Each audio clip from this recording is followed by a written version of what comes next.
In Deuteronomy chapter 1, Israel is about to enter into the Promised Land. The book is a reiteration and renewal of the covenant of Sinai with Israel on the plains of Moab, just as it is about to enter into the promise.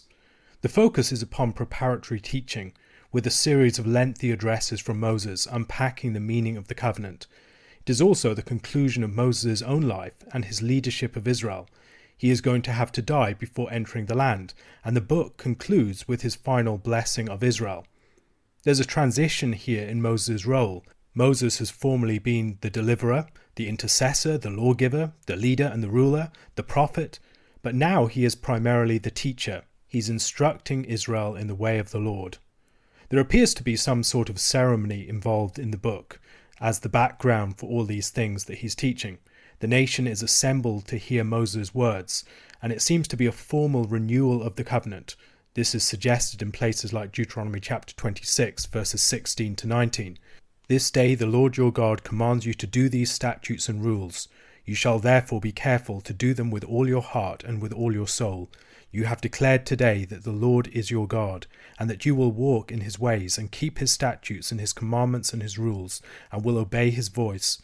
And the Lord has declared today that you are a people for his treasured possession, as he has promised you, and that you are to keep all his commandments, and that he will set you in praise and in fame and in honour, high above all nations that he has made, and that you shall be a people holy to the Lord your God, as he has promised.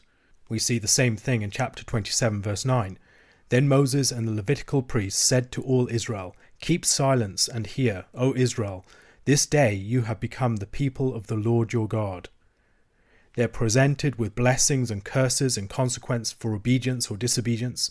Instructions are given for a covenant ceremony to be performed upon their entry into the land in chapter 27. Joshua is established as the successor for Moses. Instructions are given for the placing of the covenant document of the book of the law in the Ark of the Covenant as a witness, and further instructions are given for later covenant renewal ceremonies at specified intervals. Moses speaks a song of witness to Israel and teaches it to them. Deuteronomy then solidifies what was first established at Sinai and ensures that it will be an enduring reality in Israel's life, repeatedly brought to their attention, and Israel reconstituting itself on the basis of what God did at Sinai at key intervals in its life. Many have maintained that the book exhibits the structure of what has been called a suzerain vassal treaty. So these would be established in the ancient Near East between a greater king and a lesser power that would come under him. And that structure is basically seen in the literary form of this document. So we have a beginning in a preamble in verses 1 to 5 of chapter 1. Then there's a historical prologue telling the events that led to that point in chapter 1 verse 6 to 4 verse 49. Then there's general stipulations in chapters 5 to 11, specific stipulations in chapters 12 to 26, blessings and curses in chapters 27 to 28, witnesses being called in places like 30 verse 19, 31 verse 19, and 32 verses 1 to 43. And then there's a concern for succession. How is this going to be continued in the future? What ways is this going to be reiterated and re-established at certain key intervals? There are a great many common features that we can observe then. However, we should beware of a complete association or identification. Israel is not just a vassal. Israel is the son of Yahweh. Israel is the bride of the Lord. The covenant is not a contract. It's a loving bond, unilaterally established by a gracious act of deliverance as God delivers his people from Egypt. So while we can recognize certain similarities that give us a sense of the provenance and also the genre of the book, we must also be alert to the many differences. The first 5 verses of the book are a preamble. They give context for all that follows. Israel is about to enter into the land, and Moses is addressing them. They have already won some key victories, but have yet to cross the Jordan. We are told that Moses is undertaking to explain the law. He's expounding and unpacking the meaning of the covenant, so that the people will understand what it means and entails. We could in many respects see this as an act of preaching. He's unpacking the word of God and addressing it to the conscience of the people for the sake of action. He wants to call them to do something at the end, to make a particular decision, to choose life and the way of the Lord, as opposed to their own way and the way of death. And in order to achieve this, he's unpacking scripture. The law of Deuteronomy is the law that we find at Sinai, much more unpacked and illuminated. The rest of Deuteronomy chapter 1 recounts the experience of Israel to that point, beginning at Horeb or Sinai, when the Lord charged them to move on from the mountain and take possession of the land. At this point, Moses describes the choice of elders to place over the people, something that, among other things, establishes the agency of the people distinct from Moses himself. In what follows, the movement between I and you is one that's established in part upon the fact that there are elders representing the people towards Moses, and it's not just Moses over the people. The placing of this choice also suggests that it occurred at the end of the time at Sinai, and that Exodus chapter 18 is placed out of chronological sequence for theological reasons.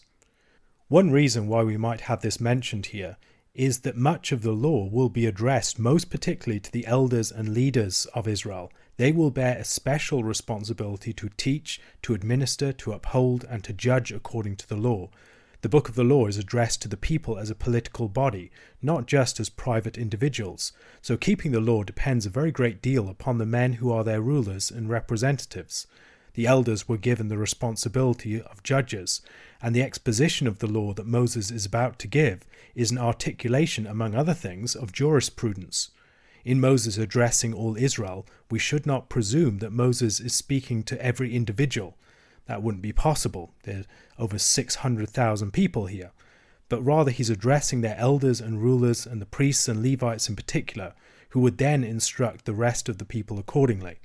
Nevertheless, the law is by no means exclusively or even overwhelmingly addressed to rulers.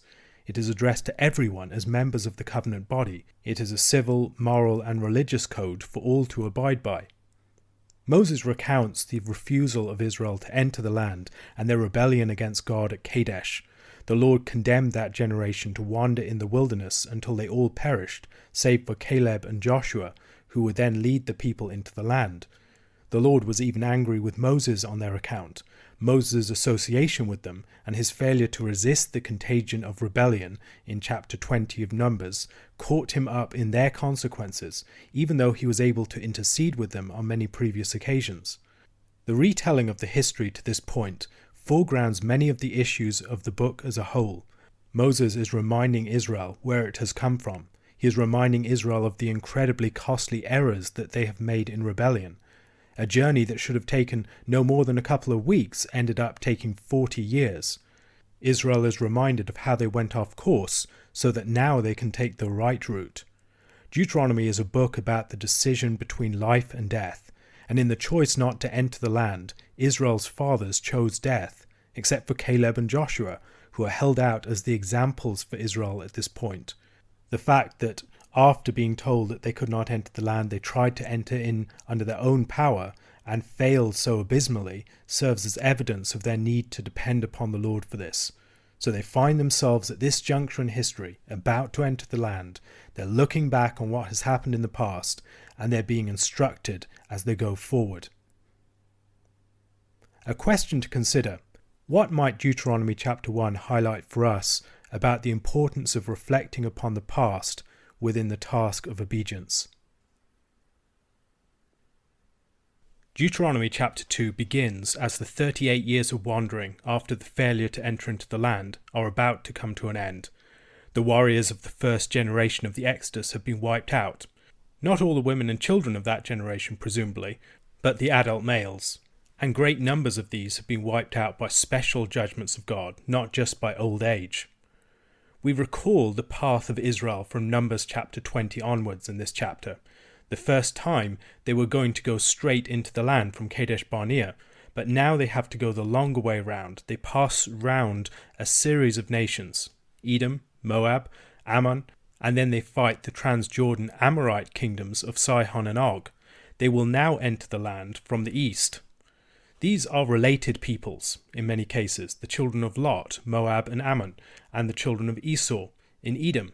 Israel has to recognize its brotherhood with Edom. Indeed, Edom was the twin of Israel, Jacob and Esau, and the relationship between Israel and Edom is here presented in a far more positive light than it is in Numbers chapter 20. That pairing of the two nations is seen most clearly in the book of Genesis, but it develops further. You can see it also in places like 1 Samuel. Israel's brother and distant cousins, Ammon and Moab, have already taken possession of the land, and they provide examples for Israel. What the Lord has provided for Israel is good, however, and they must not be jealous of the other peoples around them. We're further told that the Lord has given these other peoples their lands. While Israel is set apart from the peoples, there are parallels with these other peoples. The Lord has also given territories to other peoples, and Israel must honour that gift. The Lord is the Lord of all peoples, the God of the whole earth, and Israel needs to be careful not to think of themselves as unique in all respects. Observing this, we should probably beware of placing too much weight upon the concept of holy war for understanding their entering into the land. It is an important concept, but it won't bear all the weight that some people want it to bear. First of all, Israel is not spreading the worship of the Lord through military conquest and subjugation of other nations. That is not the purpose of the conquest of Canaan. Second, the conquest is bounded. Israel is not allowed to take possession of lands beyond the territory that the Lord has allotted to them, and we see that very clearly within this chapter. Third, Israel is set apart from the nations as the people of the Lord's own possession, but Israel is not the only people who have had territory allotted to them. In Deuteronomy chapter 32, verses 8 to 9, when the Most High gave to the nations their inheritance, when he divided mankind, he fixed the borders of the peoples according to the number of the sons of God. But the Lord's portion is his people, Jacob his allotted heritage. In Amos chapter 9, verse 7, Are you not like the Cushites to me, O people of Israel, declares the Lord? Did I not bring up Israel from the land of Egypt, and the Philistines from Caphtor, and the Syrians from Kir? The granting of these lands to these peoples also recalls details of the story of Genesis before Israel went down into Egypt. There we saw that the narrator's attention is never merely narrowly restricted to Israel itself, but peoples arising from Ishmael, from Lot, from the sons of Keturah, and from Esau all come into view at various points. Fourth, Israel is not the only people who have dispossessed aboriginal peoples according to the Lord's will. Such dispossession is not necessarily illegitimate. Elsewhere in places like Judges chapter 11, with the conversation between the Ammonites and Jephthah, the impression is given that on occasions people can lose their rights to territory when dispossessed by other nations. The holy war card that some people resort to in order to justify the dispossession of the Canaanites as a unique case does not necessarily work in such instances. This chapter contains a number of examples of people who had dispossessed giants, descendants of the Rephaim, and driven out other peoples and settled in the lands that had formerly been theirs. The Horites were driven out by Esau and his descendants. We see a lot of this in chapter 36 of Genesis, in the background of the story, the displacing of the Horites. The Moabites displaced the Emim. The Zamzumim were displaced by the Ammonites, and the Avim by the Caphtorim, or the Philistines. If these peoples successfully occupied their lands, and displaced giants in many cases, then Israel should be able to follow in their footsteps. While they do not attack Moab, Ammon, or Edom, they attack King Sihon of Heshbon, an Amorite king. His heart is hardened like Pharaoh. Initially the Israelites request passage through his land, but Sihon responded with force, because the Lord willed to give his land into the hands of the Israelites. As in the case of Egypt, this seems to be one of the ways that the Lord judges or dispossesses nations. Sometimes nations are dispossessed by cruel and evil powers, powers overseen by, but not approved by God. On other occasions, however, the Lord moves the hearts of kings to folly, so that they are destroyed. Those nations given into the hands of Israel are to be totally defeated, their entire territory occupied, every town and city captured, every person killed or driven out, all spoil taken. In addition to the conquests of the other surrounding nations, the victories that they have already achieved on the eastern side of the Jordan provide Israel with lessons and models to follow for when they cross the Jordan and enter into the principal part of the land. If chapter 1 of Deuteronomy told the story of Israel's wanderings in a way that foregrounded the bad choices that were made in their failure to enter into the land, and the consequence of death that followed from that, and the positive example of Joshua and Caleb against that background, here in chapter 2 we have positive examples of entering into the land, of faithfully seizing hold of what the Lord has laid out for them. A question to consider. In the book of Genesis, there are several examples of people related to Israel achieving landmarks before Israel did.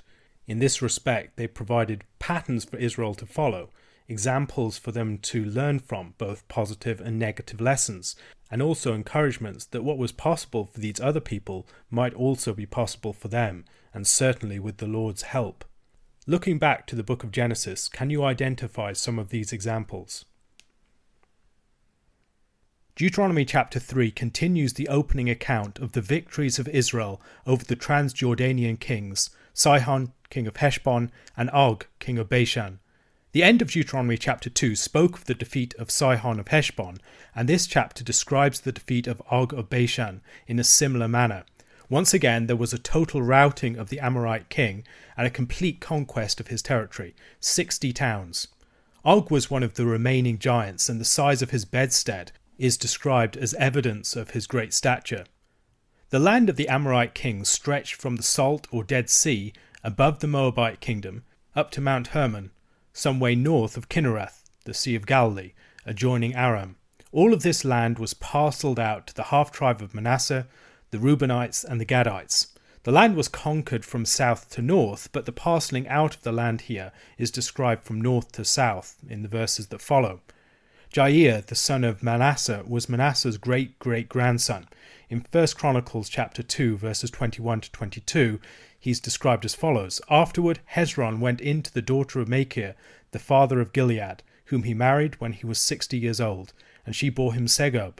And Segub fathered Jair, who had 23 cities in the land of Gilead. We shouldn't presume that Jair is an individual here. It most likely refers to a clan. Machir was the son of Manasseh, in Genesis chapter 50, verse 23, and Joseph saw Ephraim's children of the third generation. The children also of Machir, the son of Manasseh, were counted as Joseph's own. Machir and Jair are two subgroups of the half-tribe of Manasseh, and these two clans received the northern parts of the conquered territory. Jair was one of the names of the judges in Judges chapter 10. He was a Gileadite from the region occupied by that Manassite clan. This stage of the conquest is also described in Numbers chapter 32, verses 29 to 42. And Moses said to them, "If the people of Gad and the people of Reuben, every man who is armed to battle before the Lord, will pass with you over the Jordan, and the land shall be subdued before you, then you shall give them the land of Gilead for a possession. However, if they will not pass over with you armed, they shall have possessions among you in the land of Canaan." And the people of Gad and the people of Reuben answered, "What the Lord has said to your servants we will do. We will pass over armed before the Lord into the land of Canaan, and the possession of our inheritance shall remain with us beyond the Jordan." And Moses gave to them, to the people of Gad and to the people of Reuben, and to the half-tribe of Manasseh, the son of Joseph, the kingdom of Sihon, king of the Amorites, and the kingdom of Og, king of Bashan, the land and its cities with their territories, the cities of the land throughout the country. And the people of Gad built Dibon, Ataroth, Aroer, Atrosh-Shophan, Jazer, Jogbehah, Beth Nimrah, and Beth Haran, fortified cities, and folds for sheep. And the people of Reuben built Heshbon, Elealeh, Kiriathaim, Nebo, and Baal-Meon. Their names were changed, and Sibmah. And they gave other names to the cities that they built. And the sons of Machir, the son of Manasseh, went to Gilead and captured it, and dispossessed the Amorites who were in it. And Moses gave Gilead to Machir, the son of Manasseh, and he settled in it. And Jair, the son of Manasseh, went and captured their villages, and called them Havoth Jair. And Nobah went and captured Kenath and its villages, and called it Nobah, after his own name. This is also described in Joshua chapter 13, verses 8 to 13. With the other half of the tribe of Manasseh, the Reubenites and the Gadites received their inheritance, which Moses gave them beyond the Jordan eastward, as Moses the servant of the Lord gave them, from Aroer, which is on the edge of the valley of the Arnon, and the city that is in the middle of the valley, and all the tableland of Medeba, as far as Dibon, and all the cities of Sihon, king of the Amorites, who reigned in Heshbon, as far as the boundary of the Ammonites, and Gilead, and the region of the Geshurites and the Maacathites, and all Mount Hermon, and all Bashan to Salekah, all the kingdom of Og in Bashan, who reigned in Ashtaroth and in Edrei.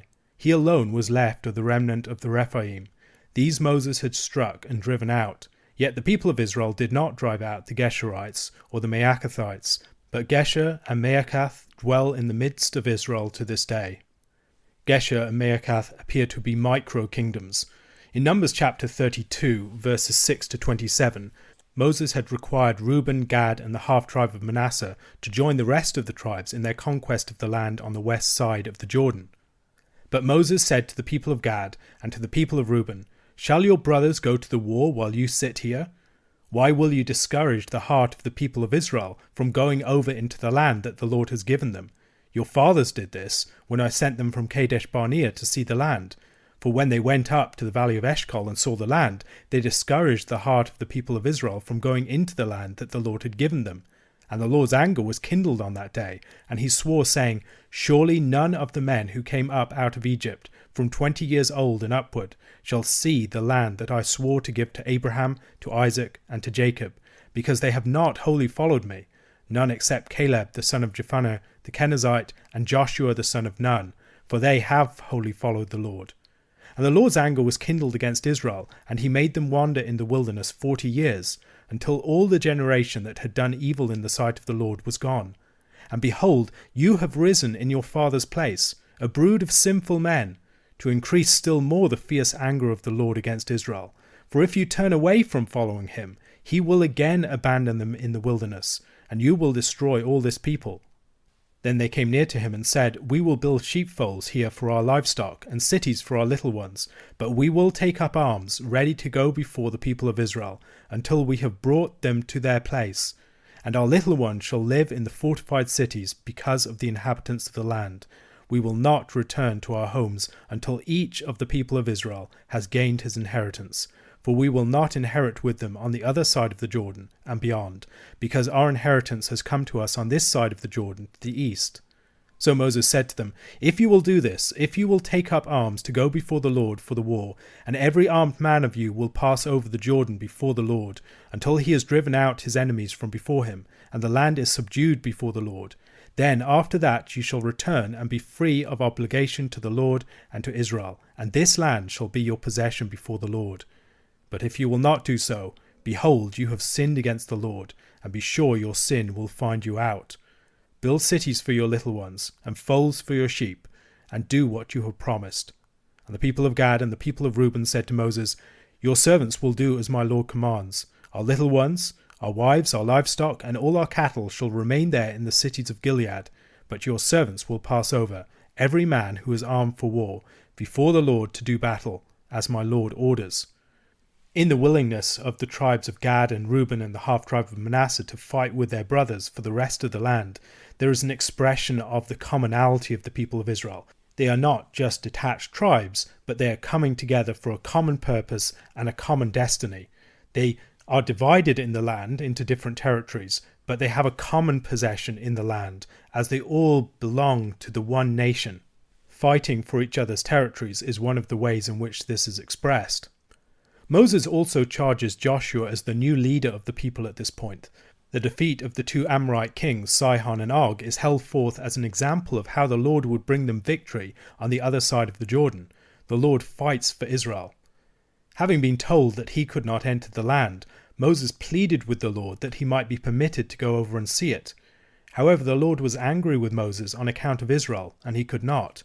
His association with an unfaithful people and his own unfaithfulness with the striking of the rock at Meribah Kadesh meant that he had to die on the far side of the Jordan. However, he does get to view the land from Pisgah. A question to consider. In Genesis chapter 13, verses 14 to 15, we find a very similar description to that of Moses on Pisgah concerning Abram. The Lord said to Abram, after Lot had separated from him, Lift up your eyes and look from the place where you are, northward and southward and eastward and westward. For all the land that you see I will give to you and to your offspring forever. How might Israel have seen their own experience in that of Abram in Genesis 13 and 14, and what might they have learned from him? In Deuteronomy chapter 4, we move into the next phase of Moses' teaching. This is still Moses' first address, but it's the conclusion of it. Moses has described their journey to the land, and now he moves to discuss their future life in it. If Deuteronomy chapters 1 to 3 focus particularly upon obeying the Lord's specific directives about going into the land, fighting against their enemies, and these sorts of things, now we're focusing upon obeying the Lord's commandments. And in particular, they're supposed to learn from things like their failure at Baal Peor, where they were promiscuous and idolatrous, the events described in chapter 25 of Numbers. All of this is providing exhortation for their future obedience within the land. They are on the brink of entering into the land, and they need to be prepared for the faithfulness that the Lord requires of them. This all provides them with reasons for obedience. In encouraging them to keep the law of God, Moses provides them with a number of motivations or reasons for obedience.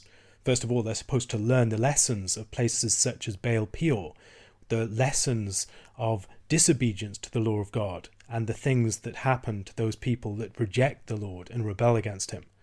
A further motivation is found in the reputation that they'll gain for wisdom as they obey the law of God in the sight of the nations. They're supposed to learn, again, from the theophanic encounter at Horeb or Sinai, the way that they witnessed the glorious presence of God and his voice speaking to them. They're supposed to think about the threat of exile and scattering and use that as a spur to faithfulness. They're supposed to consider the uniqueness of the Lord and his relationship with Israel, a relationship such as no other nation enjoys. And they're supposed to recognize that as they obey the law of God, they will flourish in the land. It's a possibility opened up for them in their future. The third address of Moses, in chapters 29 to 30, returns to these themes, and these two addresses frame the central section of the book. It is the first two commandments that Moses especially emphasizes in this book. They must have no other gods besides the Lord, and they must not worship idols. They should have learned the lesson of Baal Peor, where they yoked themselves with Baal. They also need to learn the lessons of Horeb and the Exodus. They are both proof of the Lord's uniqueness, and also the fact that God should not be represented in any physical form. The passage moves backward from their current situation in Beth Peor, back through the experience of Horeb and back to the earlier part of the events of the Exodus and God's covenant with Abraham, Isaac and Jacob. Looking back upon their itinerary, they're supposed to see the developing revelation of God and what it means to be faithful or unfaithful and the consequences of those things. It's an exhortation to obedience again, with the warning of banishment if they reject the law. There's a repeated emphasis upon consideration, upon mindfulness, remembering, pervading the text. They are to remember what they have witnessed and to learn the lessons of what they have seen. They are given commandments and rules. Is there a difference between these things? Some have suggested that commandments are those things that are more transparent to our understanding. We know why God tells us you shall not murder. But rules are a bit less apparent. A rule is something like the law concerning the red heifer. There are ways in which we can understand that, but it requires deep meditation and reflection. It's not immediately apparent. They are charged not to add or to subtract anything. Now, clearly, there's going to be added case law. They're going to reflect upon the laws that God gives them and develop them into further case law, speaking to specific situations. They're going to have positive law that addresses situations that are not envisaged within the law as it's given at Sinai. There are many ways in which they will add to this body of law, but they're not supposed to add anything that's replacing it. They're not supposed to add in a way that would subvert the fundamental uniqueness of the Lord at the heart of Israel's life. And I think the import of this particular instruction is more apparent when we see it in the context of the chapter in which it's placed, where the focus is upon not serving gods other than the Lord, not bowing down to idols, not making idols. That is what it would mean to add or subtract, to do the sort of thing that they were doing with Baal Peor, the way that they would be adding to the worship of God, the worship of some other god. From the events of Baal Peor, they're supposed to learn not just the consequences of rebellion, but also the preservation of the righteous. Those who stood firm were preserved. As they live by the law, it will prove to be a blessing for them. The law is connected here with wisdom, And it's a wisdom that will be seen in the sight of the whole nations. They live in the sight of the nations. What happened to Israel at the Exodus? What happened to Israel at Horeb? What happened to Israel in bringing them into the land is something that has significance for the whole of the world. They are a light to the Gentiles. What God is doing with Israel is a lesson for all peoples to learn from. It's a revelation of who the Creator God is. It's a revelation of the way his world works, the principles by which we're supposed to approach it. There is something different about Israel. They are a people who dwell alone, a people who are set apart from the nations as an example to the nations. The other nations are supposed to look at this people and say, what a wise and understanding people. What a people that they have their God so close to them. The law here is connected with wisdom. The law itself is a manifestation of wisdom. The commandments that are given are commandments that stand out from the nations. The nations all have laws, but when you look at the laws of the nations and compare those and contrast them with the law of God, you'll see the difference. There is something about the nation of Israel that sets them apart. And it's not that they're particularly numerous. It's not that they're particularly powerful. What sets them apart is the wisdom of the words that God has given to them. It's the near presence of the Lord to them. And in these things they will find their glory if they persevere in them. The connection of wisdom with law also highlights the importance of meditation upon the law.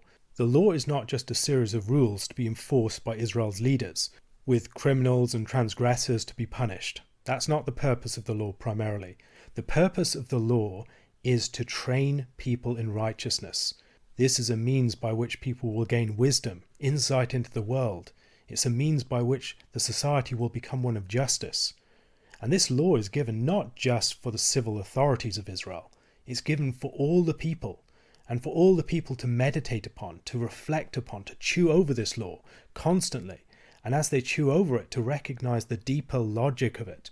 It's a training in truth and ethics. It's a training in what it means to please the Lord. It's a training in what it means to live well.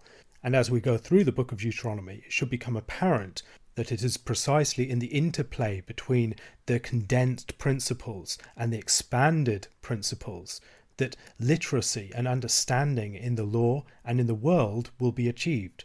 And Israel's kings in particular were supposed to have the law of God written out by themselves that they could reflect upon it on a regular basis. This is something that's celebrated in the Psalms.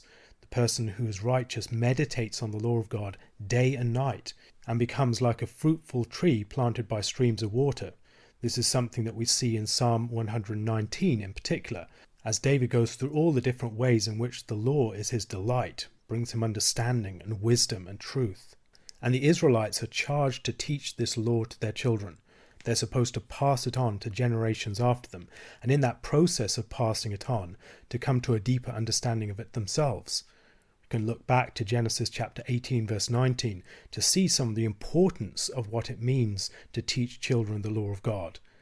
God says concerning Abraham, "For I have chosen him, that he may command his children and his household after him, to keep the way of the Lord by doing righteousness and justice, so that the Lord may bring to Abraham what he has promised him."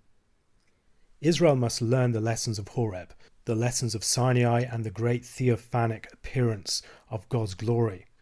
They're supposed to act as a historical witness to this event. Now, many of the people who are hearing Moses here were not actually present 39 years previously at the events of Sinai and the theophany there. But Israel itself is a historical witness to these things. And these things pass down generation after generation. So each generation shares in that fundamental event. In the same way, the church is called to be a continuing historical witness to what God has done in Christ. They heard a voice, but they saw no shape. The Lord is a God who speaks. And you relate to the Lord primarily through his word, through reflecting upon his law, not through making or bowing down to images in the way of the nations. Idolatry is seductive and appealing, and the people must be vigilant against it. Idolatry presents people with a way of controlling God, of limiting God, of having some sort of handle upon God. It's a theological technology, perhaps, a way of manipulating God and putting God into our service, of making God safe. But God is a consuming fire. God is a jealous God. He will not be replaced by our fetishes, by those things that we put in place of him. The many ways in which we seek to efface him and relate to something that's far more domesticated and safe. But God is not a safe God. Heaven and earth are called as witnesses. If they reject the covenant, they will perish from the land and be scattered among the other peoples, in sharp contrast to the blessings of faithfulness. However, even in the death of exile, hope is held out for them. And as I mentioned earlier, these themes are returned to in Deuteronomy chapter 29 and 30, in chapter 30 verses 1 to 6. And when all these things come upon you, the blessing and the curse, which I have set before you, and you call them to mind among all the nations where the Lord your God has driven you, and return to the Lord your God, you and your children, and obey his voice in all that I command you today, with all your heart and with all your soul, then the Lord your God will restore your fortunes and have mercy on you, and he will gather you again from all the peoples where the Lord your God has scattered you. If your outcasts are in the uttermost parts of heaven, from there the Lord your God will gather you, and from there he will take you. And the Lord your God will bring you into the land that your fathers possessed, that you may possess it. And he will make you more prosperous and numerous than your fathers. And the Lord your God will circumcise your heart and the heart of your offspring, so that you will love the Lord your God with all your heart and with all your soul, that you may live. Israel's experience of God is unique, as is what God has done for them. They witnessed the theophanic glory of God at Sinai, and they heard the voice of the Lord. They saw no shape, so they should not make an idol. But what they have seen is unique, as is what God has done for them. God took Israel from Egypt, a nation from another nation, so much greater and more powerful. He proved in the process his power over all of the Egyptian gods.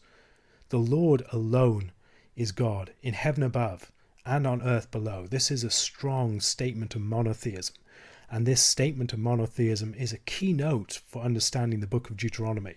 God is unique, and Israel, in their relationship to God, is not just relating to a God of their particular nation. Israel is relating to the God of the whole earth. Israel is relating to the God who created all things, the God who rules supreme and unrivaled over all others.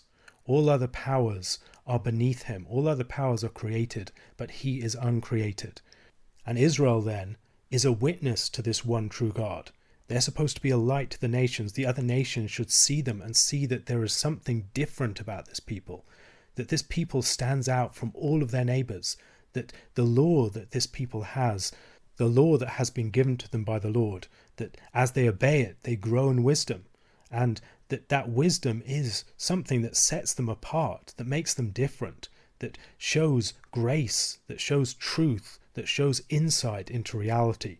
And as they see that, they should be drawn to the light of Israel. Moses then lists 3 cities of refuge, and we have the description of the cities of refuge in Numbers chapter 35, verses 9 to 34. The manslayer could flee to the city of refuge and find safety there, and he would remain there until the death of the high priest. The chapter ends by introducing the discourse that follows, a discourse in which Moses declares and unpacks the law. A question to consider. How would you summarize Deuteronomy chapter 4's critique of idolatry? Deuteronomy chapter 5 returns us to Exodus 20, reiterating the 10 Commandments or the Decalogue. This was given over 40 years ago at Sinai or Horeb, and now it is revisited as they are about to enter into possession of the land. Moses speaks of the events of Sinai as occurring in the memory of most of his audience.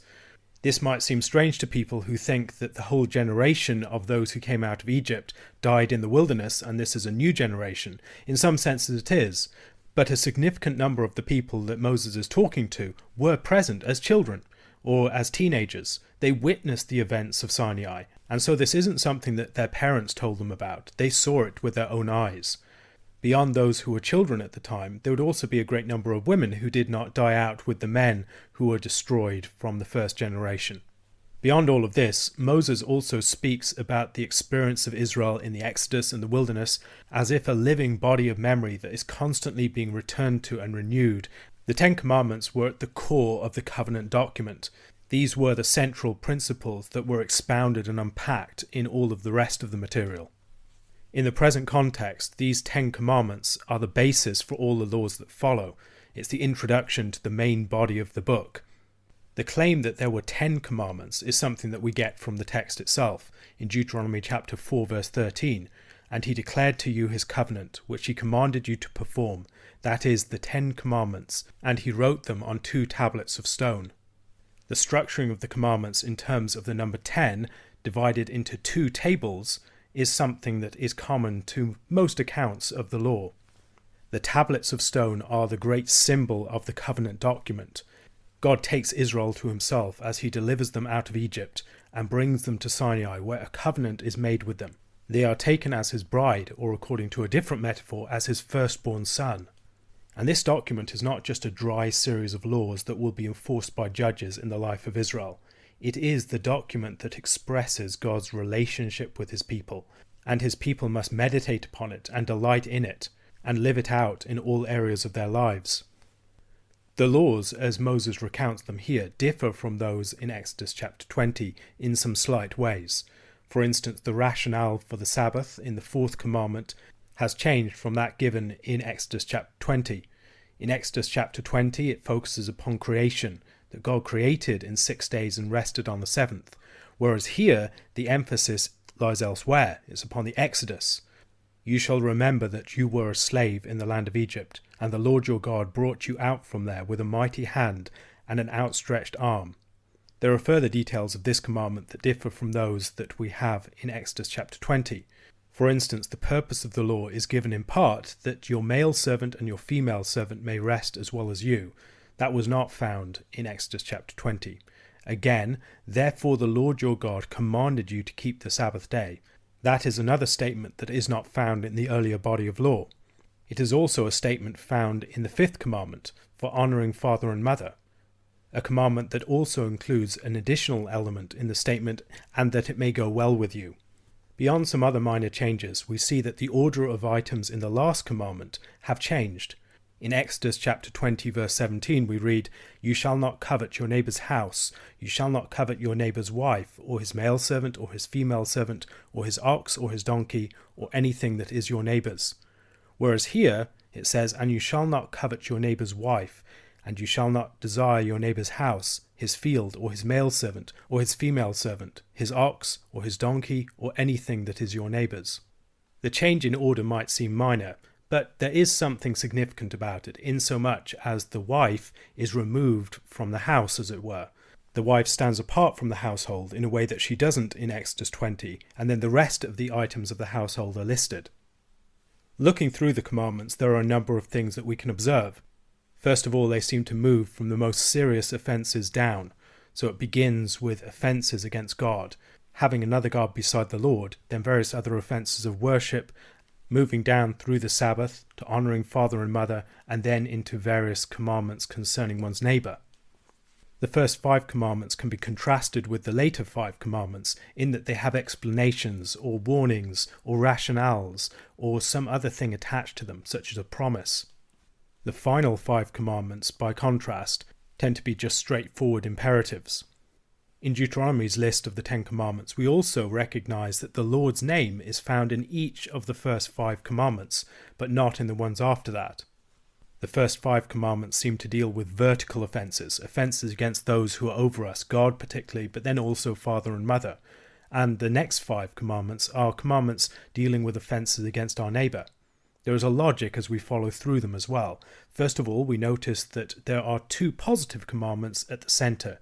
There's the laws concerning the Sabbath day, to remember it and to keep it holy, and then there's the commandment concerning honouring father and mother, which is not a negative commandment in the form of you shall not kill, you shall not commit adultery, or you shall not bear the name of the Lord your God in vain. It's a positive commandment.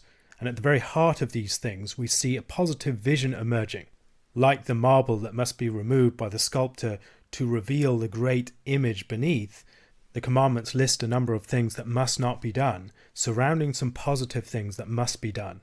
And when you remove those negative things, what you see emerging is the positive vision at the heart, a vision of people giving rest and enjoying rest, a vision of people remembering and celebrating the great works of deliverance and creation of the Lord.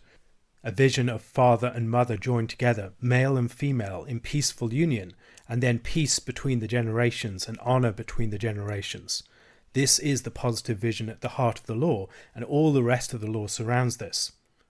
The law can also be summarized in two great principles. The first great commandment is to love the Lord your God with all your heart, soul, mind and strength, and then the second is to love your neighbour as yourself. That first greatest commandment is found in the chapter that follows this, and the other is found in Leviticus chapter 19. In the Ten Commandments, there's also a movement through from one commandment to the next which can elaborate and develop certain principles. So the first great commandment begins with the statement of the Lord's deliverance, which both introduces the first commandment and the commandments as a whole. At the very outset, it lays out the principle of exclusivity and faithfulness to the Lord. And then it moves on into an elaboration of what that means in the second commandment, that a carved image or a likeness of anything in heaven and earth that is worshipped is again usurping the place of God. It's standing in the place of God, and it is a form of spiritual adultery. And then from there into a further commandment, a commandment concerning bearing the name of the Lord in vain. That bearing is not just a matter of cussing, it's not just a matter of taking a vow and not keeping it in the name of the Lord. It can also include the fact that Israel has the name of the Lord placed upon them.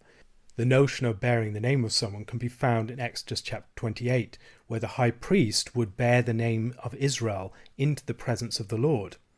Israel bears the name of the Lord before the nations, and they must not bear the name of the Lord in vain. Faithlessness to the Lord is not just seen in serving other gods, it's not just seen in idolatry and setting up images, it can also be seen in unfaithfulness that causes others to blaspheme his name. Much as we bear our family name, and we must live in a way that honours our family name, Israel bears the name of the Lord their God, and they must bear it with honour before the nations. The fourth commandment concerns the Sabbath day, and as we've looked through the covenant in Exodus particularly, we've seen the Sabbath day as the core commandment of the covenant. This is the sign of the covenant, particularly expressed in Exodus chapter 31, but also seen elsewhere. It is the Sabbath principle that sums up their deliverance from Egypt, and this is why, in this particular context, it is the rationale for the celebration of the Sabbath, because they have been released from Egypt. They have to celebrate this day of release and give rest to their servants too. It's an expression both of the principle of creation, that God rested on the seventh day, but also the principle of redemption, the principle of deliverance from slavery that they experienced as they were taken out of Egypt. The importance of the Sabbath is seen particularly in places like Leviticus chapter 23 and 25, as it's expanded into an entire festal calendar, and then into things like the Sabbath year and the year of Jubilee. One thing that the law of the Sabbath highlights is that God is a God of time. God is a God of time in creation, but God is also the God of time in redemption in history. God has acted in history, and he acts according to particular rhythms. These must be remembered, and they must be observed. And Israel, as it celebrates this day, will participate in the meaning of what God accomplished in the Exodus. They will give liberation to their servants as God gave liberation to them as servants of Pharaoh. Israel's deliverance from Egypt is never intended to be an event in the past that's left behind, that's a foundation of the nation that's then forgotten. No, it's supposed to be instituted in their ongoing life. And every time they celebrate the Sabbath day, they are looking back to that original event of deliverance and instituting it in their ongoing life as a principle to observe. The Christian celebration of Sunday has a similar principle. We are looking back to the principle of new creation and of new covenant. The Sabbath day looked back to the original creation and the event of the deliverance from Egypt. We look back to the new exodus that Christ accomplished in his death and resurrection, and the new creation that he brought in as he rose from the grave. In many respects, the fifth commandment is a transitional commandment. It has many of the features of the first five. It has the name of the Lord mentioned within it. It has the lengthy explanation or rationale for the commandment, and it also deals with vertical relationships. However, at this point, we're moving from our relationship with God primarily to our relationship with other human beings. The commandment to honour father and mother, as it gets unpacked elsewhere, includes the way that we must honour other figures that God has set up in society. Our submission to father and mother is also a submission to leaders that have been placed over us in different roles. Honouring father and mother should not, however, just be thought of in terms of obedience. Honouring is a far broader principle than that. We can honour father and mother, for instance, in honouring the sacrifices that they have made, the seeds that they have sown in their lives, tending, watering, protecting, and then bringing those seeds to harvest, so that the work of a people can continue over multiple generations, that each generation is not in rebellion against the one that has preceded it. And the rationale for this is that people's days may be long in the land, that it might go well with them. When the generations are at peace with each other, this will be the natural result. You can see the same principle in relationship to the second commandment. I, the Lord your God, am a jealous God, visiting the iniquity of the fathers on the children to the third and fourth generation of those who hate me, but showing steadfast love to thousands of those who love me and keep my commandments. Thousands being generations. Faithfulness continuing over generations has a cumulative effect, and it builds up a great legacy that can be passed on and continued. But it's a fragile thing. In a generation that abandons the faithfulness of their fathers and mothers, all can be lost. Beyond the broader generational principle, we should also observe that it refers to father and mother. This is not just about honouring your father. It is about honouring both of your parents in their distinct stations in life and in their respective labours. The two fundamental bonds that lie at the heart of any society are the bonds between men and women and the bonds between the generations. In father and mother, male and female being brought together, and the honouring of both of them in the generation that arises from them, we're seeing all these bonds being held intact and the integrity of society being secured at its very heart. If the Lord is the true and the living God, the unique creator of all things, it might seem that the most fundamental form of rebellion against him would be to take life. Creatures cannot create life, but we can destroy life. Murder is a fundamental assault upon those created in the image of God. It is, for this reason, an assault upon God himself. It should not surprise us that Satan is described as a murderer from the beginning. God created mankind in his image. He also created mankind male and female, and the image of God is expressed in the bringing together of male and female. If murder is a fundamental assault upon the image of God, then adultery, or anything else that attacks the bond of marriage, is an assault upon that expanded sense of the image. Beneath the heading of this commandment is included a great host of sexual sins. If the most fundamental attack upon the image of God is murder, and the more extended attack upon the image of God is seen in adultery, there is an expansion of the notion of attack upon persons in the 8th commandment concerning not stealing. To steal from someone is to take something that is an extension of their person. When someone steals from us, there is a violation of our integrity. It is a seizing of our property, of something that is proper to us. But I am not just my life, nor my life and my union with a person of the other sex in the bond of marriage, nor even in those things plus my property. I also have standing in society. I have a name. I have a reputation. I have a status. And all of these things can be assaulted in different ways. And the 9th commandment particularly relates to those things. It relates to the various ways in which we can use systems and laws to attack other people, words to slander them, or otherwise to offend against their dignity. And the 10th commandment takes these principles even further. Envy is something that is fundamentally opposed to the dignity of my neighbour.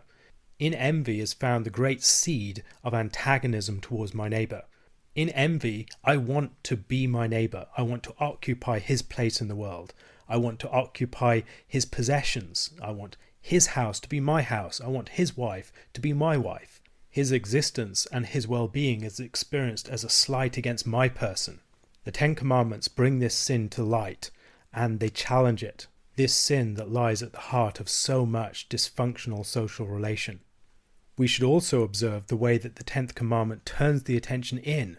We are no longer thinking about an external action here. We're thinking about a posture of heart. And as that is appreciated, it will influence the way that we read the entire body of the 10 commandments. The Ten Commandments are ultimately fulfilled not in a set of prescriptions and proscriptions, but in a posture of heart, in loving the Lord your God with all your heart, soul, mind and strength, and loving your neighbour as yourself. It's a posture of heart, and the 10th commandment draws our attention to where the root problem lies, and once that root problem has been observed, the nature of the health that it undermines will also be perceived. All of these commandments were received in the context of the theophany of Sinai, a theophany that was glorious and dreadful, that terrified those who saw it and struck awe into their hearts. Through publicly speaking to Moses in such a manner, God confirmed that he had been speaking to Moses all along. As Israel witnessed the terrifying voice of the Lord, the divine source of the covenant, and also the authorization of Moses was made very clear. Furthermore, once they witnessed these things, they called for Moses to go in before the Lord for them, because they could not approach the Lord themselves. So Moses' intermediation for Israel occurred at their own request. In the later part of this chapter then, Moses is justifying and providing the rationale for his place relative to Israel. This is something that was established by and testified to by God, but also something that the Israelites called for themselves. A question to consider. When we think about law, we might think about dry and dusty tomes of legal statutes on the record that lawyers and others might pore over. We do not think of something that is a living part of the life of a people that they return to and meditate and reflect upon and chew over and delight in. But that is exactly what the law is within the book of Deuteronomy. Simply looking at this chapter, what are some of the ways in which the law as it is recounted here differs from what we would usually think of as law, and what lessons might we learn from that? Deuteronomy chapter 5 recounts the 10 Commandments, but from chapter 6 to 26 the 10 Commandments are expounded. Part of the purpose of this is to develop literacy in the law. Literacy can be thought of as condensing and expounding. To condense is to put things in a nutshell, to express the deeper principle of something in a single statement, for instance. And to expound is to be able to unpack that single statement or the basic principles and to show how they play out in practice, to refract the white light of the law into all these different applications. Chapters 6 to 11 unpack the first commandment, what it means to have no other gods besides the Lord. The focus is upon the importance of a loyalty to the Lord, and the first commandment sums up the meaning of the covenant. Israel's exclusive loyalty to the Lord is the fundamental principle of the covenant, that which lies beneath everything else.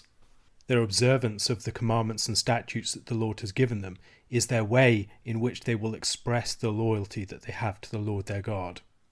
If we want to understand why the first commandment is given so much attention within the book of Deuteronomy, it is because of this. Unless the first commandment is grasped and observed, everything else is in vain. Everything builds upon the foundation of this first commandment. And as they observe this commandment, they will find that things go well for them. They'll be brought into the land that flows with milk and honey, these symbols of fruitfulness, and they'll experience God's blessing upon them. At the heart of this chapter is the Shema, which is that great statement beginning, "Hear, O Israel." This statement is at the very heart of Israel's life, having a sort of creedal significance. There are various ways in which this statement has been interpreted and translated. Some see it as the Lord is our God, the Lord alone. That's a statement of the exclusivity of God as the Lord of his people. There are no other gods that they will have besides him. While this is arguably not the most natural way to translate it, it's in this way that Zechariah chapter 14 verse 9 expresses the principle. And the Lord will be king over all the earth. On that day the Lord will be one and his name one. The point being that there are no other gods besides the Lord. Another way to take it is that the Lord our God, the Lord is one. That being a statement about God's nature, that God is unique, there is no other being like the Lord, or that God is simple, that there is no division in God, there's no separation, there's no distinction between action and potential in God, or between genus and species. It could also be interpreted as the Lord our God is one Lord. The claim there would be that the Lord is not many, a Lord of this location and a Lord of that location, but the Lord of all the earth, the Lord of all things. My inclination is to go with the first interpretation, that it's a statement of the Lord's exclusive claim upon the loyalties of his people. Yet to see in this statement of loyalty also an implicit statement of theology and the being of God does not seem inappropriate to me, although that move needs to be made carefully. Moses charges people to love the Lord their God with all their heart and soul and might. Love is the fulfillment of the law. The law is not a matter of observing a set of commandments just in external action. It's not just a matter of legalistic dotting I's and crossing T's. It's about something that arises from the heart. It's not just about feeling as we would understand it, though. When we hear the word love, we tend to think in terms of emotions, but this is more than emotions. It's a total commitment expressed in actions. One's heart is one's seat of thought, of will, and of feeling, and one's soul is one's emotions, passions, and desires. And Moses stresses that it's to be all of these things. It's not to be half-hearted or divided. There's no wavering to and fro. There's no compartmentalization of loyalties. This is something that requires the entirety of your being. And to do so with all your might is to throw your entire weight into it. You're doing this without reserve. This statement, as Jesus expresses it, is the greatest commandment of the law. It's the statement in which the whole of the law is summed up. It's a summation of the first commandment, to have no other gods besides the Lord, but it unpacks what that actually means and the sort of loyalty that is required of the people of God. Not just an external loyalty, but a complete devotion of themselves. And this great commandment also expresses how important the heart is in all of this. The heart has to be ordered towards the Lord, not just the external practice.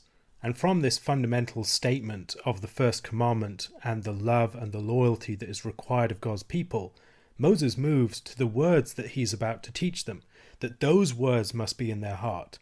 This is the shape that loyalty and love towards the Lord takes, taking his words into us and making them part of us.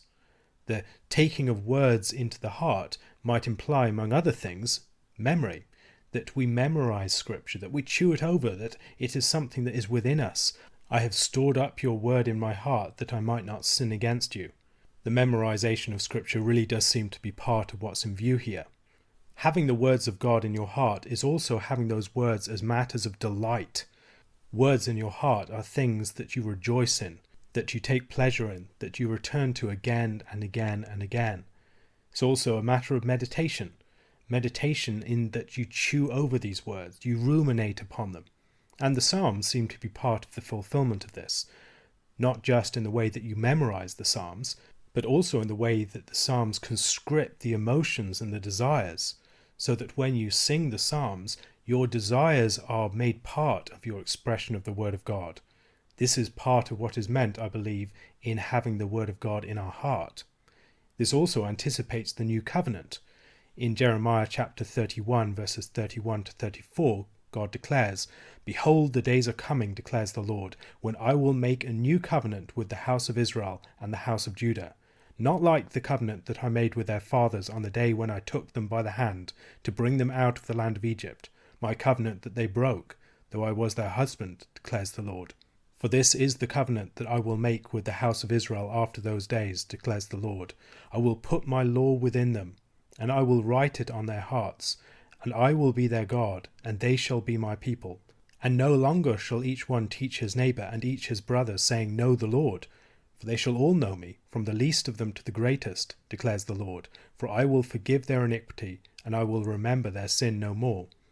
Writing the law in the heart is a matter of knowing the Lord within. It's not just an external word, it's a word that has become part of us. It's also a sign of divine ownership. As God writes his word in the hearts of his people are marked out as his people. We can see something of this movement in Scripture itself, as law starts off being an external commandment, and then as we go through Scripture, it's increasingly taken within. I've already mentioned the Psalms, which are an internalization of the Word of God in the expression of delight and song, the stirring up and conscription of the emotions, and in memorization. It's also in the work of wisdom, as the law is taken in so that the person can perceive in terms of the law of God. And then it goes further in the work of the prophets. The prophets are those who actually eat the word, as in the case of Ezekiel, for instance. And as he eats the word, that word is taken into himself in an even deeper way. So he is an embodied expression of God's message to his people. 2 Corinthians chapter 3 speaks of the Corinthians as epistles of Christ, written not with ink, but with the Spirit of the living God, not on tablets of stone, but on tablets of heart. Moses goes on to emphasize that the law is to be taught to children as a pattern of life. This is something that you don't just keep for yourself. It's not just something that you meditate upon in your own heart. It's something you speak about to your offspring and to your family. It should be constantly a matter of your conversation. You're always chewing this over, ruminating upon it, muttering it as you're walking around, as you're sitting down, as you're lying down, and then as you're getting up. The words of the law should be bound to your body. From at least the 2nd century BC, Israel took this literally, binding leather containers containing passages from the Torah to their foreheads and also to their hands. Like the tassels on the Israelite garments, these phylacteries served to memorialize the law of God, to provide a constant objective spur to memory and to reflection. Writing them on the forehead and on the hand is associated with action and with thought. This is something that you're supposed to meditate upon. It's something that's supposed to guide the action of your hand. It is also to be written upon the doorposts of houses and on gates, those places of entry, those liminal realms that mark out the difference between what's inside and what's outside. What's inside is distinguished by the fact that it comes under this sign, under the sign of the law. The law is the banner, as it were, that is upon Israel's houses, upon their cities, marking out their loyalties and expressing their core commitments. We have a very narrow conception of words. We can think of words merely as conveying information. But words written upon things express ownership. They express a connection between the thing and the words that are written upon them. Within this passage, there is a rich and deep emphasis upon a multifaceted relationship with the Word of God. The Word of God is not just some information that God gives to us. It's something that is expressed in material form. We write it upon things so that our houses come under its sign, so that its ownership of our bodies is expressed. We seek to write it upon our hearts through memorization, through singing, and through these various other means by which it becomes part of us, and not just an external set of words upon pages. In Deuteronomy chapter 17, verses 18 to 20, the king is instructed to write a book of the law for himself, and to meditate upon it throughout his life. We might consider doing the same sort of thing, to express the bond that exists between us and the law of God that he has given to us, and by which we are to be formed. The importance of teaching children is foregrounded in both verses 4 to 9 and in verses 20 to 21.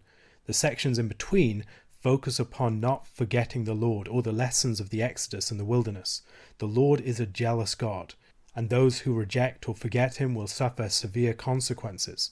There's a real danger of forgetting the Lord in the prosperity of the land that he will give to the people. They have the seductive pull of false gods as well to experience. They are told that they should not test the Lord as they did at Massah. This is a reference back to Exodus chapter 17 verse 7, and he called the name of the place Massah and Meribah because of the quarrelling of the people of Israel, and because they tested the Lord, saying, "Is the Lord among us or not?" Later on in Psalm 95 verses 7 to 9, this event is recalled.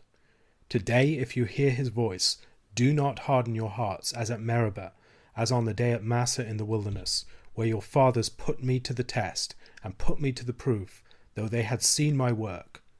There was an implicit threat of disobedience within the statement of the people at Massah.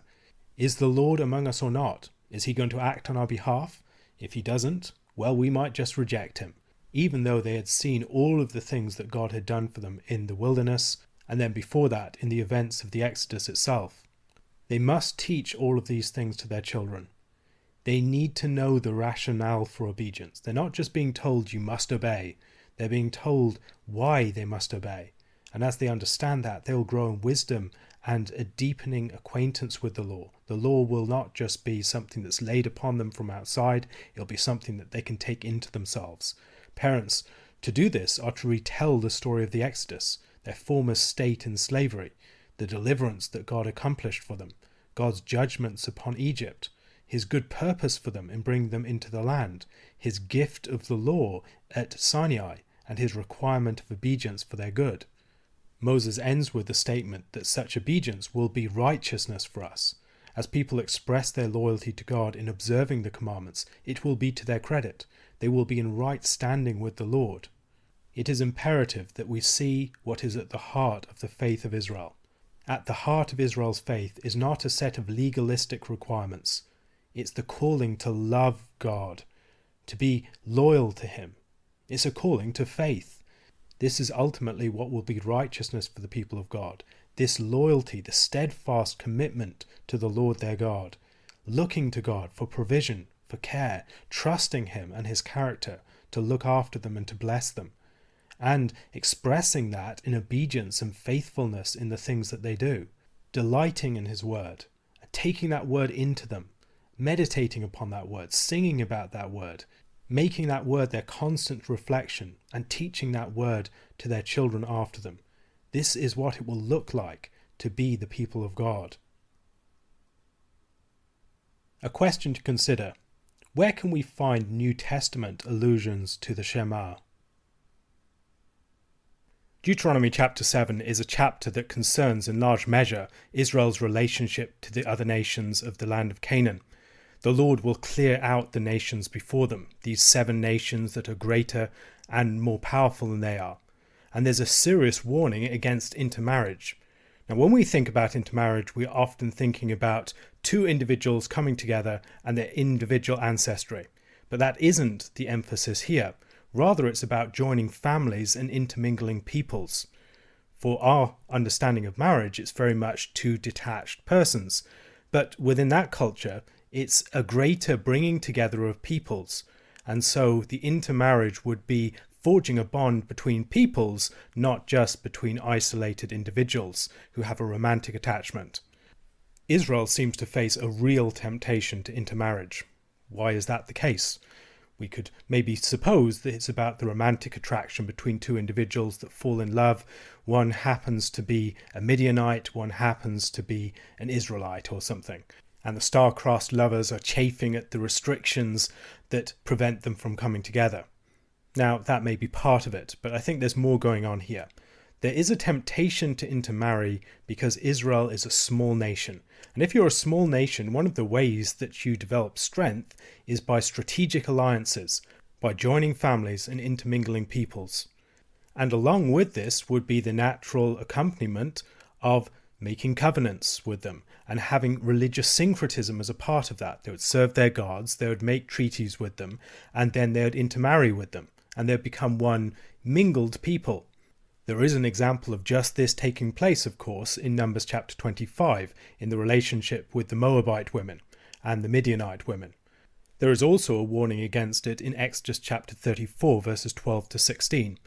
Take care lest you make a covenant with the inhabitants of the land to which you go, lest it become a snare in your midst.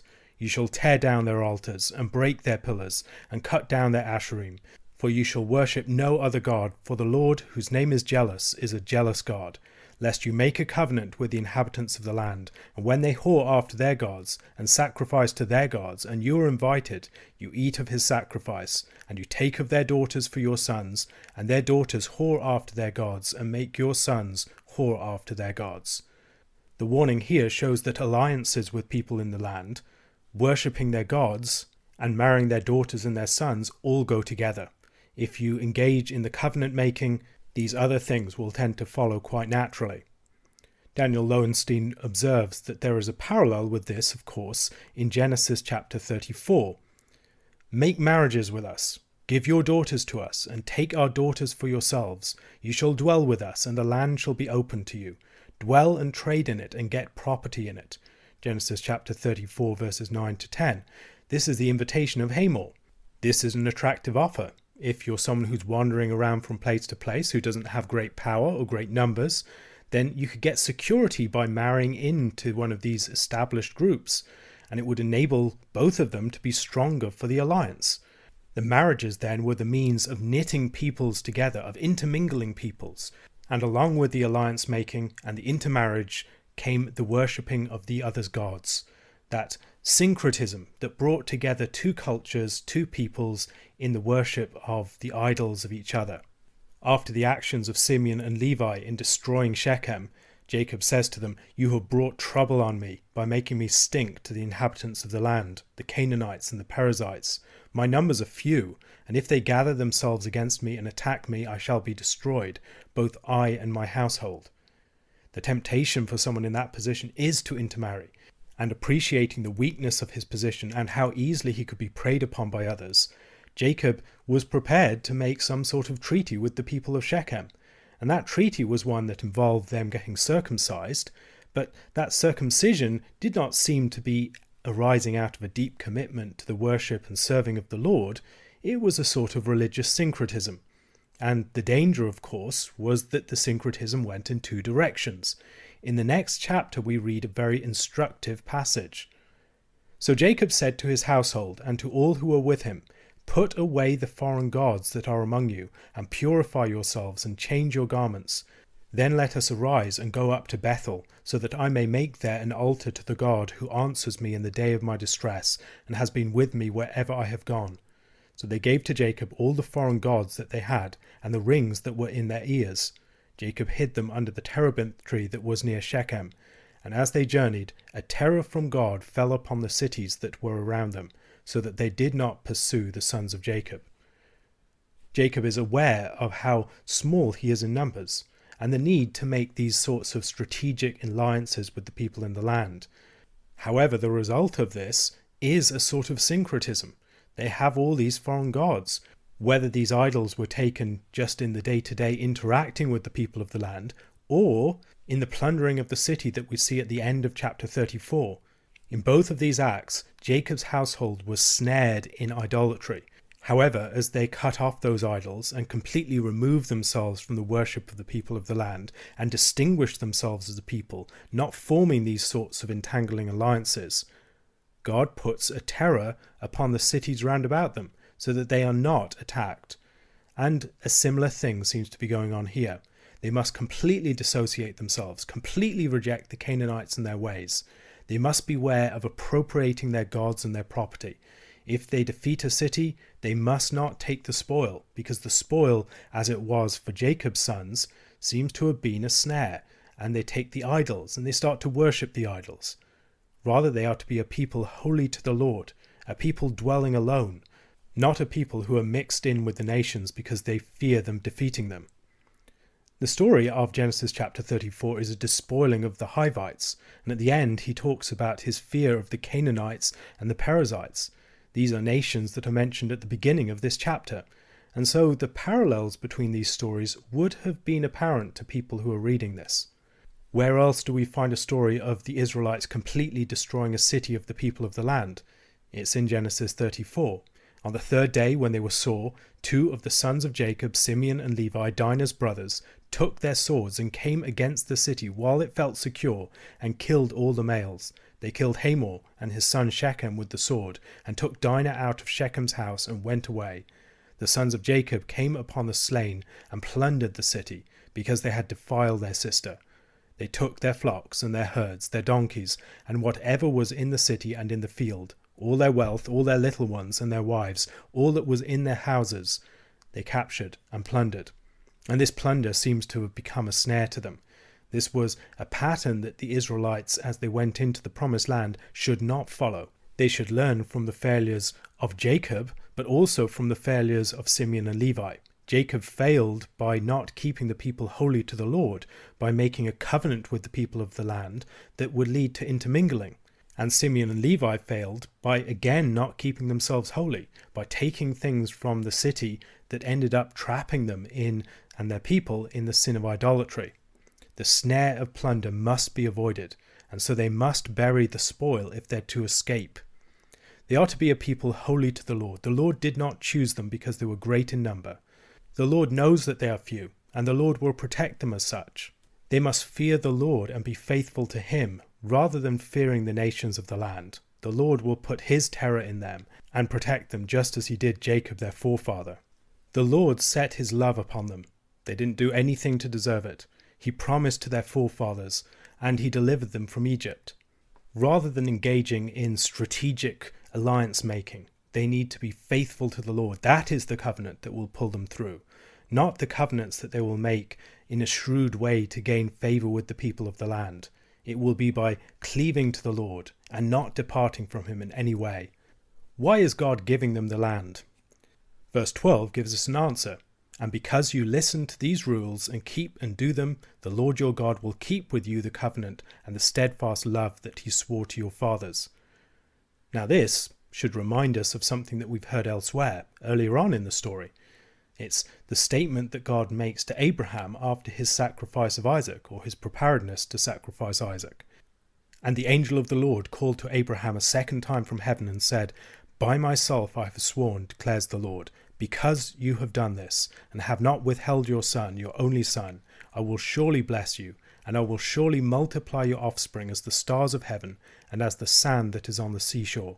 And your offspring shall possess the gate of his enemies, and in your offspring shall all the nations of the earth be blessed, because you have obeyed my voice. It's a similar sort of statement. Because you listen to these rules and keep and do them. Because you have done this. Because you have obeyed my voice. These two statements seem to make the blessing of God contingent upon the faithfulness of the person who's being blessed. But there seems to be an apparent tension. The Lord here seems to suggest that they enter the land because they observe his rules, but just 2 chapters later we read, Do not say in your heart, after the Lord your God has thrust them out before you, It is because of my righteousness that the Lord has brought me in to possess this land, whereas it is because of the wickedness of those nations that the Lord is driving them out before you.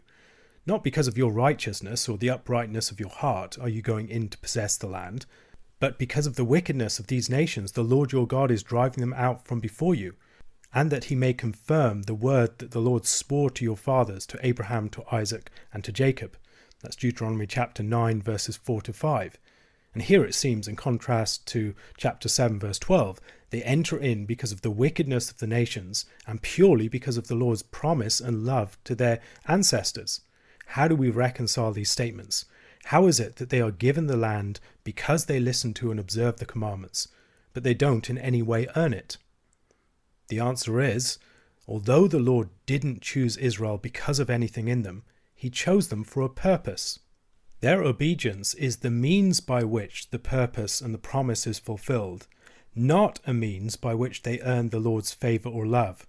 And we see something of the logic of this in Genesis chapter 18, verses 17 to 19. The Lord said, Shall I hide from Abraham what I am about to do, seeing that Abraham shall surely become a great and mighty nation, and all the nations of the earth shall be blessed in him? For I have chosen him that he may command his children and his household after him to keep the way of the Lord by doing righteousness and justice, so that the Lord may bring to Abraham what he has promised him. The logic there is that God chose Abraham to bless all of the nations in the earth. He chose him for that purpose. He didn't choose him because of anything in Abraham that merited being chosen. However, the blessing that God promised to Abraham that he would experience himself, and the blessing that he would be to others, will be achieved through Abraham's faithfulness. And God is going to form that faithfulness in Abraham, so that God will bring to pass through Abraham what he always intended. Now, what does this mean for Israel? It means that the land is not a reward that God is giving them. No, it's part of their mission. God has chosen Israel so that they will be a light to the nations, a blessing to the people that have been cursed at Babel.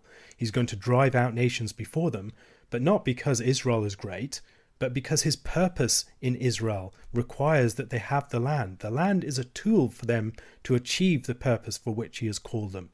And so that blessing of the land is part of the way in which the promise is going to be fulfilled, part of the way in which God is going to bring his light to the nations round about, and finally to the whole world. They are instructed to consume the peoples of the land. They must remember the lessons of the Exodus and not be afraid of any of them. The Lord fights for them. The Lord fought for them in the events of the plagues, and the Lord will fight for them again in a similar manner. He'll clear out the nations, bit by bit, so that they can take possession as they have the ability to do so. He won't do it in a sudden swoop. Rather, as they rise in faithfulness and their capacity for taking rule in the land, God will drive out the people as they grow. And the work of destroying these nations will not primarily be done by them. It will be done by the Lord who fights for them. What this actually looked like in practice is not entirely clear. We should not presume that it would just be a matter of them falling by the sword. When they do take over the land, they must beware at every step not to give in to the temptation of syncretism, not to take the plunder of the cities and fall into the snare of idolatry. They must be holy to the Lord, and it's that bond with the Lord that drives all of this mission. The holiness that they must express, the wickedness that they must completely detest and reject, and the way in which God will bless them as they take that route over others. This will be the means by which God's purpose for his people will be accomplished. A question to consider. What are some of the ways in which we can compromise our holiness as the people of God through dangerous entanglements that we enter into through fear? Deuteronomy chapter 8 continues Moses' teaching on the first commandment, the fact that Israel should have no other gods besides the Lord. And here the concern is that they remember the Lord their God in their prosperity. The time in the wilderness was one of humbling and testing in preparation for the challenge of entering the land. Like a father training his son, so the Lord trained Israel in preparation for their entry into the promised land. That training involved humbling and testing. The humbling involved bringing them to a position of dependence upon God, utter dependence upon his provision and his protection.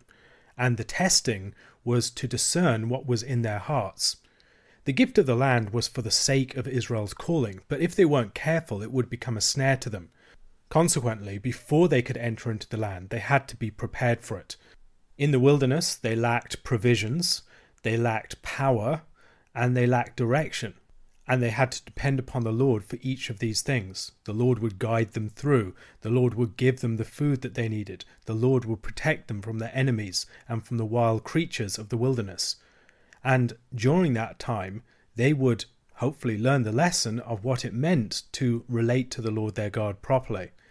The wilderness was also a time of testing and judgment, where the heart of Israel was exposed through sin and rebellion, and when God judged them so that they would learn the lesson and be faithful.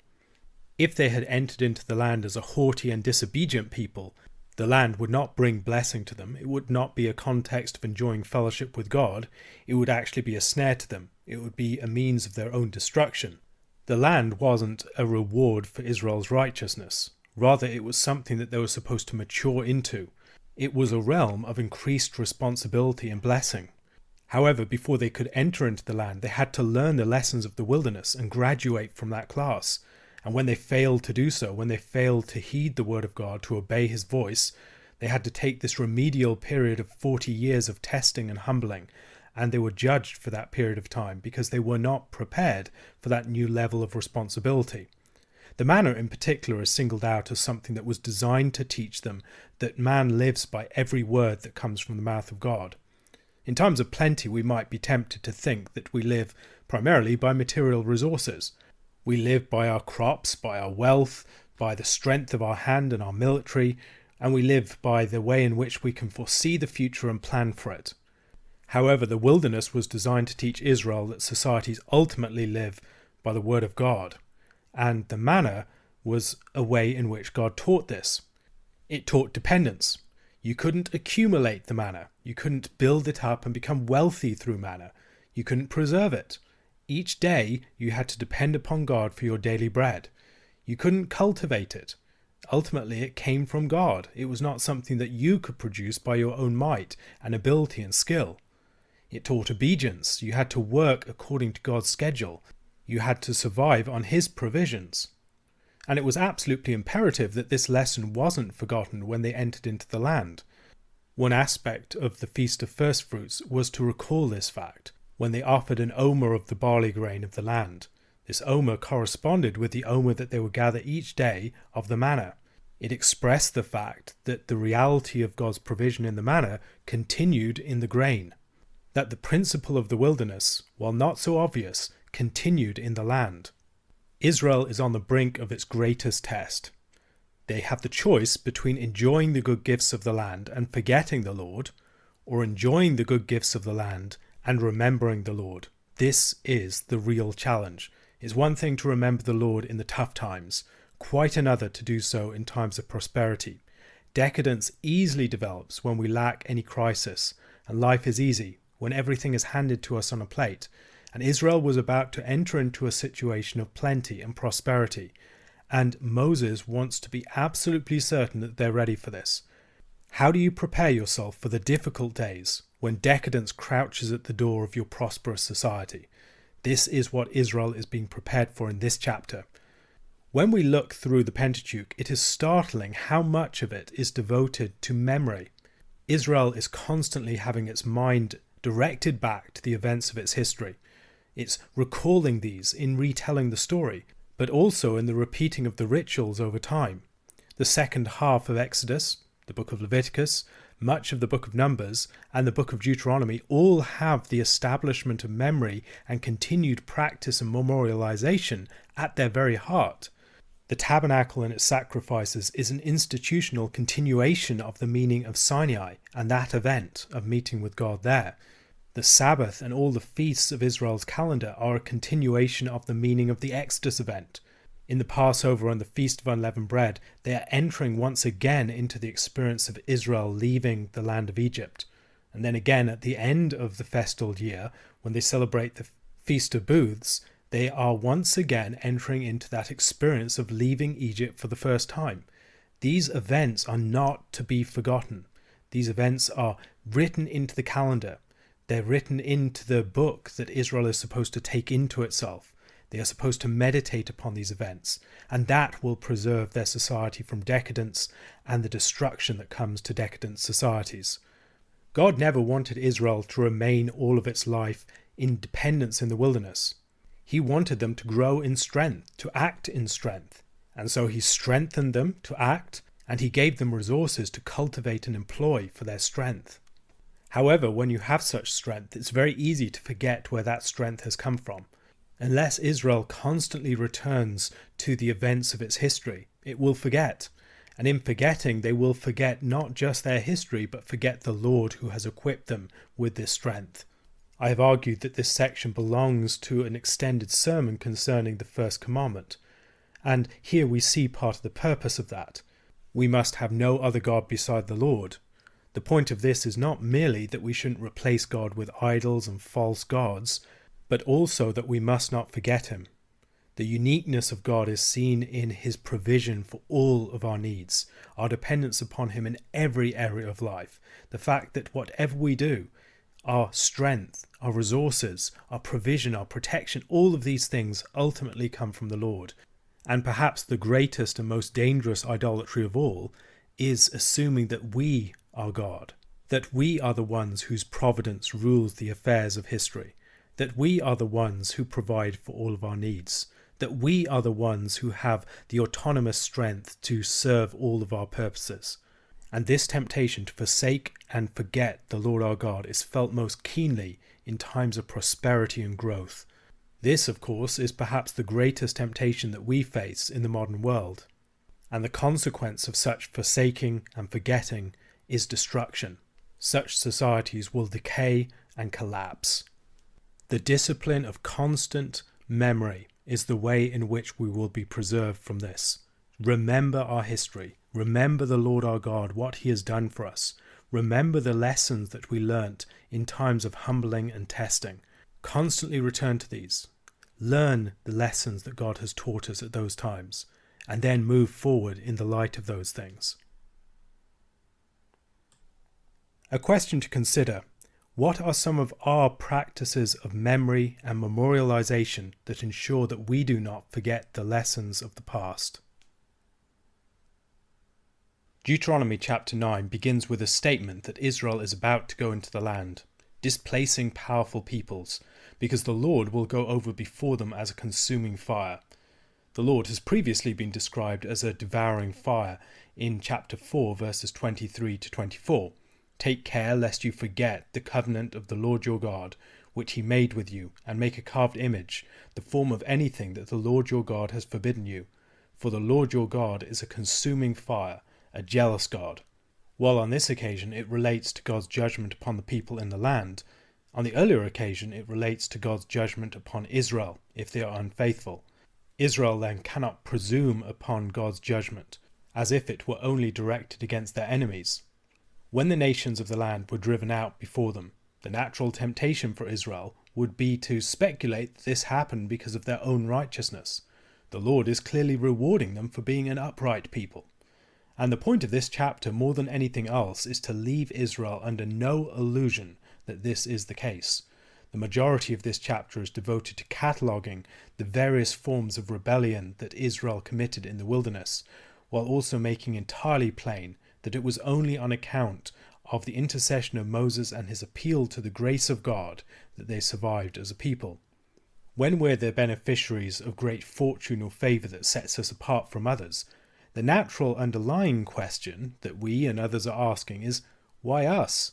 And in such situations, we're generally inclined to give reasons. We worked particularly hard. We used our smarts.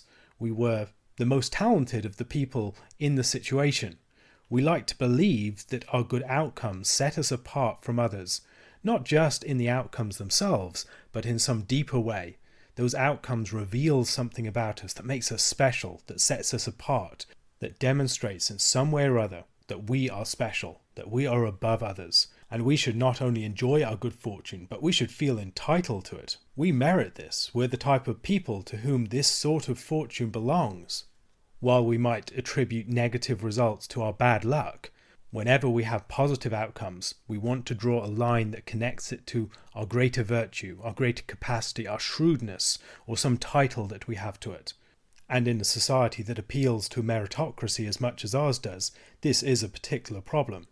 We often labour under the illusion that those who enjoy the best results in our society, who have the most wealth, the people who have the greatest power, the greatest positions of authority, the greatest status, whatever it is, we like to believe that that all comes down to some special characteristic in them, save of course for the occasions when this would cast an unflattering light upon us.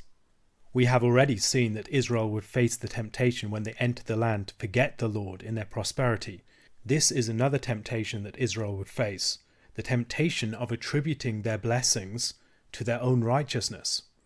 Moses has already taught concerning this to some extent in Deuteronomy chapter 7 verses 7 to 8. It was not because you were more in number than any other people that the Lord set his love on you and chose you, for you were the fewest of all peoples. But it is because the Lord loves you and is keeping the oath that he swore to your fathers, that the Lord has brought you out with a mighty hand and redeemed you from the house of slavery, from the house of Pharaoh king of Egypt. Israel is not being given the land on account of its righteousness. Indeed, the bringing of Israel into the land seems almost incidental here. The real point is driving out the wicked people before them, and they're driven out not because of Israel, but because of their own wickedness. At this point, Israel might still want to pat itself on the back for its supposed righteousness. Perhaps they weren't given the land for this reason, but clearly they aren't that bad, and they can congratulate themselves to some extent. And the rest of this chapter is designed to puncture that illusion. Israel is a stiff-necked people. It escaped destruction by the Lord in the wilderness only by the intercessions of Moses and by the skin of their teeth. Even at Horeb you provoked the Lord to wrath. Even at Horeb, the place where the covenant was established, where the law was given, where they saw the theophanic cloud and the fire, and when they heard the voice of God coming from the cloud, even at Horeb they rebelled against the Lord.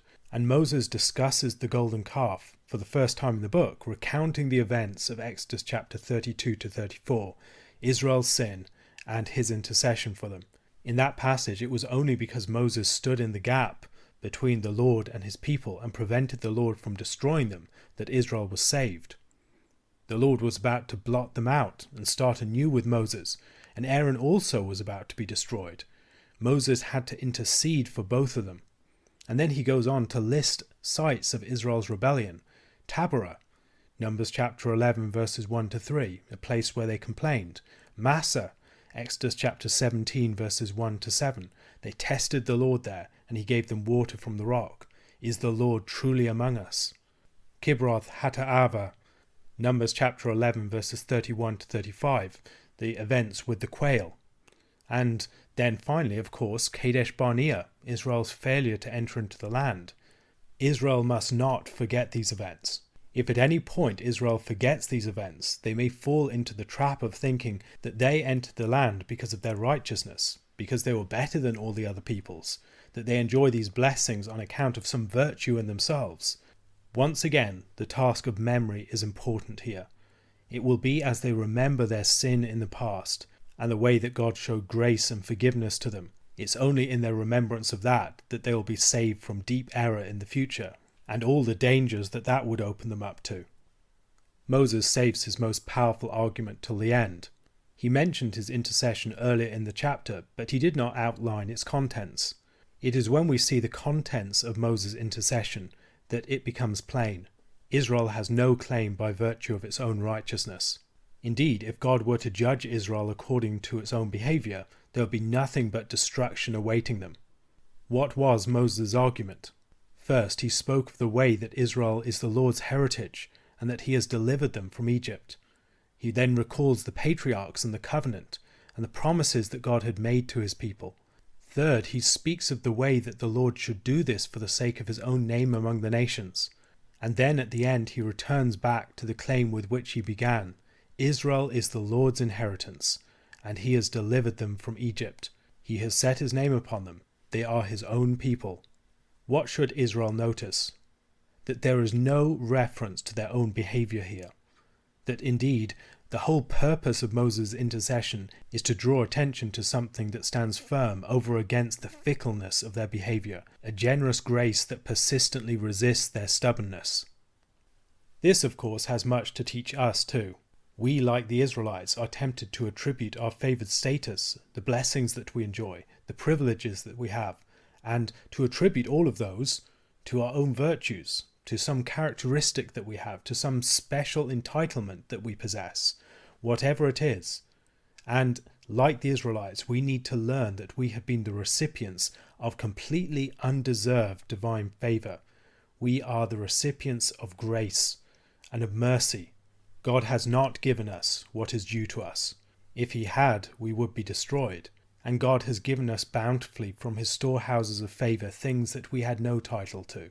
God has blessed us richly with things that can only be attributed to his own kindness and goodness. Like the Israelites, we should never forget our own sinfulness, lest we fall into the dark ingratitude of thinking that the grace and the goodness of our God has been received on account of something in us. One of the central themes of Moses' sermon is that there is nothing in the people themselves that merits God's goodness. To give them that vertiginous awareness that what holds them aloft in this position of incredible blessing is nothing but the undeserved favour of God.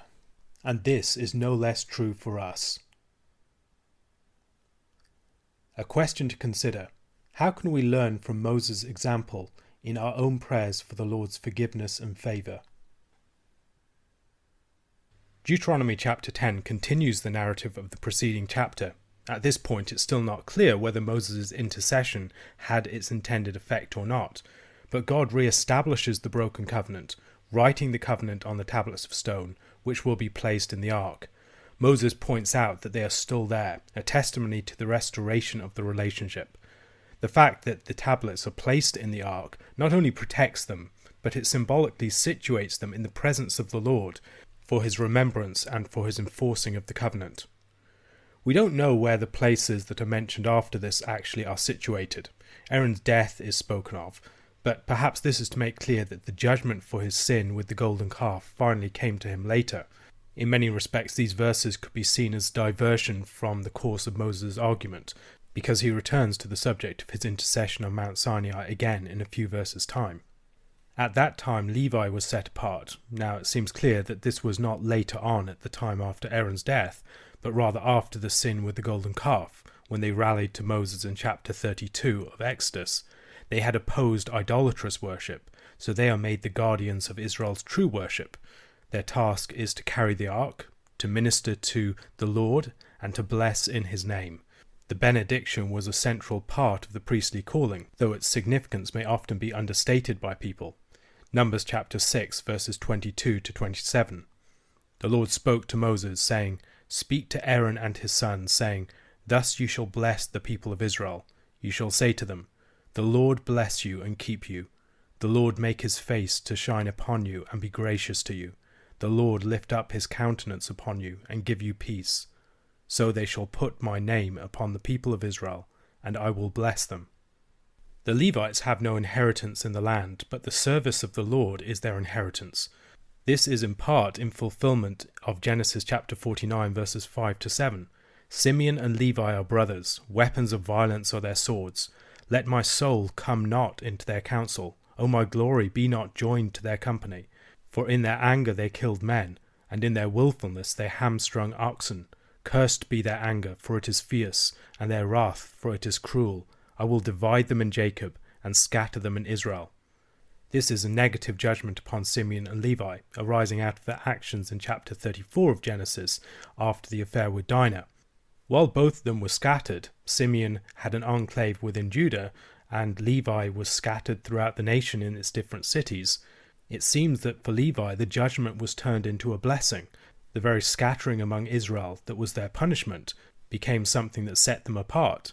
Their inheritance was the Lord, and so they did not have a special inheritance within the land. Rather, they had the tribal cities that were scattered as enclaves throughout the rest of the nation.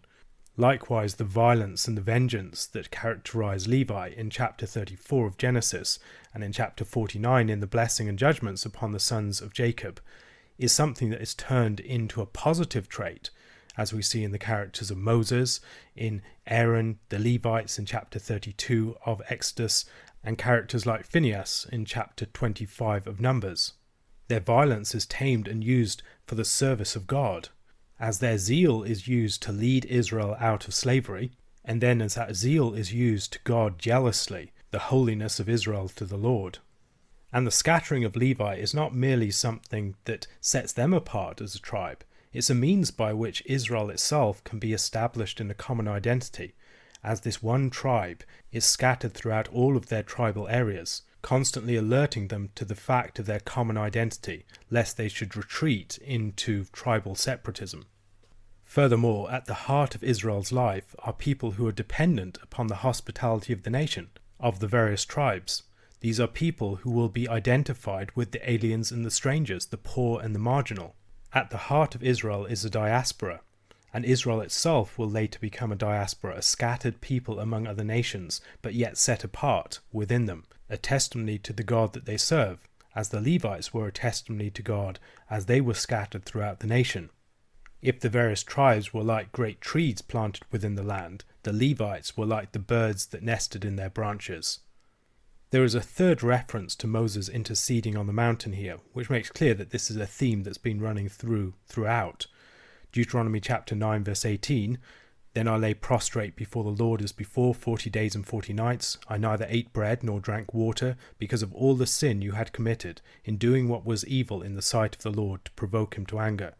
And then in Deuteronomy chapter 9 verse 25, "So I lay prostrate before the Lord for these 40 days and 40 nights, because the Lord had said he would destroy you." And now he returns to that again. The subject has been the incident of the golden calf and what it proves about Israel standing with the Lord throughout. And when that situation is finally resolved, there's a calling back to the beginning. At the beginning, in Deuteronomy chapter 9 verse 12, the Lord said to him, "Arise, go down quickly from here, for your people whom you have brought from Egypt have acted corruptly." And then in chapter 10 verse 11, "And the Lord said to me, Arise, go on your journey at the head of the people, so that they may go in and possess the land, which I swore to their fathers to give them." By this point, Moses has made definitively clear that Israel's standing with the Lord is not upon its own righteousness. At this point, on the basis of the Lord's undeserved favour, he presents Israel with what the Lord calls them to. As Geoffrey Tegay observes, as elsewhere in Deuteronomy, the accent here is upon underlying attitudes, not upon mere surface obedience and adherence to commandments. The letter of the commandments is not the primary thing, important though it is. Rather, true obedience will arise from a spirit of love, trust, and devotion. Deuteronomy, among many other things, is a great body of teaching against legalism. Now, that seems surprising to us because it's a book about the law. Indeed, it's named after the law. But the fact is, as we look closely, it's a book about faith. It's a book about devotion to the Lord, about love of the Lord. And these are the things that lie at the heart of Israel's relationship to the Lord, not mere external obedience to the commandments. The commandments are given to them for their own good, and they will recognize this to be the case as a spirit of true obedience is cultivated in them. And such a spirit will naturally lead to willing and not grudging or resentful surface obedience.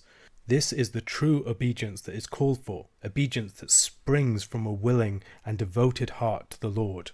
Israel has been set apart by the Lord, but the Lord isn't a mere national deity. Many have thought about the religion of Israel as a sort of henotheism, that there are many gods in the world, but there's only one God that Israel serves. So the Egyptians can serve these particular gods, the other nations around about can serve the Baals and these other sorts of gods, but Israel is going to serve Yahweh. But God is the God of the whole earth and the heavens. This should heighten Israel's awareness of the depth of grace.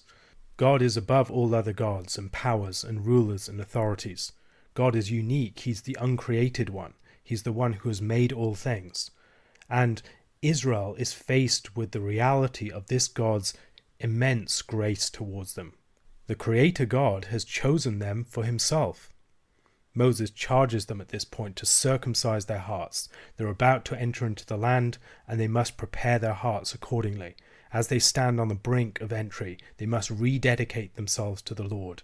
Circumcision was always a physical sign that needed to be confirmed in a posture of heart.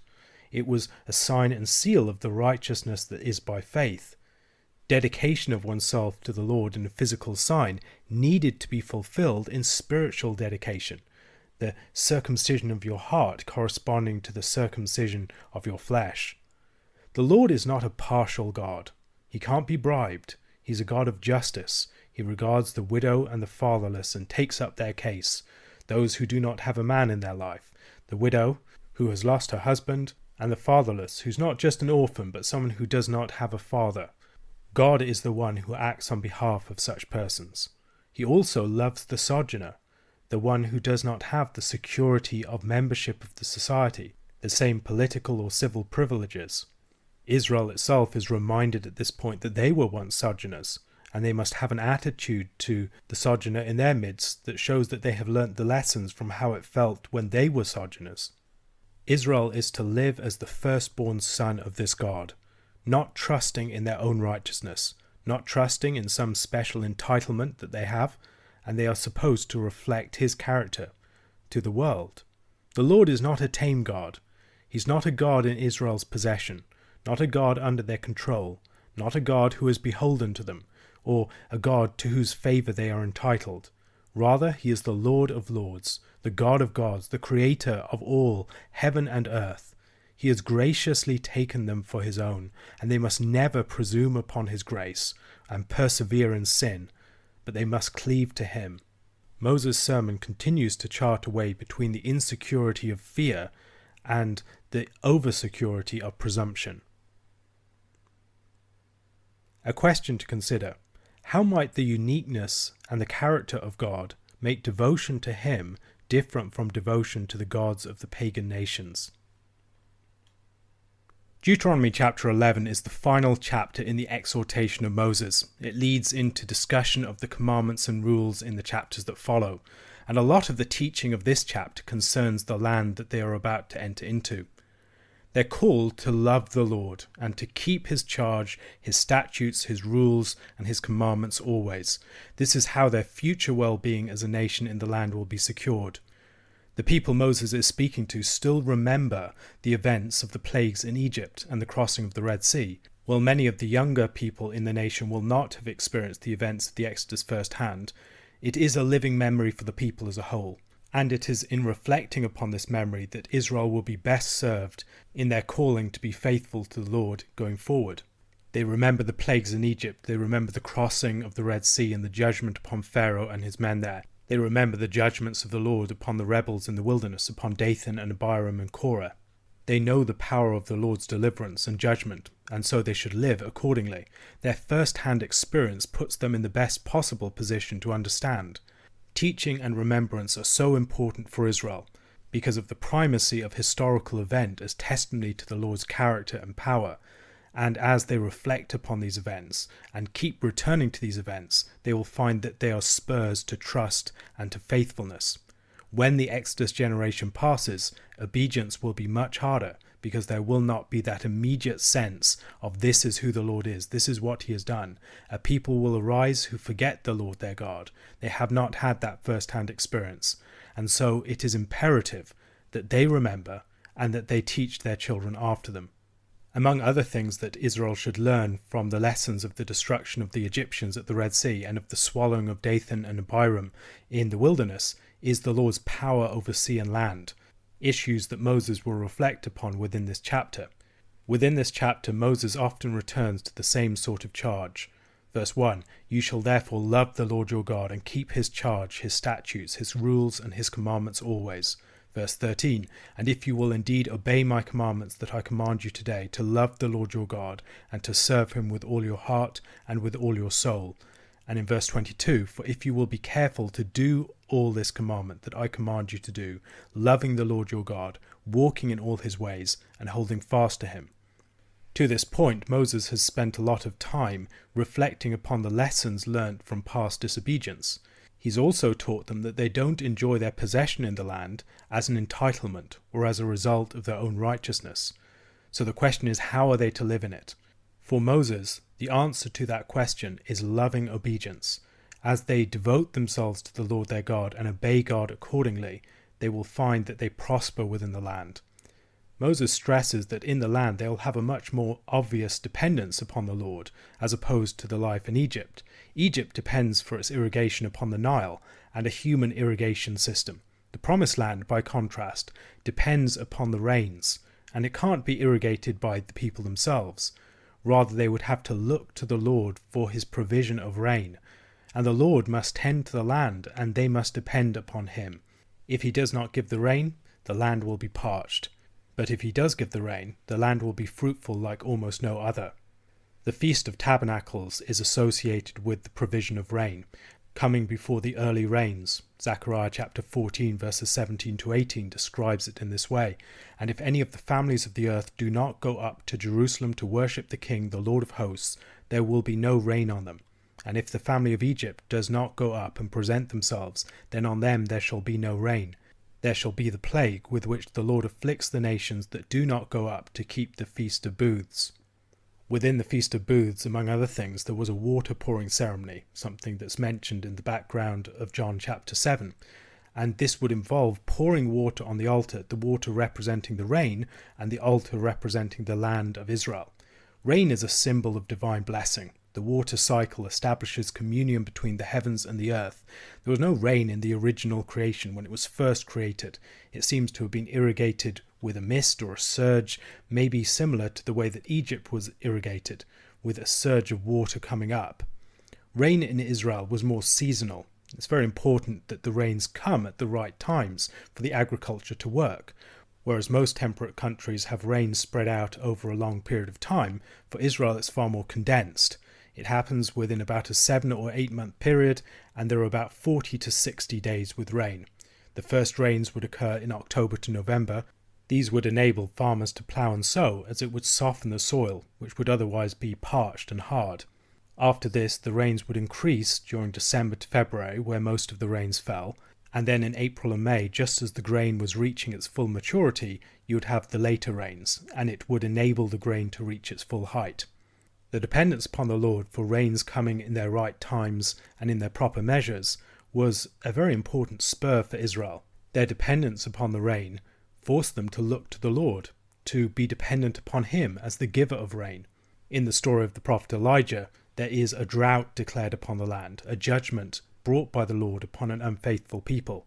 The heavens, from which rain comes, are shut up, a natural symbol of the breaking of communion between God and his people, as his people have not called to the heavens are not opened to them, and rain is not given. The description of Egypt as a vegetable garden here is an interesting one. It may make us think of the story of Naboth's vineyard in 1 Kings chapter 21. There, King Ahab wants to take Naboth's vineyard and turn it into a vegetable garden. He's taking the symbol of Israel, a vineyard, and turning it into a symbol of Egypt. In verses 18 to 21, Moses returns to instructions from the beginning of his sermon in chapter 6. He's given this charge at the very beginning, but now it's obvious why this is so important, why remembrance is absolutely imperative, and so he charges them once again to remember in these particular ways, these very physical ways, by binding things onto yourself, and also by constantly teaching your children and those who come after you. Observing the commandment would also lead to them being successful in the conquest and possession of the land. Everywhere that they set foot would become theirs, as in the case of Abraham in Genesis chapter 13. The Lord would go before them and strike fear into the hearts of all of their enemies. And Moses juxtaposes blessing and curse. Ultimately, what they have is a choice between life and death. They have a choice between the way of the Lord and the way of their own rebellion. All depends on whether they will love and obey the Lord, or whether they will reject and rebel against him. When they enter into the land, they will have to perform a ceremony at two mountains facing each other near Shechem. This will be a very powerful and visual representation of the choice that faces them, the choice between life and death, a choice that we find on many occasions in Scripture, this juxtaposition of the way of foolishness and the way of wisdom, the juxtaposition of the way of obedience and the way of disobedience, and then those things being connected with blessedness and judgment, with beatitudes and woes. This ceremony gets returned to in chapter 27 of this book. In Joshua chapter 8, verses 30 to 35, the actual performance of the ceremony is described. At that time Joshua built an altar to the Lord, the God of Israel, on Mount Ebal, just as Moses, the servant of the Lord, had commanded the people of Israel, as it is written in the book of the law of Moses, an altar of uncut stones, upon which no man has wielded an iron tool. And they offered on it burnt offerings to the Lord, and sacrificed peace offerings. And there in the presence of the people of Israel he wrote on the stones a copy of the law of Moses, which he had written. And all Israel, sojourner as well as native born, with their elders and officers and their judges, stood on opposite sides of the ark before the Levitical priests who carried the ark of the covenant of the Lord, half of them in front of Mount Gerizim, and half of them in front of Mount Ebal, just as Moses the servant of the Lord had commanded at the first, to bless the people of Israel. And afterward he read all the words of the law, the blessing and the curse, according to all that is written in the book of the law.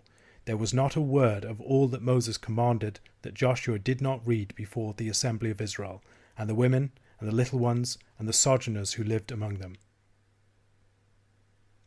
A question to consider. What are some of the other symbolic associations and connotations that rain has in Scripture? The book of Deuteronomy lays out the law given at Sinai once again, before Israel enters into the land. Chapter 5 contains the 10 Commandments, and the chapters that follow can be read as a general unpacking of those core commandments, with passages broadly devoted to each commandment in sequence from the 1st to the 10th. Chapters 6 to 11 unpack the first commandment, the core commandment, the truth that lies at the very heart of the covenant, the uniqueness of the Lord and his fundamental exclusive claim upon his people. In chapter 12, however, we move into exploration of the second commandment, the prohibition on idolatry and false worship.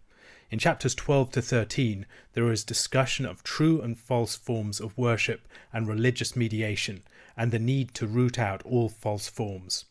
A key concern is that the Israelites don't adopt the religious practices of the Canaanites that they're coming in to dispossess. Israel must destroy the many sacrificial sites of the Canaanites and establish just one in their place. The restriction of the site of sacrificial worship to a single location is the main subject of this chapter, and perhaps it may be a bit surprising to us, but this restriction would have very far-reaching consequences. One of the temptations that the Israelites would have faced coming into the land would be that of religious syncretism, maintaining the pagan worship sites and many of their practices, but tweaking and mixing them with the worship of the Lord. The pagan sites of worship seem to have been, for the most part, outdoor sanctuaries associated with geographical landmarks, trees or tops of hills or mountains, and these sites would often be named after the pagan deities that were worshipped there. Israel, however, is supposed to destroy these sites completely and to obliterate their names, presumably by changing the name of the place that has been named after the pagan deity. Israel, for its part, must worship only at one location, where the Lord determines to establish his name. The Lord establishes his name in a specific spot. The Lord dwells there, but only after a kind, not in the fuller literal sense.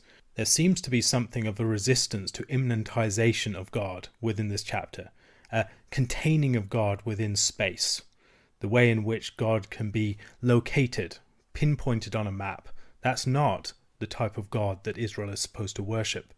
The Lord does dwell in the midst of his people and in a specific location, but he places his name there, and that placing of his name is a sign of ownership and possession. But it might also warn against the idea that the Lord is contained in buildings made with hands.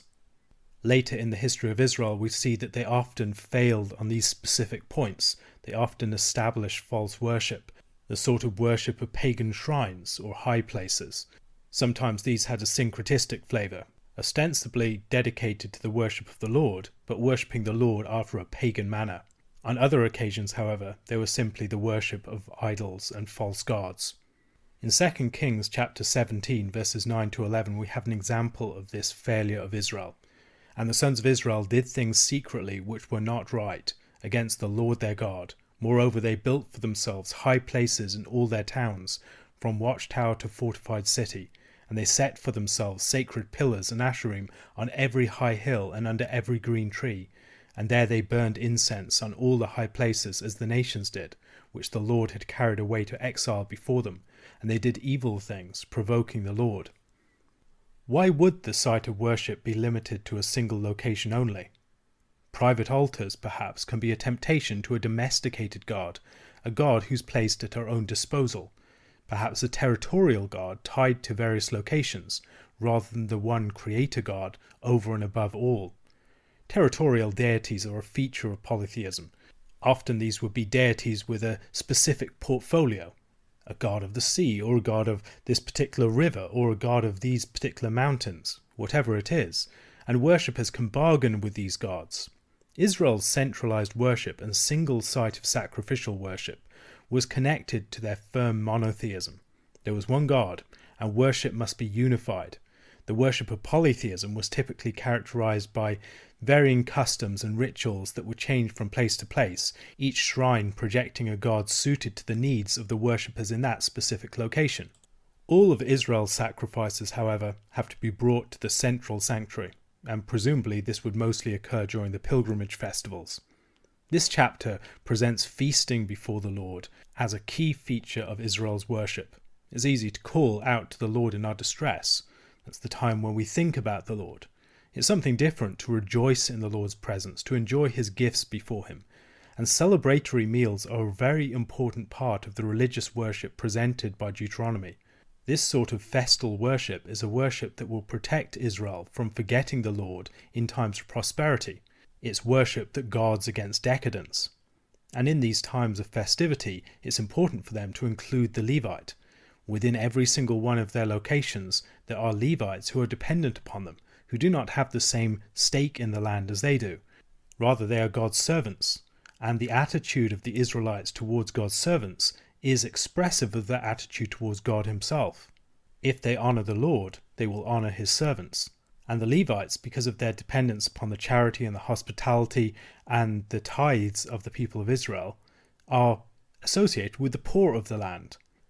The change to the sanctuary here is a movement from a situation that verse 8 describes as everyone doing whatever is right in his own eyes, to one of everyone doing what is good and right in the sight of the Lord your God, in verse 28. Everyone doing what is right in their own eyes is not presented as a positive thing. We have that as a refrain within the book of Judges. There's no king in the land. There's no one to unify the land under a single principle of behavior. And so everyone does what is right in their own eyes. Once Israel is securely established in the land, the current situation, where they seem to be sacrificing in various locations, seemingly against the instructions of Leviticus chapter 17 verses 1 to 9, that would change. Perhaps the situation had become one of the Israelites being semi-settled in the Transjordanian territory, and they're sacrificing animals for meat on private altars, as the tabernacle was now too far away from many of them.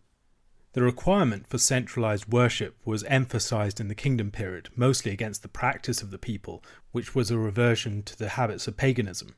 Israel was judged for setting up local shrines and high places and sites of sacrificial worship, most notably that set up at Bethel by Jeroboam the son of Nebat. With the removal of these various sacrificial locations, there would need to be a change to Israel's eating practices. While they were in the wilderness, it wasn't too hard for them to sacrifice in the tabernacle if they needed to sacrifice. But when they became much more spread out, they either had to have these private altars, or they would have to go a long distance to sacrifice. And so there needs to be a change to the practice. They could formerly kill and eat non-sacrificial animals, but had to sacrifice the sacrificial animals first. Now this was no longer necessary. They could eat the meat of animals that would be of the kind that could be offered, without having to offer them. If they were going to give a sacrifice, they would have to eat that in the presence of the Lord, and this would include voluntary sacrifices. So that meant that they couldn't have voluntary sacrifices on their own private altars. They had to go to the altar of God at the temple or the tabernacle and offer there, and then they could have it in the presence of the Lord in that location. The result of all of this is that much of their meat eating, which formerly would have been religious, they would have to sacrifice the animal to the Lord first, and then they would eat the meat as a sort of peace offering, is now secularized. They don't have to offer that in order to eat it as meat. But if they are going to offer a peace offering, they have to eat it in the presence of the Lord. Moses charges Israel utterly to reject the religious practices of the Canaanites. They were being wiped out of the land for these things. They should not inquire about the sort of ways in which the Canaanites worship their gods. It is not an example for them to follow. The most egregious practice, of course, is child sacrifice. They must not adopt such practices, but must worship the Lord only as he commands. The centralization of sanctuary worship is an important part of the reforms of figures such as Josiah and Hezekiah. We read of Hezekiah in 2 Kings chapter 18 verses 3 to 4. And he did what was right in the eyes of the Lord, according to all that David his father had done. He removed the high places, and broke the pillars, and cut down the Asherah, and he broke in pieces the bronze serpent that Moses had made, for until those days the people of Israel had made offerings to it. It was called Nehushtan. Part of the impact of all of this teaching is to establish a sense of orthodoxy in worship. Worship is not this superstitious thing, nor is it a matter of practice that is vernacular to a particular location, something arising out of the customs, the needs, the habits, and the traditions of a specific location. No, there is a single site of sacrificial worship, and there is a single mode of sacrificial worship. God must be approached on his own terms, not in terms of each location's customary religious traditions and practices. A question to consider. How do you imagine that the centralization of the sanctuary would have caused the average Israelite's experience of his faith to differ from those of the surrounding pagan nations? Deuteronomy chapter 13 continues to explore themes broadly related to the second commandment, concerning false forms of worship. Chapters 6 to 26 unpack the Ten Commandments of chapter 5. We see the core principles of the law refracted in many situations, and in the process we get a much better sense of how expansive their principles are, and we see more clearly how they touch upon different specific situations. Chapter 13 seems to come under the material concerned with the second commandment. However, it doesn't seem to fit very neatly on the surface of it. This happens on a number of occasions in these chapters in Deuteronomy. The general pattern seems to hold quite strongly, but there are many particular parts that seem to strike a jarring note. One might imagine that the material of chapter 13 would fit more neatly under the category of the first commandment, as it is concerned to ensure that Israel aren't led to serve other gods than the Lord. What could this chapter have to do with the second commandment? On such occasions, we need to beware of trying to force passages into patterns. There is always the temptation to see a nice pattern and to impose it upon unwilling texts, like someone hammering two puzzle pieces together. Our reading must always be attentive and responsive to the guidance of the texts themselves. However, some of that guidance is found in the patterns themselves that emerge from the texts and that can help us to push our attention in specific directions. There are a number of ways in which we could respond to this situation. First of all, we should provisionally weaken the strength that we attribute to the pattern. The pattern must arise from the text and it must be confirmed by the text. It's very important that we make such patterns vulnerable to challenge from the text. When reading scripture, we often focus a bit too much simply upon whether something is right or wrong, and we fail to consider the strength of certain connections and patterns. Some connections and patterns are genuinely present, but they're weak. Others are very strong. Others are uncertain and should only be weighted as weak. We wouldn't have to worry about breaks so much upon our readings if we were much more cautious about our use of the accelerator. Second, we should hold it up to question. Perhaps the pattern isn't there at all. Perhaps the problem is that much material can be connected to one of several different commandments, for instance in this particular part of Scripture, and we, having presumed that the connection must be with one specific commandment, are over-determining texts that are actually more ambiguous. This is a trap that's very easy to fall into. Much of the material in these chapters could have been classed under one of several commandments, and the fact that it is classed under one particular commandment, presuming for the sake of argument that our pattern is correct, provides little evidence for the truth of the pattern itself. Perhaps the pattern is a weaker or more general one, and we are mistaken in expecting it to follow through exactly in every single passage. Third, we should consider the possibility that the pattern is real, but that a meaningful divergence from it is taking place. Scripture is musical and its motifs are seldom played out exactly. Many people think that scriptural patterns are merely about the similarities between passages. However, the similarities are often there to highlight important differences. They almost invariably involve variations, divergences, and other surprises. The patterns are real, but they occasionally set up expectations precisely in order to confound them. Fourth, we should consider the possibility that the pattern is real, but that it needs some tweaking.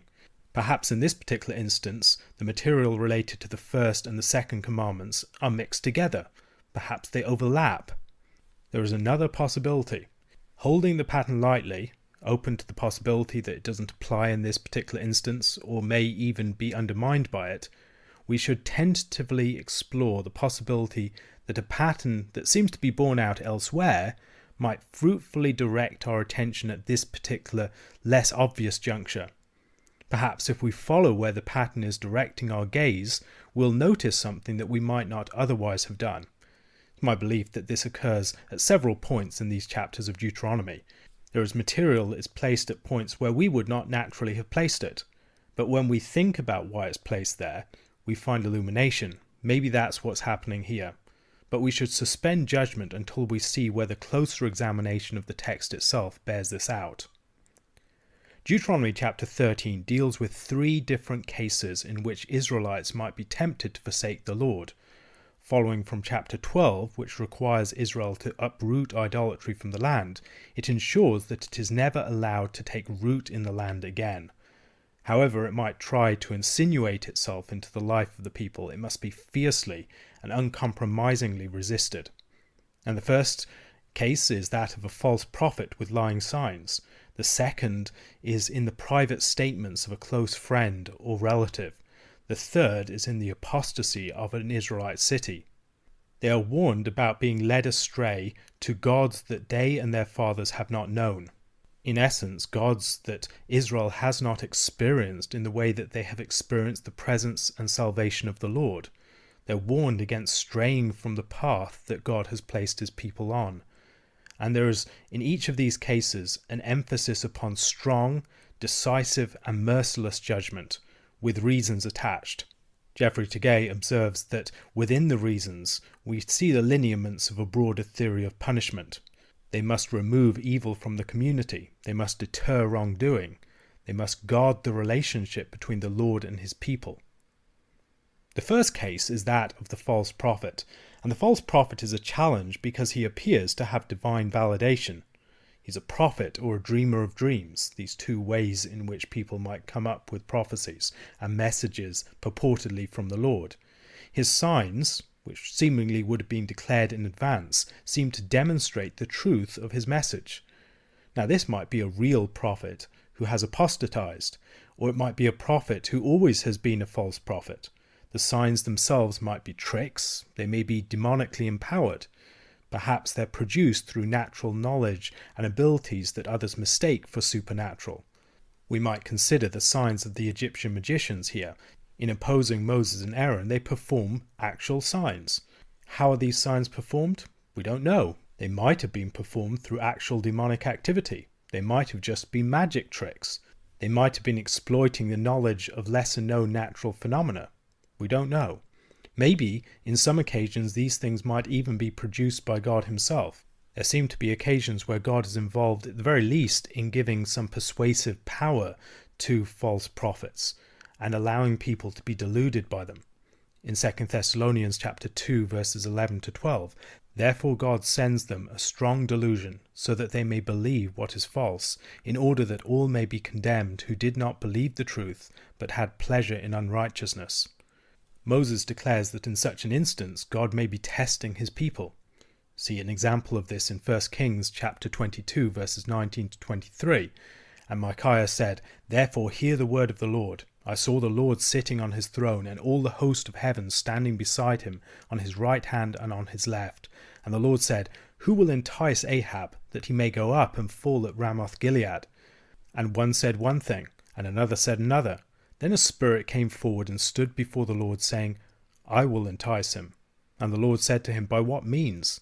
And he said, I will go out, and will be a lying spirit in the mouth of all his prophets.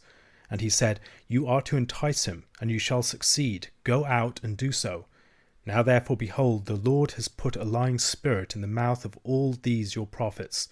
The Lord has declared disaster for you." Perhaps the interesting thing about this is that Micaiah is telling this to Ahab himself. He's being warned that there is this lying spirit in the mouth of all his prophets. And so he needn't be blind to the situation. If he's blind to the situation, it's because he wants to be. God tests his people with false prophets on a number of occasions. This seems surprising and even shocking to us. An especially unsettling example of this, perhaps, is found in the story of the man of God from Judah in 1 Kings chapter 13, who ends up being killed by a lion for believing a false prophecy purporting to be from the Lord. However, the Lord has already proved himself to his people. He delivered them from Egypt. He protected them and provided for them in the wilderness. He's going to bring them into the promised land. The problem is that people want to go astray. And when they want to go astray, they will desire these false prophecies. And in judgment, the Lord lets them fall prey to the delusion. He allows people to believe what they wish to believe and makes the error really convincing to them. This is worth bearing in mind when dealing with some people. Some people are confirmed in their willful blindness by the Lord as a sort of judgment upon them. God allows them to believe what they want to believe and to really believe it. There's a second case, and that's the friend in secret.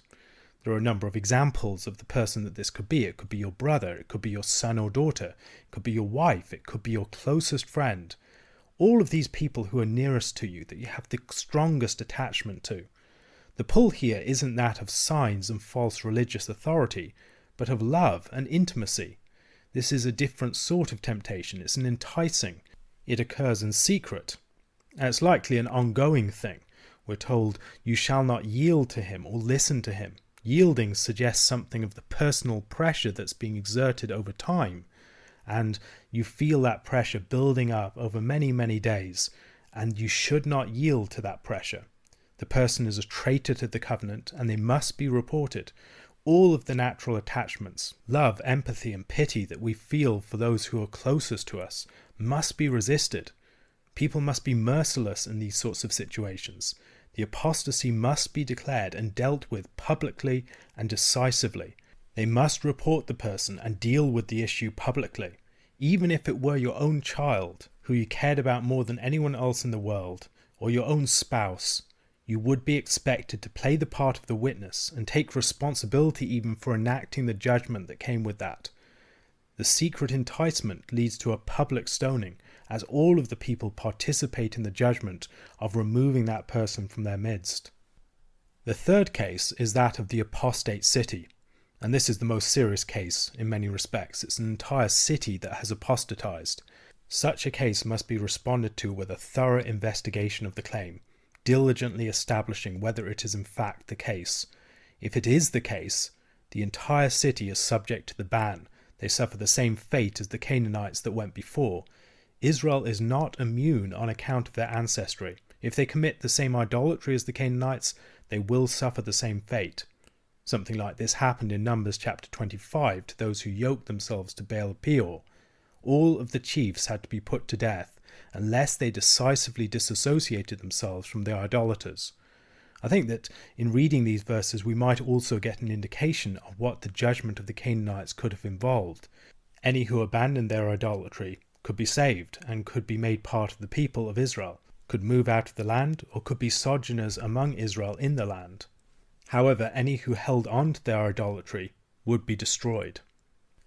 So, what are we to make of the question that we started with? How does this fit into the broader pattern of the commandments?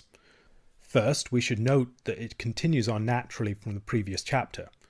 The previous chapter is about uprooting idolatrous worship, and this chapter is about ensuring that it never takes root again. Also, the second commandment covers the actual practice of worship, whereas the first focuses upon its proper and exclusive object, the Lord. The second commandment itself is a way in which the first commandment is enacted in practice. After treating the exclusivity of our relationship to the Lord, we are taught how to relate to the worship of the Lord. These are principles in this chapter for maintaining the purity of the practice of worship, and so it seems appropriate that they come under the second commandment.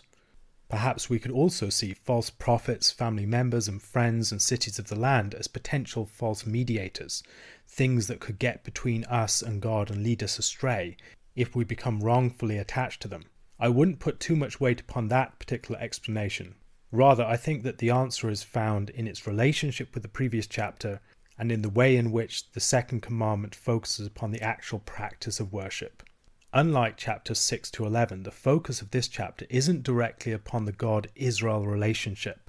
It is indirectly upon that, but its more direct focus is upon the relationships within Israel itself to ensure that the true worship of God is maintained. And in that recognition, I think we have moved some distance towards understanding why it might appropriately be classified under the second commandment. A question to consider. What might we learn about the potential dangers of our natural attachments with others from this chapter? How can we practice such attachments in a healthy way without them threatening our proper relationship with God? As we've been going through the book of Deuteronomy, I've noted the way in which the laws of this book loosely follow the order of the Ten Commandments. Chapters 6 to 11 are an exposition of the first commandment, of having no other gods beside the Lord. Chapters 12 to 13 relate more to the second commandment, not to make a graven image. And chapter 14 contains material relating to the third and fourth commandments. As we go through this passage, I will discuss more why I think this is the case. Israel is a people consecrated to the Lord their God, and for this reason they must avoid certain mourning practices. The practices in question, cutting themselves for the dead or pulling out their hair in mourning, are contrary to their holy status. The people of the Lord must not mark themselves out by death. Leviticus chapter 21 verses 1 to 6 and 10 to 11 describe similar requirements for the high priest and the other priests. And the Lord said to Moses, "Speak to the priests, the sons of Aaron, and say to them, No one shall make himself unclean for the dead among his people, except for his closest relatives, his mother, his father, his son, his daughter, his brother, or his virgin sister, who is near to him because she has no husband. For her he may make himself unclean. He shall not make himself unclean as a husband among his people, and so profane himself. They shall not make bald patches on their heads, nor shave off the edges of their beards, nor make any cuts on their body. They shall be holy to their God, and not profane the name of their God. For they offer the Lord's food offerings, the bread of their God, therefore they shall be holy. The priest who is chief among his brothers on whose head the anointing oil is poured, and who has been consecrated to wear the garments, shall not let the hair of his head hang loose, nor tear his clothes. He shall not go in to any dead bodies, nor make himself unclean, even for his father or for his mother.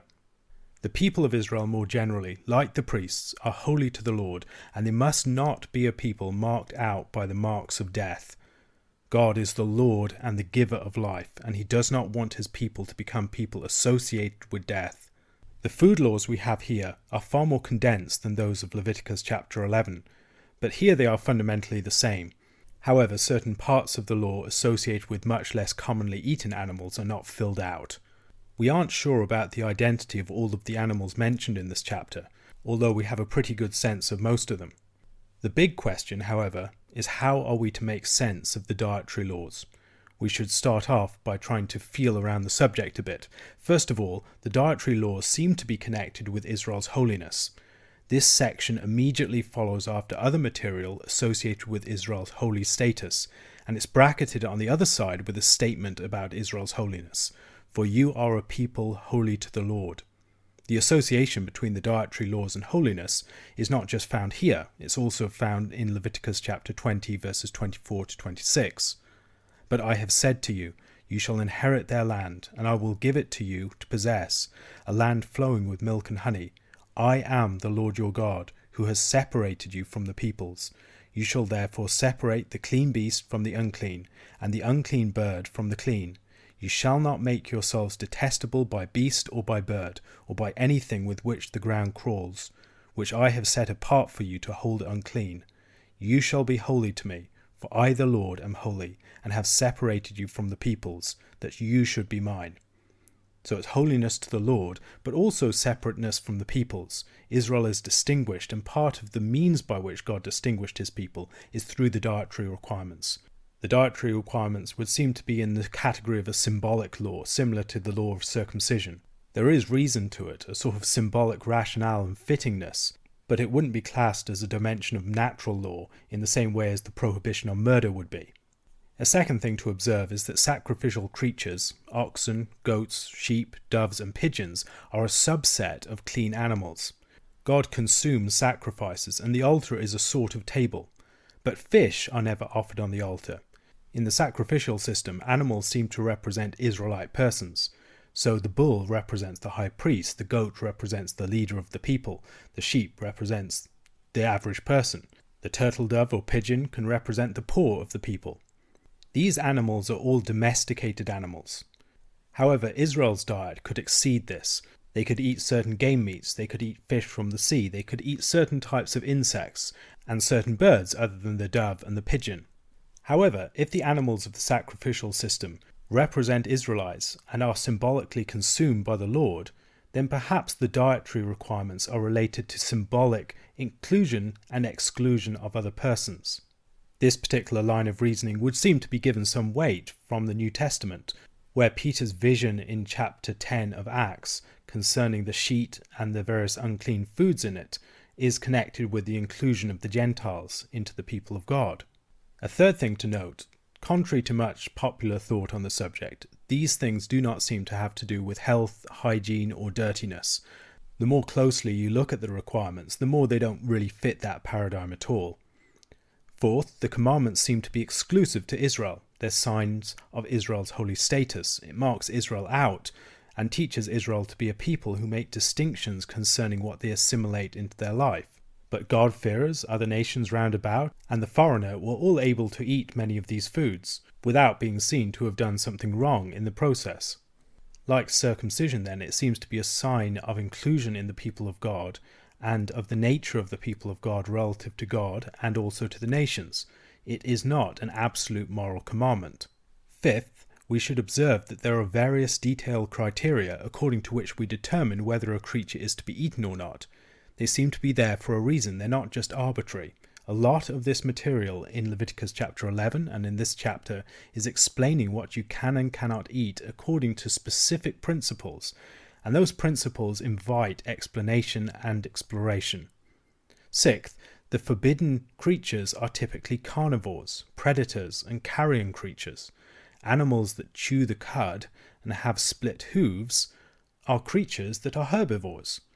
Jewish oral law argued that you could also tell forbidden animals by their teeth. If they had incisors suited for eating meat, then they were not kosher. This suggests that what we have here are rules of thumb by which you can tell whether something is a herbivore or not, by whether they are ruminants and whether they have cloven hooves. But there might be something more to this. So while this is part of the picture, in all likelihood, I think we are justified in looking further. A seventh thing, the limitations on eating in Eden and after the flood should be noted.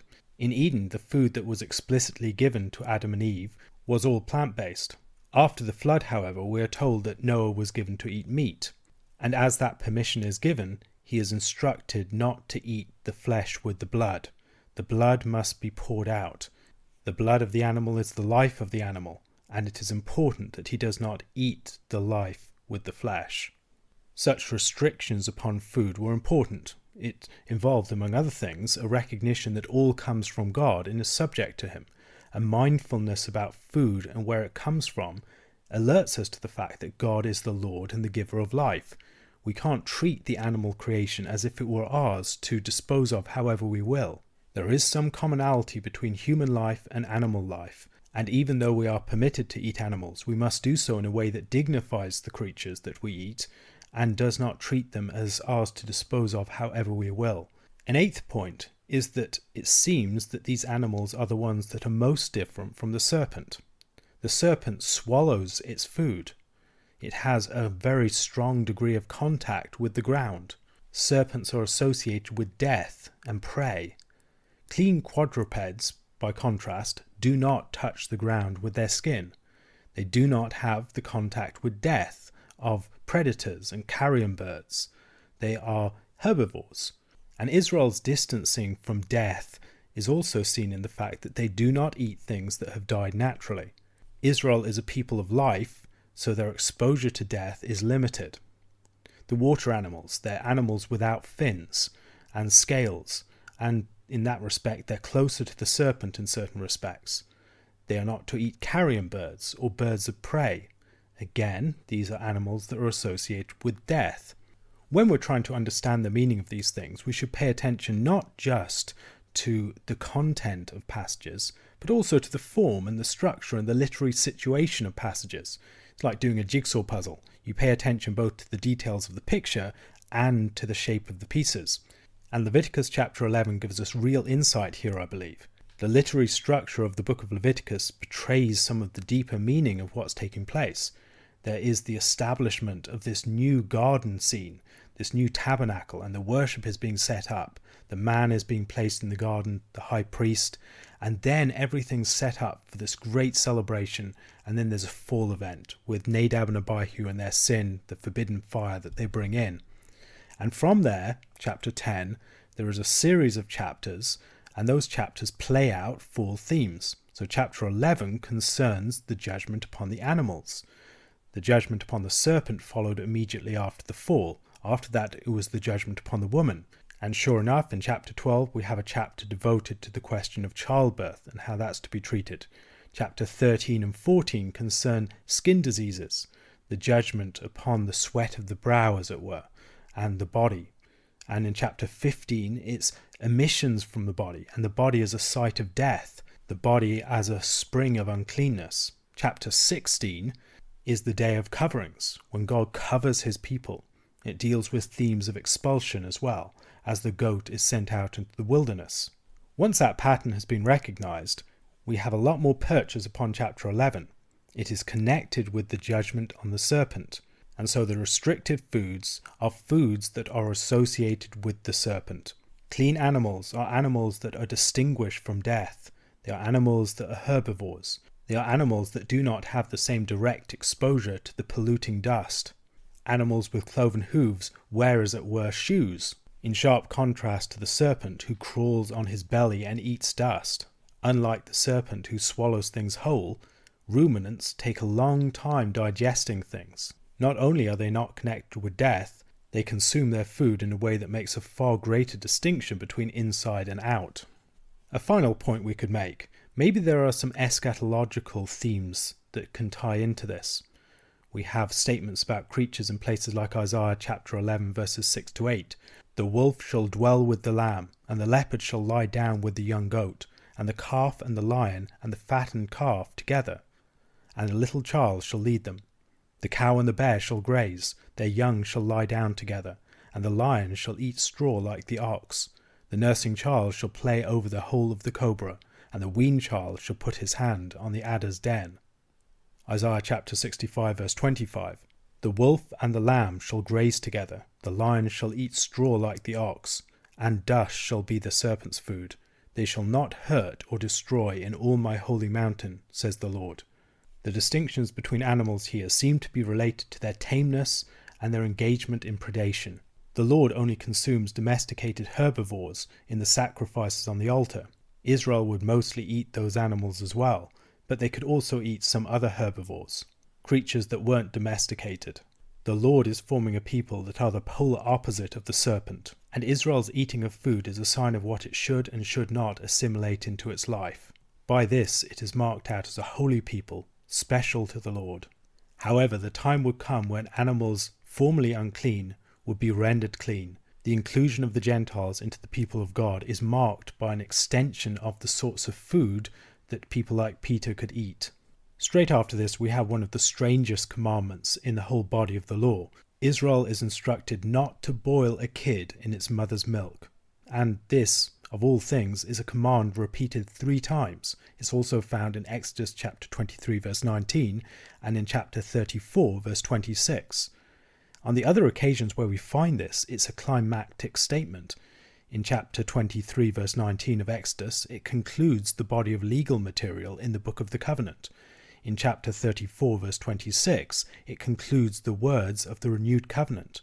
This suggests that this law is of great importance and is almost certainly symbolic of something important.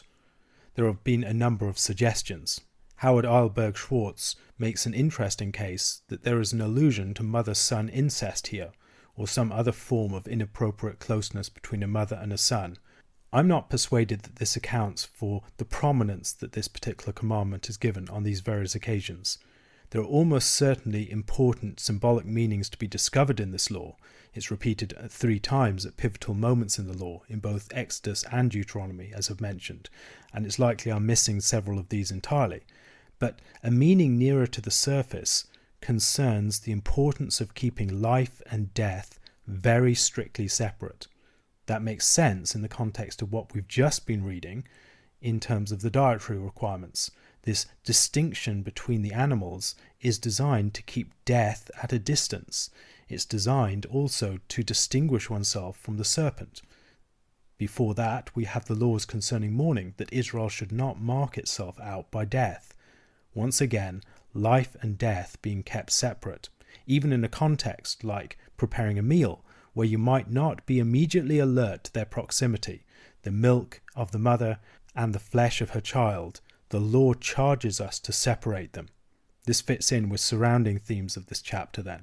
Israel is a people that has been delivered from death to life, and they must live as a living people, as a people that sharply separate their life from the reality of death. This really doesn't seem to relate very naturally to the 3rd commandment. You shall not bear the name of the Lord your God in vain. How might we explain the connection? The answer is found in what it means to bear the name. Israel is holy to the Lord. God has placed his name upon his people. They are his firstborn son. Leviticus 21 verse 6 reads, "They shall be holy to their God, and not profane the name of their God." Not bearing the name of the Lord in vain is not profaning the name of the Lord, and that is profaned by living in a way that is not holy to the Lord when he has set us apart. The purpose of the laws concerning mourning and the dietary requirements are all about Israel maintaining its distinctiveness from death, its distinctiveness from the other peoples, and its separateness to the Lord. At this point, there's a shift to material associated with the Sabbath law. This is material concerning tithe feasts. We should harmonize the teaching here with various other parts of the law. It would seem that there were different tithes. The first tithe was given to the Levites. The second tithe was for the owner to celebrate feasts. And every 3rd year, the second tithe was devoted to the use of the sojourner, the widow and the fatherless and the Levite. In the 7th year there would be no tithe, as it was the Sabbatical year. The tithe served the purpose of connecting Israelites with the sanctuary and making the sanctuary a site of feasting and celebration. Shared rejoicing in God's presence was a central feature of Israel's life then. The Lord wanted his people to delight and to know joy before him. The amount of food involved would suggest a really great feast. This is over a month's worth of food, and yet they would only go to the sanctuary 9 days a year by the requirements. So it suggests that they would be encouraged to go more often, and when they did go, to celebrate a really bumper feast. Finally, their concern for the marginal persons and the Levite within their community would be a cause for God to bless their work. He who gives to the poor lends to the Lord. A question to consider: how could we incorporate feasting more into our worship? Going through the book of Deuteronomy, we have observed the pattern of the 10 Commandments being fleshed out in verses 6 to 26. What we see is in each part the core principle of the commandment refracted in many different situations, revealing secondary principles, and these serve to illumine the deeper reality. In the relationship between the exposition and the condensed principle, we develop an understanding of the unity, the coherence, and the integrity of the law as a body of material. In chapter 15, we continue looking at the 4th commandment, the law concerning the Sabbath day. At the end of chapter 14, it was themes of rejoicing and charity that came to the surface, and now it's themes of liberation and the concern for the poor. In such material, we gain a better understanding of what the purpose of the Sabbath law actually is. Without such passages, we probably wouldn't think enough about the Sabbath law as deeply concerned with liberation and provision for the poor. Likewise, in considering the connection between the tithe laws and Sabbath, the facets of the Sabbath connected with joy are emphasized. In Exodus, the Sabbath is the great sign of the covenant. Exodus chapter 31 verses 12 to 18 reads, "And the Lord said to Moses, You are to speak to the people of Israel and say, Above all you shall keep my Sabbaths, for this is a sign between me and you throughout your generations, that you may know that I, the Lord, sanctify you. You shall keep the Sabbath, because it is holy for you. Everyone who profanes it shall be put to death. Whoever does any work on it, that soul shall be cut off from among his people. 6 days shall work be done, but the 7th day is a Sabbath of solemn rest, holy to the Lord. Whoever does any work on the Sabbath day shall be put to death. Therefore the people of Israel shall keep the Sabbath, observing the Sabbath throughout their generations, as a covenant forever. It is a sign forever between me and the people of Israel, that in 6 days the Lord made heaven and earth, and on the 7th day he rested and was refreshed. And he gave to Moses, when he had finished speaking with him on Mount Sinai, the 2 tablets of the testimony, tablets of stone, written with the finger of God." Now in Deuteronomy chapter 5, the law of the Sabbath day is connected not with the original creation and God resting on the 7th day, but with the event of the Exodus. And here we see that being fleshed out further. The Sabbath is refracted into a much larger set of Sabbath-related times. It isn't just the 7th day. It's connected with 7 weeks at Pentecost. It's connected with the 7th month at the Feast of Trumpets, with the 7th year as the Sabbath year, and 7 weeks of years in the year of the Jubilee. The Lord is the Lord of Israel's time, and he has delivered them from slavery, and now that principle of liberation and release is to be written all over their calendar. This institutes the fact of the Exodus into Israel's life. The historical event becomes an enduring reality of life. It also becomes a principle to be extended further. Israel must enjoy its liberation, but it also must extend that liberation to others. Jonathan Sacks helpfully discusses the way that this chapter reveals an approach to justice. Justice is not merely restricted to retributive justice, but also includes distributive justice. Distributive justice has often been misused and misapplied, but it remains exceedingly important. Distributive justice ensures that no one is stripped of a stake in society, and that society abandons its stake in no one. The Sabbath year and the year of Jubilee are concerned to ensure that no one gets stripped of their inheritance, of their stake in the land. Mere retributive justice could allow for people to get dispossessed, impoverished, and marginalized. Huge divides could arise between rich and poor. The Lord repeatedly declares his concern for such persons and institutes principles, practices, and provisions to ensure that they are not abandoned. This is not an individualistic society of absolute private property. It's a covenantal society where the poor had a claim upon the divinely granted inheritance of the land that had to be honoured. This, it should be stressed, is not just about charity. If you failed to leave grain for gleaning in your fields, for instance, you were robbing the poor. They had a right to grain from your fields. This was seen as a matter of justice. In the land that the Lord gave to his people, everyone must be able to enjoy the benefits of the inheritance, and everyone should be able to make a living for themselves. The year of Jubilee and the Sabbath year ensured that disparities between rich and poor could never grow too large. This chapter has 3 separate principles that it discusses. First of all, there's the remission of debts, that in the 7th year debts would be released, and so people could not be destroyed by crushing debt. It's a principle not too dissimilar from our principle of bankruptcy. It allows for some sort of relief from debt that would otherwise crush people. Following this, there's a complication that arises. The complication is that people would not want to lend to the poor and people in need if they saw that the Sabbath year was approaching. And God deals with this very directly, calling his people to engage in charitable lending. They should not be calculating, trying to avoid lending money to people that they fear they might not get back. The final principle places limits upon indentured servitude and encourages a practice of indentured servitude that is benign and gracious. The Lord lays an obligation of charity upon his people in this chapter, an obligation that he himself will enforce. They must not be calculating in their dealings with one another, each trying to secure his personal advantage over against the other.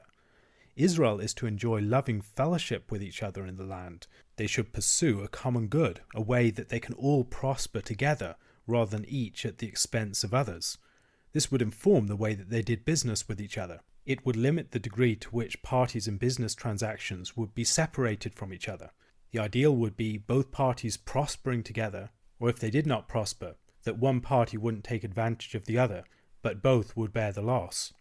Israelites had an obligation upon them to assist the poor in their midst, to try and get the poor back on their feet again, not just as a matter of voluntary choice, but as a duty placed upon them by the Lord, who gave them the land. But the obligation isn't the same as coercion. The law's intent is that they would do this joyfully and willingly. Much attention is given to the appropriate posture of heart to the person in need. In verses 9 to 10, take care lest there be an unworthy thought in your heart, and you say, the 7th year, the year of release is near, and your eye look grudgingly on your poor brother, and you give him nothing, and he cried to the Lord against you, and you be guilty of sin. You shall give to him freely, and your heart shall not be grudging when you give to him. And then in verse 18, it shall not seem hard to you when you let him go free from you, for at half the cost of a hired worker he has served you 6 years. The Lord cares what's in the heart of his people when they're engaged in these acts. He wants them to do it willingly, not as a matter of coercion, but as an obligation that they're fulfilling from the heart. The law of the book of Deuteronomy is not regular law, merely enforced upon people from without by magistrates and civil authorities. It's ethical instruction. It's designed to be internalized, to be lived from the heart. How you feel about fulfilling the law really matters. And there's teaching within this law that simply couldn't be enforced. The idea of the duty to give a charitable loan is enforced by the Lord himself. Indentured servitude was supposed to function as a means of security for the destitute and the indebted. Here it's presented as something that should be ordered towards manumission. The intent of slavery is to give someone the means by which they can live as a free person. The slave should be provided for. The slave should be set free in the Sabbath year and liberally given both training and resources to get himself started in independent life for himself. The story of Jacob might be in the background here. Jacob, who was not treated righteously by his uncle Laban.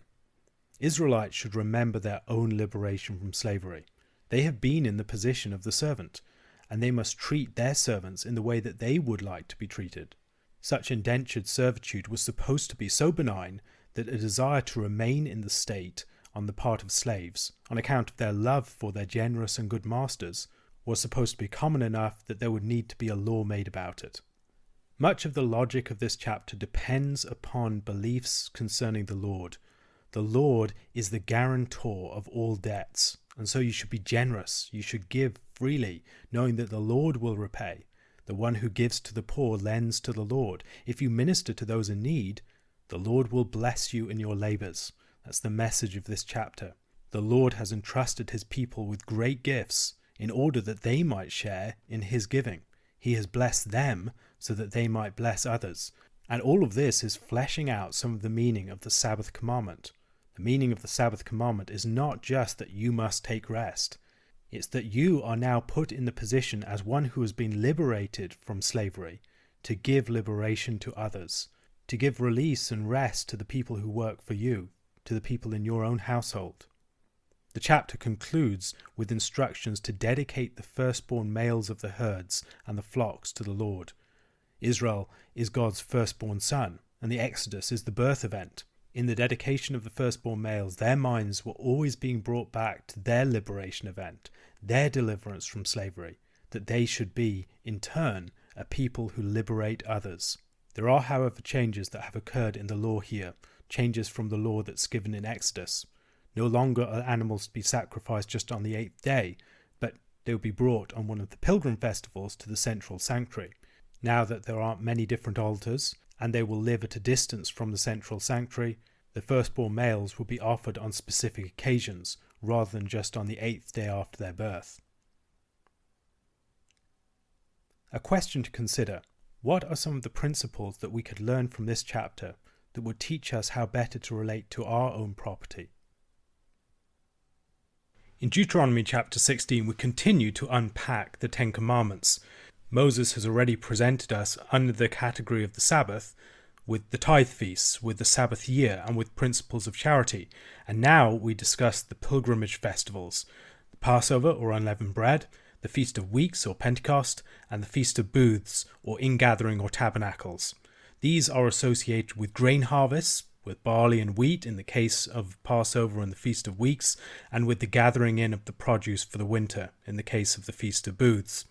They're connected with agricultural events, but also with redemptive historical events, something seen more clearly in Leviticus chapter 23. Passover with the original event of the Exodus, leaving the land of Egypt. Feast of Weeks with arriving at Sinai, a more implicit connection in Scripture, but more explicit within the later tradition of Israel. And the Feast of Booths also looks back to leaving Egypt. The connection between redemptive history and agricultural events invites people to see some sort of symmetry or connection between these two things. In Exodus chapter 23, verses 15 to 17, we have another list of these pilgrimage feasts and instruction to keep them. You shall keep the feast of unleavened bread. As I commanded you, you shall eat unleavened bread for 7 days at the appointed time in the month of Abib. For in it you came out of Egypt. None shall appear before me empty-handed. You shall keep the feast of harvest, of the firstfruits of your labour, of what you sow in the field. You shall keep the feast of ingathering at the end of the year, when you gather in from the field the fruit of your labour. 3 times in the year shall all your males appear before the Lord God. This material also comes under the Sabbath principle then. The Sabbath is refracted into the larger cycle of feasts. So it's connected with the Sabbath year, the year of Jubilee, it's connected with the weekly Sabbath, and it's also connected with the annual feasts that come year upon year. The Passover and unleavened bread and the Feast of Booths are feasts of 7 days in length.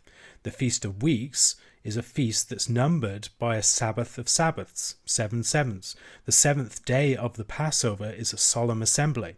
The Feast of Booths is celebrated in the 7th month. And there's a symmetry between the Feast of Booths and the Passover. The Passover happens at the beginning of the year in the 1st month, and the Feast of Booths happens at the corresponding time in the 7th month. They are precisely 6 months apart. Once again, celebration and rejoicing are foregrounded. These really matter. Israel, if it's going to remember the Lord, if it's going to prosper in the land, they have to learn to celebrate. They have to learn to rejoice in the presence of the Lord, to present the good fruits of their labour to the Lord as a sign of their gratitude. practices of thanksgiving and rejoicing help Israel to get its bearings, to understand where their wealth, where their prosperity, where their blessing comes from. Abib is the first month. This was instituted in Exodus chapter 12 verse 2. This month shall be for you the beginning of months. It shall be the first month of the year for you. They're called to observe the month. It's the same language as we get for the Sabbath. Instructions concerning these feasts are given to us on a number of different occasions in Scripture, not to mention descriptions of how they're celebrated. The differences between them are worth noting. The emphasis or accent of a feast can change from one account of it to another. So, for instance, in Leviticus chapter 23, verses 15 to 22, the emphasis of the Feast of Weeks or Pentecost falls slightly differently. You shall count 7 full weeks from the day after the Sabbath, from the day that you brought the sheaf of the wave offering. You shall count 50 days to the day after the 7th Sabbath. Then you shall present a grain offering of new grain to the Lord. You shall bring from your dwelling places 2 loaves of bread to be waved, made of 2/10 of an ephah. They shall be of fine flour, and they shall be baked with leaven, as firstfruits to the Lord. And you shall present with the bread 7 lambs a year old without blemish, and 1 bull from the herd, and 2 rams. They shall be a burnt offering to the Lord, with their grain offering and their drink offerings, a food offering with a pleasing aroma to the Lord. And you shall offer 1 male goat for a sin offering, and 2 male lambs a year old as a sacrifice of peace offerings. And the priest shall wave them with the bread of the firstfruits as a wave offering before the Lord, with 2 lambs. They shall be holy to the Lord for the priest. And you shall make a proclamation on the same day. You shall hold a holy convocation. You shall not do any ordinary work. It is a statute forever in all your dwelling places throughout your generations. And when you reap the harvest of your land, you shall not reap your field right up to its edge, nor shall you gather the gleanings after your harvest. You shall leave them for the poor and for the sojourner. I am the Lord your God.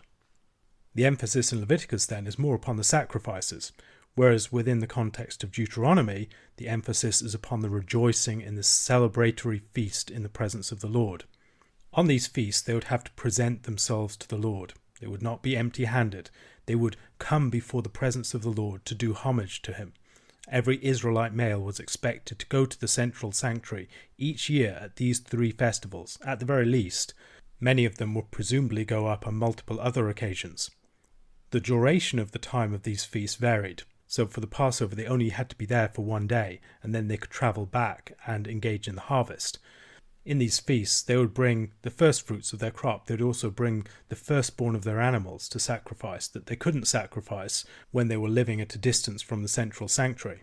If having a Sabbath every week challenges you to step outside of the normal rhythm of time and to stand outside of it and to look at it and to appreciate the reality of time in a different way, the celebration of these feasts would do things like that on a grander scale. These feasts, connected with the agricultural patterns, but also with the events of redemptive history, would encourage them to reflect upon and to appreciate time on a different level, and to relate this time in its variegated character to the Lord. On one level, this would be the seasonal pattern. Every agricultural year, they would be relating the key events of the year to the Lord, in expectation of rain, in thanksgiving for the food that he has provided in the harvest. And then they would also be thinking about the events of redemptive history, looking back to the Exodus and what happened in the deliverance of the people from Egypt. Whether they were thinking about God's provision for them season by season, or thinking about God's provision for them in the historical challenges that face them in the future, these feasts would direct their attention to the Lord. And as feasts, there were times of rest and celebration. They would stand back from all of their work and rest in their labours, in the fruit of what they had created. In this way they would share in the Lord's Sabbath. For them, this Sabbath was connected with redemptive history. It was the Sabbath of God bringing his people into the land so that they might have rest and peace within it. It was also the Sabbath of their labours. As they do the work of the agricultural year, they can rest and celebrate and enjoy the fruit of the produce of the land. It's also a time of communion with God and communion with others. All the males of the people gathering at this time would create a sense of commonality, that they are one people under God. They all belong to the Lord. He has delivered them all, and now they can rejoice together. Some people seem to have the mistaken notion that the life of Israel in its worship was glum and joyless. but yet there is only one day in which they're called to fast, in connection with the Day of Atonement. And all the other days are feast days. They're supposed to celebrate, to know joy, to eat bountifully. Indeed, over the course of the year, they're probably putting aside enough food and resources for about a month's worth of festivals. And these festivals, as extensions of the Sabbath principle, were signs of the covenant.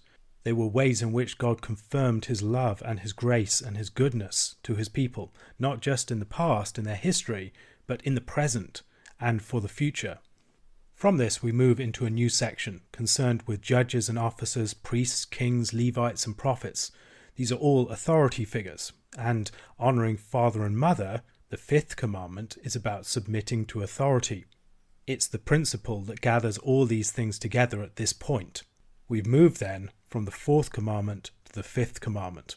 The people are charged to appoint judges and officers, and these figures do not seem to be so much governors as judiciary.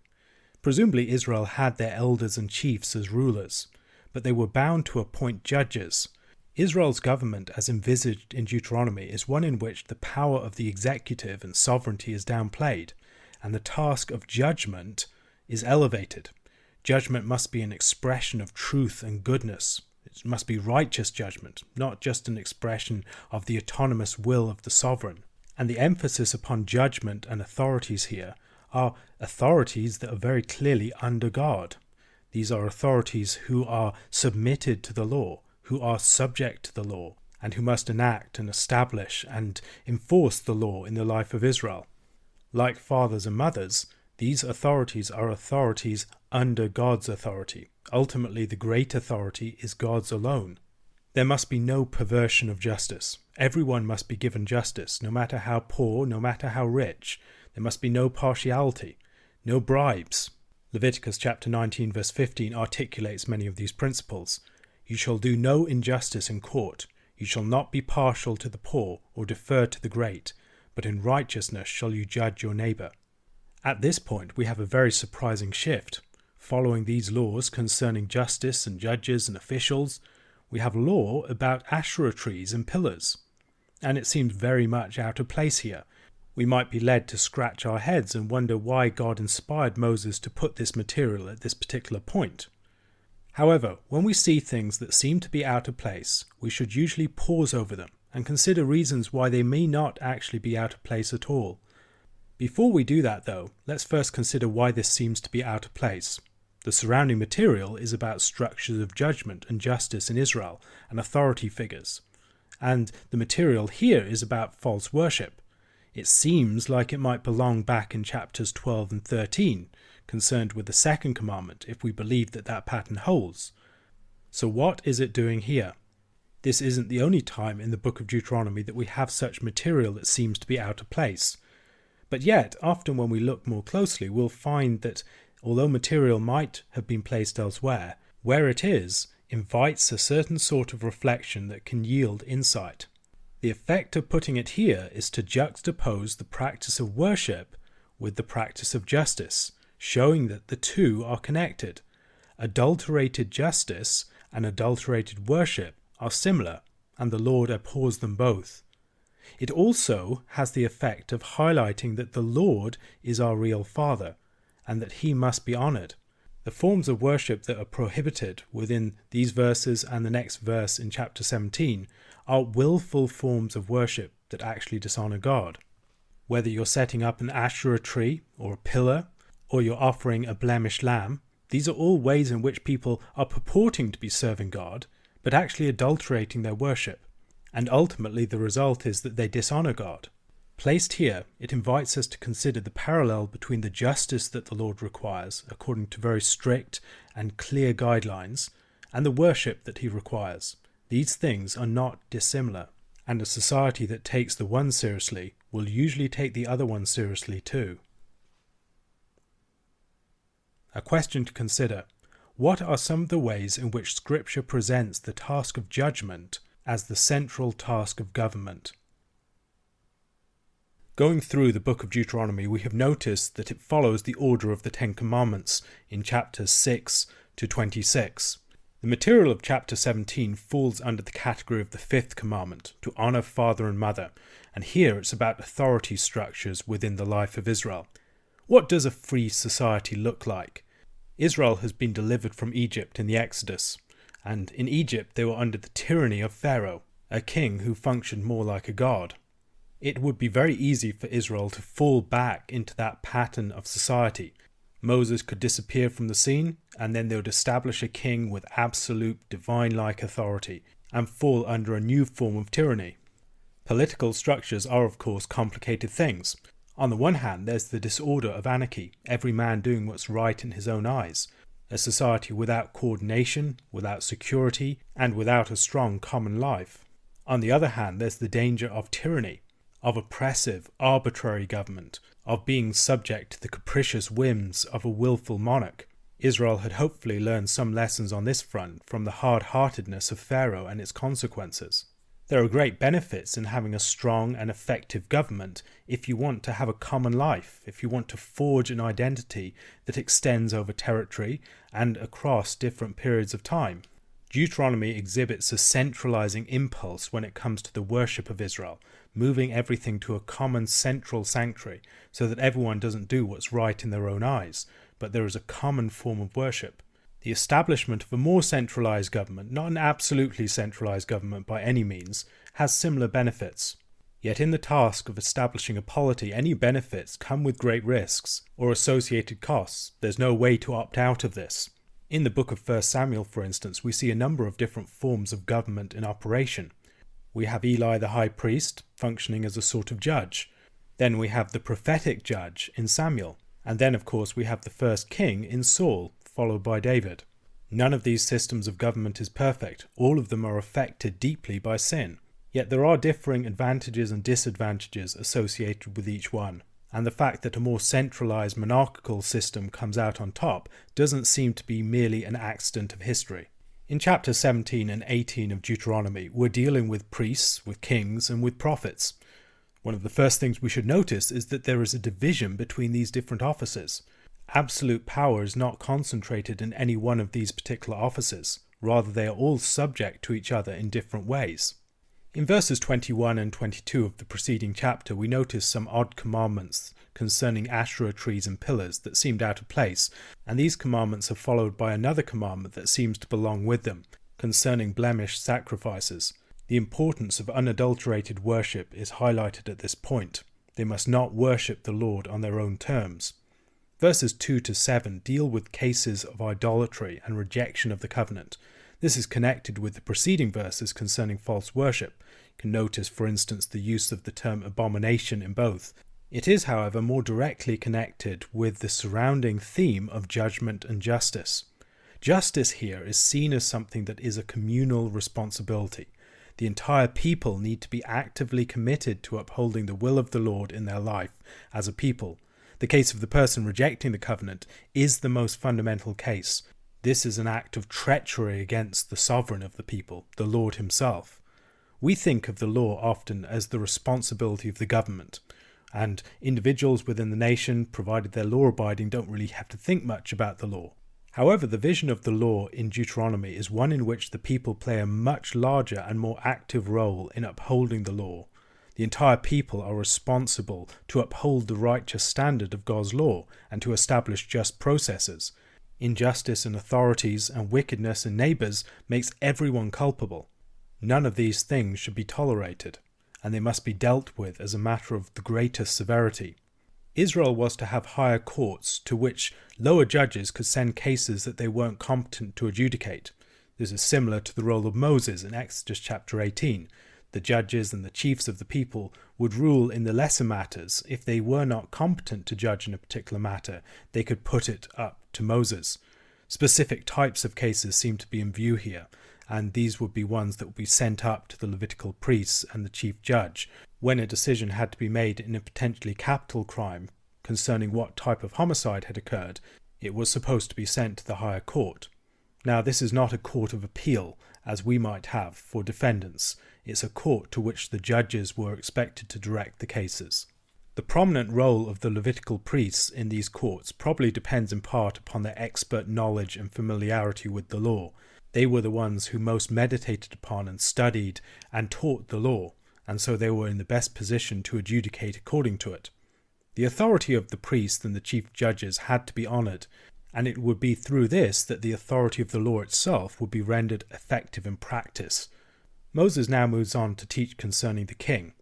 Having a king is not here presented as illegitimate in principle, I don't believe. However, in wanting a king, we're told that they wanted to be like the nations surrounding them. In 1 Samuel chapter 8 verses 10 to 18, we have Samuel's long warning given from the Lord himself about the potential actions of the king and the dangers in taking a king. So Samuel told all the words of the Lord to the people who were asking for a king from him. He said, "These will be the ways of the king who will reign over you. He will take your sons and appoint them to his chariots, and to be his horsemen, and to run before his chariots. And he will appoint for himself commanders of thousands, and commanders of fifties, and some to plough his ground, and to reap his harvest, and to make his implements of war, and the equipment of his chariots. He will take your daughters to be perfumers, and cooks and bakers. He will take the best of your fields and vineyards and olive orchards, and give them to his servants. He will take the 10th of your grain and of your vineyards, and give it to his officers and to his servants. He will take your male servants and female servants, and the best of your young men and your donkeys, and put them to his work. He will take the 10th of your flocks, and you shall be his slaves. And in that day you will cry out because of your king, whom you have chosen for yourselves, but the Lord will not answer you in that day." Although the monarchy is presented as, in many respects, a positive development in Scripture, there remains a very strong note of ambivalence. Like entering into the land, the monarchy is a levelling up in maturity, responsibility and capacity, but it is one that comes with considerable dangers and temptations that must be mitigated by adherence to the law. This isn't an institution immediately established by God, it's interesting to note. It's presented as something established in response to the people's request. Is the monarchy merely a concession to human sin? Or is Moses just speaking about a prediction of some future sin on the part of the people?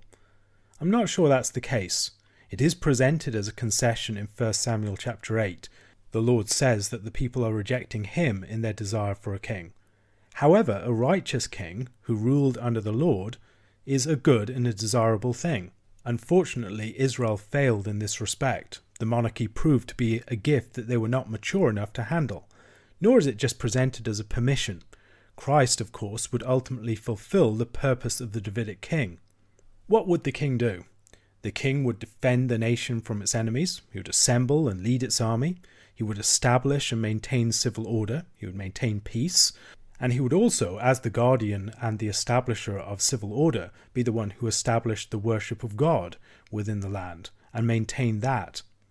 Perhaps the most arresting feature of this teaching concerning the king is the fact that the king is so clearly subject to the law of God. The king is not a god. The king is not himself the law. The king is not even the lawgiver, the one who makes up the laws and teaches the laws as his own wisdom. No, the law is the Lord's, and the king must come under that law. He's a servant of that law, someone who's responsible to study the law, to understand it deeply, and then to rule in terms of it. Not only then is there a challenge to unchecked sovereignty in the separation of powers between king, priest, and prophet, there is also a challenge to unchecked sovereignty in the way that the king comes under the law of God. This is a society with a constitution. It's not something established by the king himself, it's something to which the king himself is subject. The king isn't the priest. However, he does function as the representative of the people, and as such, as something akin to the chief worshipper. He's also the one who's responsible as the representative and leader of the people and the guardian of civil order to establish the worship of God within the land. He builds the temple, among other things. We can see this in the story of David as he establishes the worship of the tabernacle, singing within the tabernacle, these sorts of things, and then in the story of Solomon, of course, who builds the temple. The king must be an Israelite, one of the brothers. He must be someone that the Lord himself chooses. The king is not elected by the people. He's a servant of the Lord. He represents the Lord's authority in his law to the people. He's supposed to be a minister of the law of God to the people of God. But he is supposed to remain one of his brother Israelites, and that will happen as he is humbled by submission to the law. He is not over the law. He is not the source of the law. He is not someone who rules apart from law by his own capricious whim. He is under the law, just as the rest of the Israelites, and he rules by the law. There are 3 key limits here placed upon the king's quest for glory. The first one, he shall not accumulate horses. There should not be this great military build-up. He shouldn't return to Egypt to get them. The Lord brought them out of Egypt, out of that particular sort of kingdom, and they are not supposed to go back to try and recreate that kingdom in themselves. Second, he should not multiply wives, lest his heart be led astray.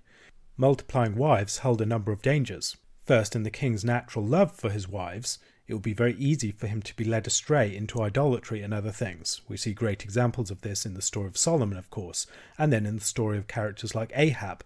A woman has great power over the heart of the man who loves her, and a king who has not mastered his love for women will find that his heart is easily led astray. He will give his strength to women when he should be giving it to upholding the law of God among the people. And third, the king must not acquire excessive silver and gold. It is certainly not inappropriate for a kingdom to be glorious, but a king that accumulates wealth beyond limits is a king who is tyrannical to his subjects. We see in the story of Solomon that he falls into each one of these sins.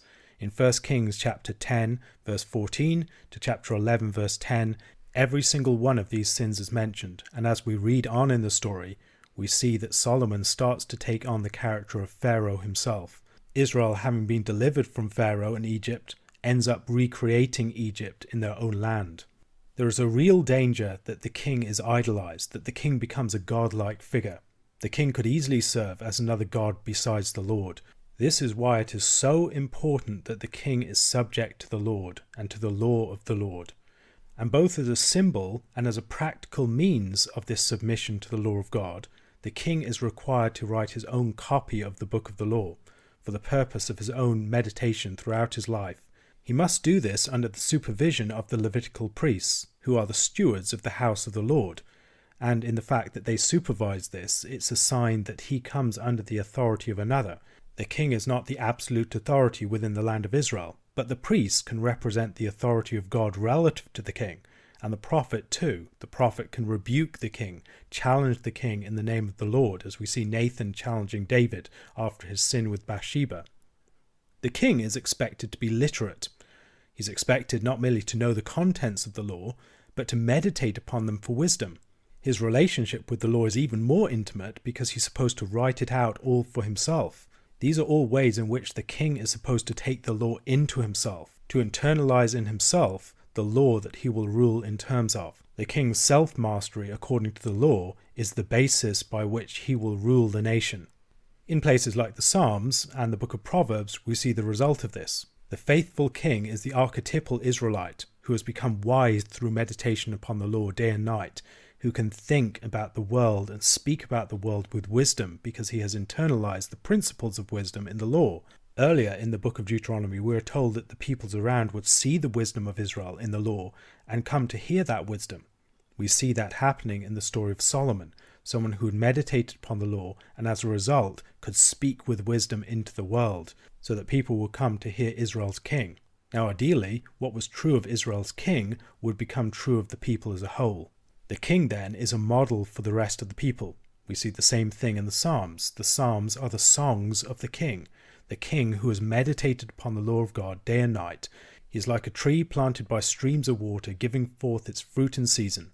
He's someone who is wiser than all of his teachers because he meditates upon God's law. And as the law has been taken into him, he can be someone who rules wisely within the world in the name of the Lord. If the priest is a steward and a servant, the king is more of a son. A question to consider. Many people, when they're thinking about our political systems, focus upon the ancestry of the ideas that ground our systems to ancient Greece and Rome. But yet, when we look at the history of political thought, we see a great deal of influence from Scripture, particularly the Old Testament and places like this. What might be some of the distinctive ways in which the teaching of chapters like this has influenced politics within the modern world? Deuteronomy chapter 18 continues the section of the book of Deuteronomy devoted to the fifth commandment. It speaks about the Levites and about the prophets. The Levites have no territorial portion within Israel. This goes back to Genesis chapter 49 verses 5 to 7 and the blessings and judgments of Jacob upon his sons. Simeon and Levi are brothers. Weapons of violence are their swords. Let my soul come not into their counsel. O my glory, be not joined to their company. For in their anger they killed men, and in their wilfulness they hamstrung oxen. Cursed be their anger, for it is fierce, and their wrath, for it is cruel. I will divide them in Jacob, and scatter them in Israel. Instead of a territorial portion in the land, the Levites have the portion of the Lord's sacrifices. Apart from ascension or whole burnt offerings, the priests enjoy a portion from the offerings made to the Lord. They are stewards of the Lord's house, and they eat from his table. In Numbers chapter 18, the offerings seem to belong to the priests alone, but here and in Joshua chapter 13 verse 14, we seem to get a different picture, one suggesting that all of the Levites enjoyed the sacrifices. In Joshua chapter 13 verse 14, to the tribe of Levi alone Moses gave no inheritance. The offerings by fire to the Lord God of Israel are their inheritance, as he said to him. The Levites also, rather than being granted territory with the other tribes, were scattered throughout the nation, as Jacob declared. Numbers chapter 35 verses 1 to 8. The Lord spoke to Moses in the plains of Moab by the Jordan at Jericho, saying, Command the people of Israel to give to the Levites some of the inheritance of their possession as cities for them to dwell in. And you shall give to the Levites pasture lands around the cities. The cities shall be theirs to dwell in, and the pasture lands shall be for their cattle, and for their livestock, and for all their beasts. The pasture lands of the cities, which you shall give to the Levites, shall reach from the wall of the city outward 1,000 cubits all around. And you shall measure outside the city, on the east side 2,000 cubits, and on the south side 2,000 cubits, and on the west side 2,000 cubits, and on the north side 2,000 cubits, the city being in the middle. This shall belong to them as pasture lands for their cities. The cities that you give to the Levites shall be the 6 cities of refuge, where you shall permit the manslayer to flee, and in addition to them you shall give 42 cities. All the cities that you give to the Levites shall be 48, with their pasture lands. And as for the cities that you shall give from the possession of the people of Israel, from the larger tribes you shall take many, and from the smaller tribes you shall take few. Each, in proportion to the inheritance that it inherits, shall give of its cities to the Levites. As we look at the tribes of Israel, we see that they were not interchangeable. Different tribes had different places within the land, different callings as well. The Levites, among other things, would help to unite the nation. Scattered throughout the nation, they would express something of the united character of the people of Israel, that they were not just separate tribes, each doing their own thing, occupying their own territory, but they were a single people bound together by a common form of worship, a common destiny. The parts of the animal devoted to the priest here differ from those mentioned in Leviticus chapter 7 verses 28 to 36 and Numbers 18. I'm not sure what to make of this. Perhaps it's something related to a change in practice as they go into the land. I'm not sure. The priests are also given the first fruits of grain, wine, oil, and the first fruits of the fleece of sheep. This would give them the basic requirements of food, clothing, and other such necessities. The priests have been chosen out of all the people to serve in this manner. God has set them apart for his own purpose in this way. Verses 6 to 8 seemingly refer to none-serving Levites who could voluntarily determine to join the service of the tabernacle. It secures the rights of the Levite in such a situation. They are strictly instructed not to learn the ways of the pagan nations round about. They are being given the land, and the previous occupants lost the land on account of such practices. These were pagan ways of discerning God's will, of trying to perceive the future and fate. Balaam is an example of such a false prophet who would seek these sorts of signs and omens and other things. Necromancy and consulting the dead are also things that are banned for Israel. Israel is a people of life. They communicate with the living God, not with the dead. Likewise, you don't need to engage in the shadowy arts of divination if you have the living God who has spoken to you. Israel is going to be addressed with clarity by the Lord in his prophets. The Lord speaks to his people directly. They don't have to resort to these strange and shadowy signs. What is a prophet? Well, we can think about a priest as a steward of God's house. A king is a vicegerent of the Lord, someone who rules under God. And a prophet is a member of the heavenly council. A prophet is someone who speaks to the Lord on account of the people and speaks to the people on account of the Lord. Many people have this idea that prophecy is primarily about foretelling the future. While the prophet does foretell the future, we should not restrict the task of the prophet to this particular activity. Rather, the prophet is primarily the one who relays the words of the Lord to the people. Understanding the different offices of priest, king, and prophet can also help us to understand how they relate together. The priest is someone who's a steward of God's house. He represents his master to the guests that are invited into the house. The king rules the people of the Lord in the name of the Lord. And the prophet can address the word of the Lord to these figures. However, the prophet is not a king, nor is the prophet a priest, although the prophet could be a priest or a king in certain instances. We might think about David, for instance, who is both a king and a prophet. Moses is the prototypical prophet. He's the one who establishes the covenant. Israel, seeing the theophany at Sinai and the glory of God and the terror of the Lord, asked Moses to go instead of them, and the Lord approved this.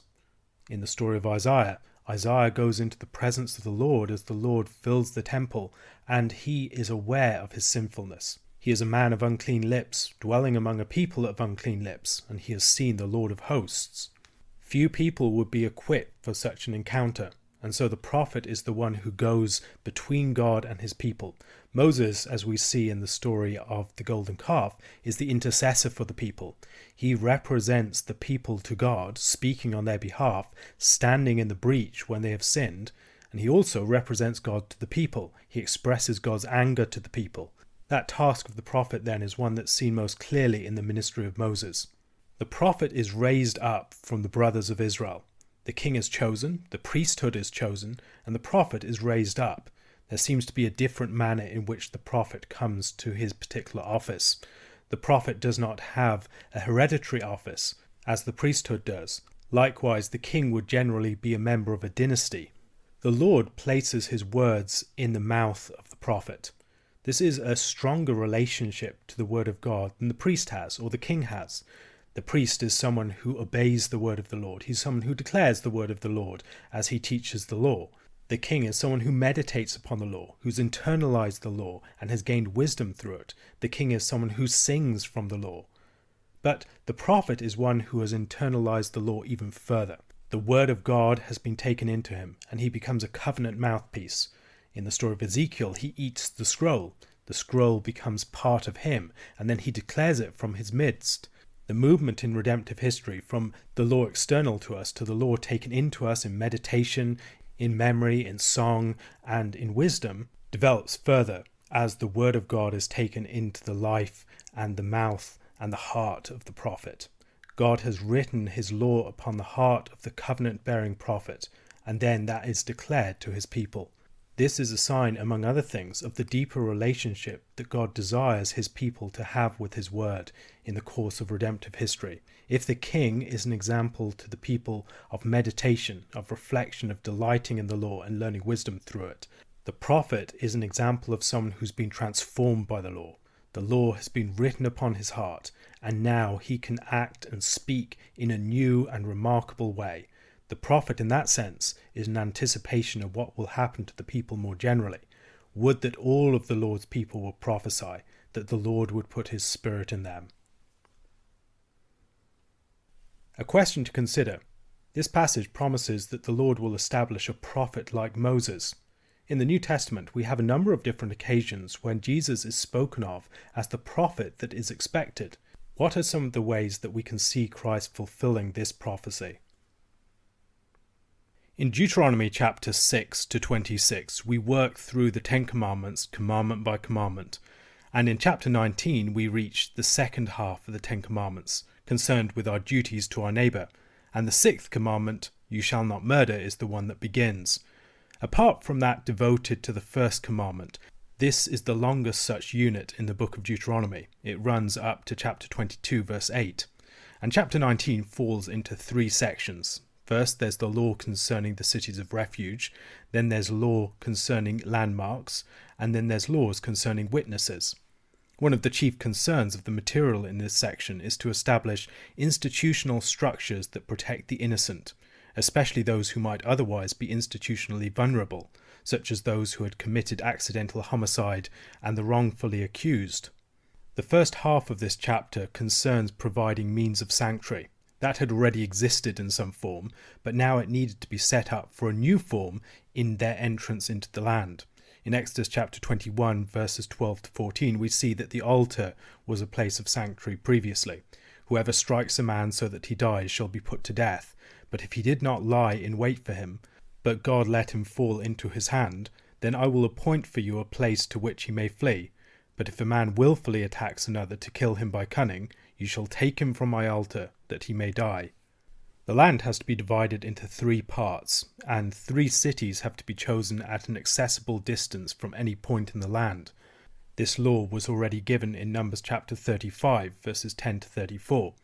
And the Lord spoke to Moses, saying, Speak to the people of Israel, and say to them, When you cross the Jordan into the land of Canaan, then you shall select cities to be cities of refuge for you, that the manslayer who kills any person without intent may flee there.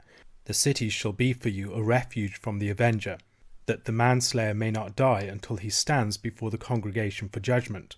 And the cities that you give shall be your 6 cities of refuge. You shall give 3 cities beyond the Jordan, and 3 cities in the land of Canaan, to be cities of refuge. These 6 cities shall be for refuge for the people of Israel, and for the stranger and for the sojourner among them, that anyone who kills any person without intent may flee there.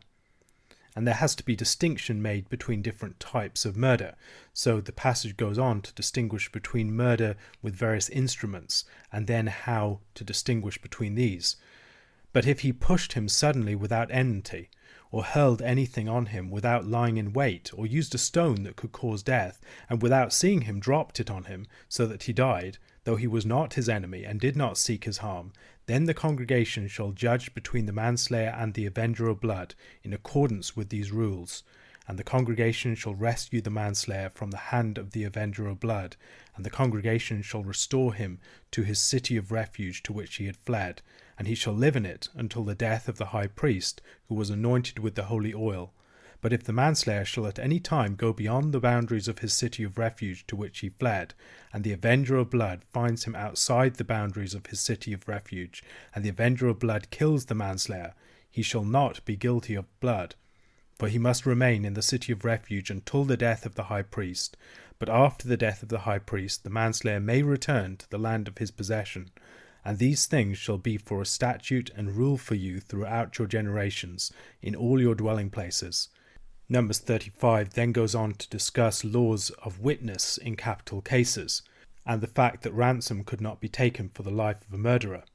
Behind all of this, there is the concern that is expressed in the final verses of this section. You shall not pollute the land in which you live, for blood pollutes the land, and no atonement can be made for the land for the blood that is shed in it, except by the blood of the one who shed it. You shall not defile the land in which you live, in the midst of which I dwell. For I, the Lord, dwell in the midst of the people of Israel.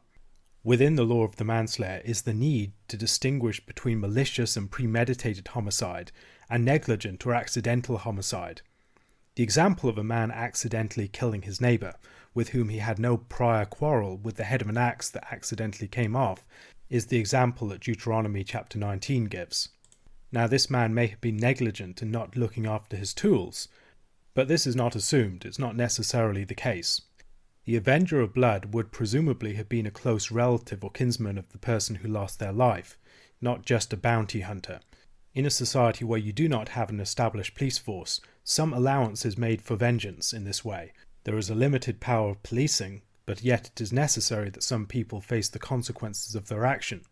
The concern, though, is that this should be dealt with in a just manner, and that people should be protected from the cycles of vengeance and vendettas. Much of this chapter, when considered carefully, seems to be designed to work with a society where vengeance is a very powerful and dangerous and volatile force, trying to put curbs upon it, trying to ensure that it does not get started, trying to ensure that the law takes priority, and that brakes are placed upon vengeance's characteristic lack of proportion. The purpose of the City of Refuge, among other things, is to ensure that people get just trials, preventing vengeance from taking its effect before people can actually be heard and have their case considered by the judges. Cities of refuge had already been set up in Deuteronomy chapter 4, in verses 41 to 43 of that chapter. Then Moses set apart 3 cities in the east beyond the Jordan, that the manslayer might flee there. Anyone who kills his neighbour unintentionally, without being at enmity with him in time past, he may flee to one of these cities and save his life. Bezer in the wilderness on the tableland for the Reubenites, Ramoth in Gilead for the Gadites, and Golan in Bashan for the Manassites. The extra 3 cities that Moses speaks about here are set up in Joshua chapter 20, in verse 7 of that chapter. So they appointed Kedesh in Galilee, in the hill country of Naphtali, and Shechem in the hill country of Ephraim, and Kiriath Arba, that is Hebron, in the hill country of Judah. In this chapter, however, Moses goes on to speak of 3 further cities that they should set apart if and when their territory was enlarged. There is no reference to this ever taking place, though. Deuteronomy chapter 11 verses 22 to 24 does speak about the territory that they will get if they are faithful to the Lord. For if you will be careful to do all this commandment that I command you to do, loving the Lord your God, walking in all his ways, and holding fast to him, then the Lord will drive out all these nations before you, and you will dispossess nations greater and mightier than you. Every place on which the sole of your foot treads shall be yours. Your territory shall be from the wilderness to the Lebanon, and from the river Euphrates, to the western sea. Now that never actually happened. They didn't get all that territory. It didn't extend up as far as the Euphrates. As a judgment upon Israel, they never entered into the full measure of what the Lord held out to them in his promise. Judges chapter 2 verses 20 to 3 verse 4 describes this.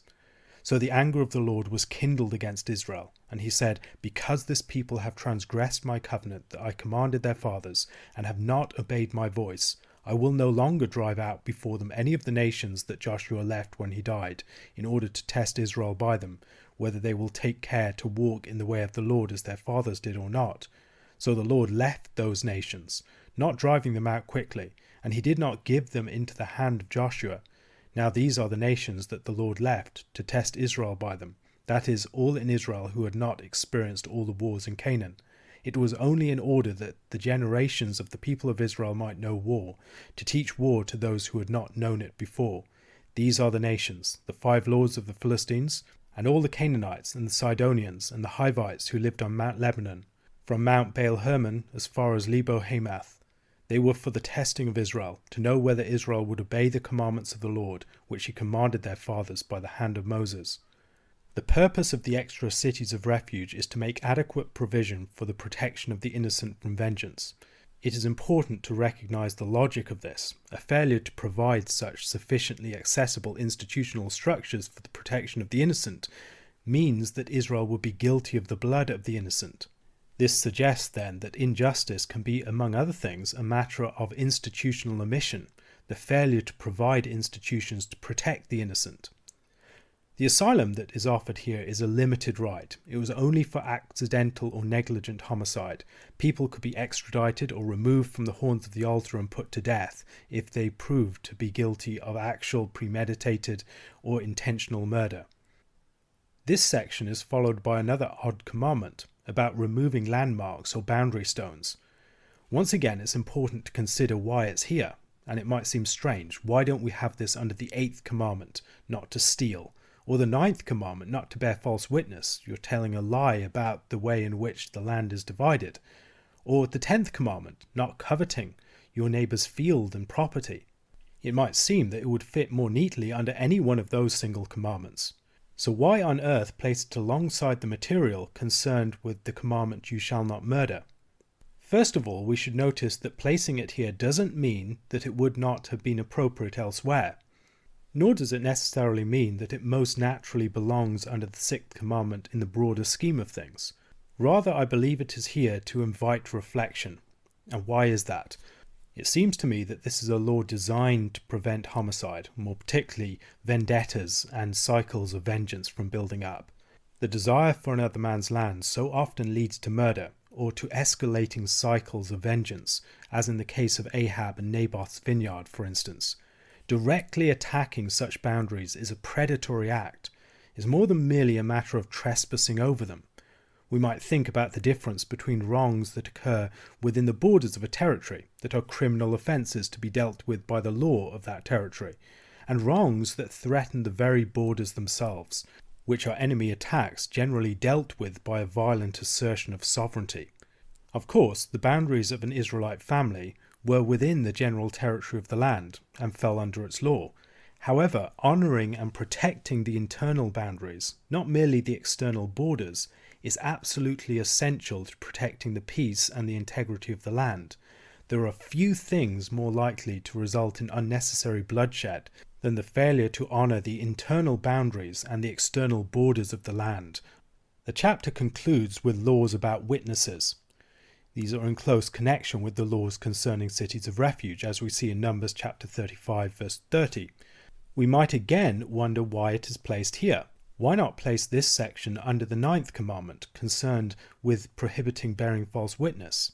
Once again, I believe we are being encouraged to consider a facet of the law that we might not otherwise consider. The concern of this chapter is upon avoiding and avenging the shedding of innocent blood. And false witness can be a means by which people seek the life of their neighbour. The judges must carefully investigate all cases. They must ensure that appropriate standards of evidence and testimony are met. Accusations that are proven false and proven to be malicious render the false accuser liable to the same judgment that he sought to bring upon another. For false testimony in a capital case, then, the false accuser could face the death penalty himself. Once again, judges are warned against inappropriate pity. The justice they are supposed to mete out is not that of vengeful passion or familial vendetta as the avenger of blood, but nor is it a matter of pity. They must be impartial and give people what is due to them. Equitable, retributive justice is absolutely non-negotiable. Punishment must be proportionate to the crime. Life for life, eye for eye, tooth for tooth, hand for hand, foot for foot. When we hear such a list, we think that it's a cycle of vengeance, but it's precisely designed to prevent the cycle of vengeance. This is a task committed to public justice, not private vengeance. And more importantly still, it's calculated to prevent the disproportionality that is characteristic of vengeance. Vengeance in an honest society is disproportionate. If you kill a member of my family, I will kill 3 members of yours. In laws targeted against the reality of vengeance, then, Israel is being presented with a way in which the 6th commandment can be honoured within its public life. A question to consider. How might the story of Cain and his descendant Lamech in Genesis chapter 4 provide some helpful background for considering the laws of this chapter? In Deuteronomy chapter 20 we have laws relating to warfare, falling under the rubric of the 6th commandment. When Israel goes out to war, the priests must address the people on behalf of the Lord. They must assure the people of the Lord's strength and assistance in their conflict. They are assured so that they need not be afraid. And then at that point, the officers speak to the people, and they go through the camp to find out 4 kinds of persons, who are then told to go home. First, the person who has built a house and not lived in it yet. Second, the person who has planted a vineyard and not tasted its fruits.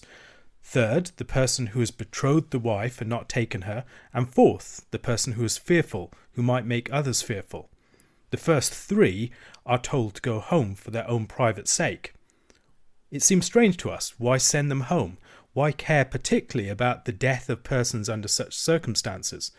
Surely death is the greatest tragedy whenever and whoever it hits. What does that little bit of extra tragedy really count relative to it?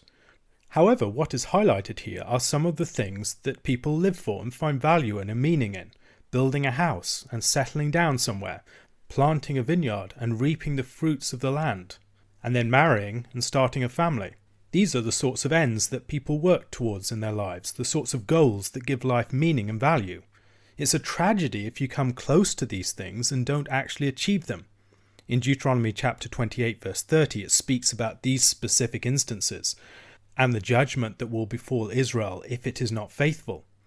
You shall betroth the wife, but another man shall ravish her. You shall build a house, but you shall not dwell in it.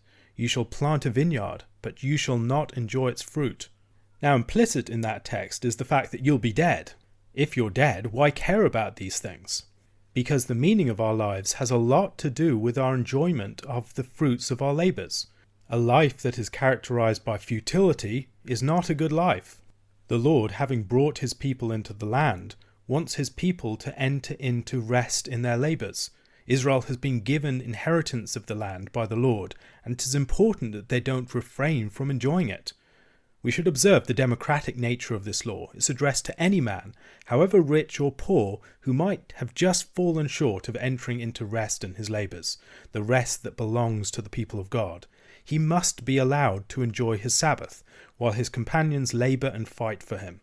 The people must be careful to guard the work of their neighbours from the potential of futility. The exemptions are presented in a way that highlights the risk of someone losing his enjoyment of the benefits of rest in the land to another man. The commitment here is not to let this happen to anyone, and it binds the Israelite men together in a sort of commitment of brotherhood. This is not to be a society of every man for himself. What is this somewhat strange law doing under the principle of not murdering? The commandment itself is framed by the notion of fear in verses 1, 3 and 8. It protects, we could say, the stuff of life, so that life and its fruitfulness is always prioritized, and we don't end up allowing the fear of death to eclipse everything else, the work of war to quench the enjoyment of the rest that belongs to the people of God, the urgency of combat to condemn people's labours to futility. Some people need to go to war, to put themselves in the line of fire, but it is important that we jealously value and guard the milestones that give meaning to our lives. Hebrews chapter 2 verse 15 speaks of the fear of death as a means by which the devil holds people in slavery. Israel must not operate out of a fear that is simply preoccupied with the enemy of death, with the enemy at the border, but must operate out of a commitment to protect and value the good life that God has given them, the rest that God has granted them within the land. Aversion to death is not the same thing as the valuing of life. This law, placed under the sixth commandment, teaches Israel that not murdering also involves protecting and valuing the conditions of shalom, of peace and life where they can, even in, and perhaps especially in, the precarious times of war. The relationship between this and the principle of not fearing is important. Deliverance from bondage to the fear of death requires trust in God. This doesn't mean that there is nothing to fear in death, or that great sacrifices don't need to be made. The people who do go out to fight would be putting their lives in jeopardy.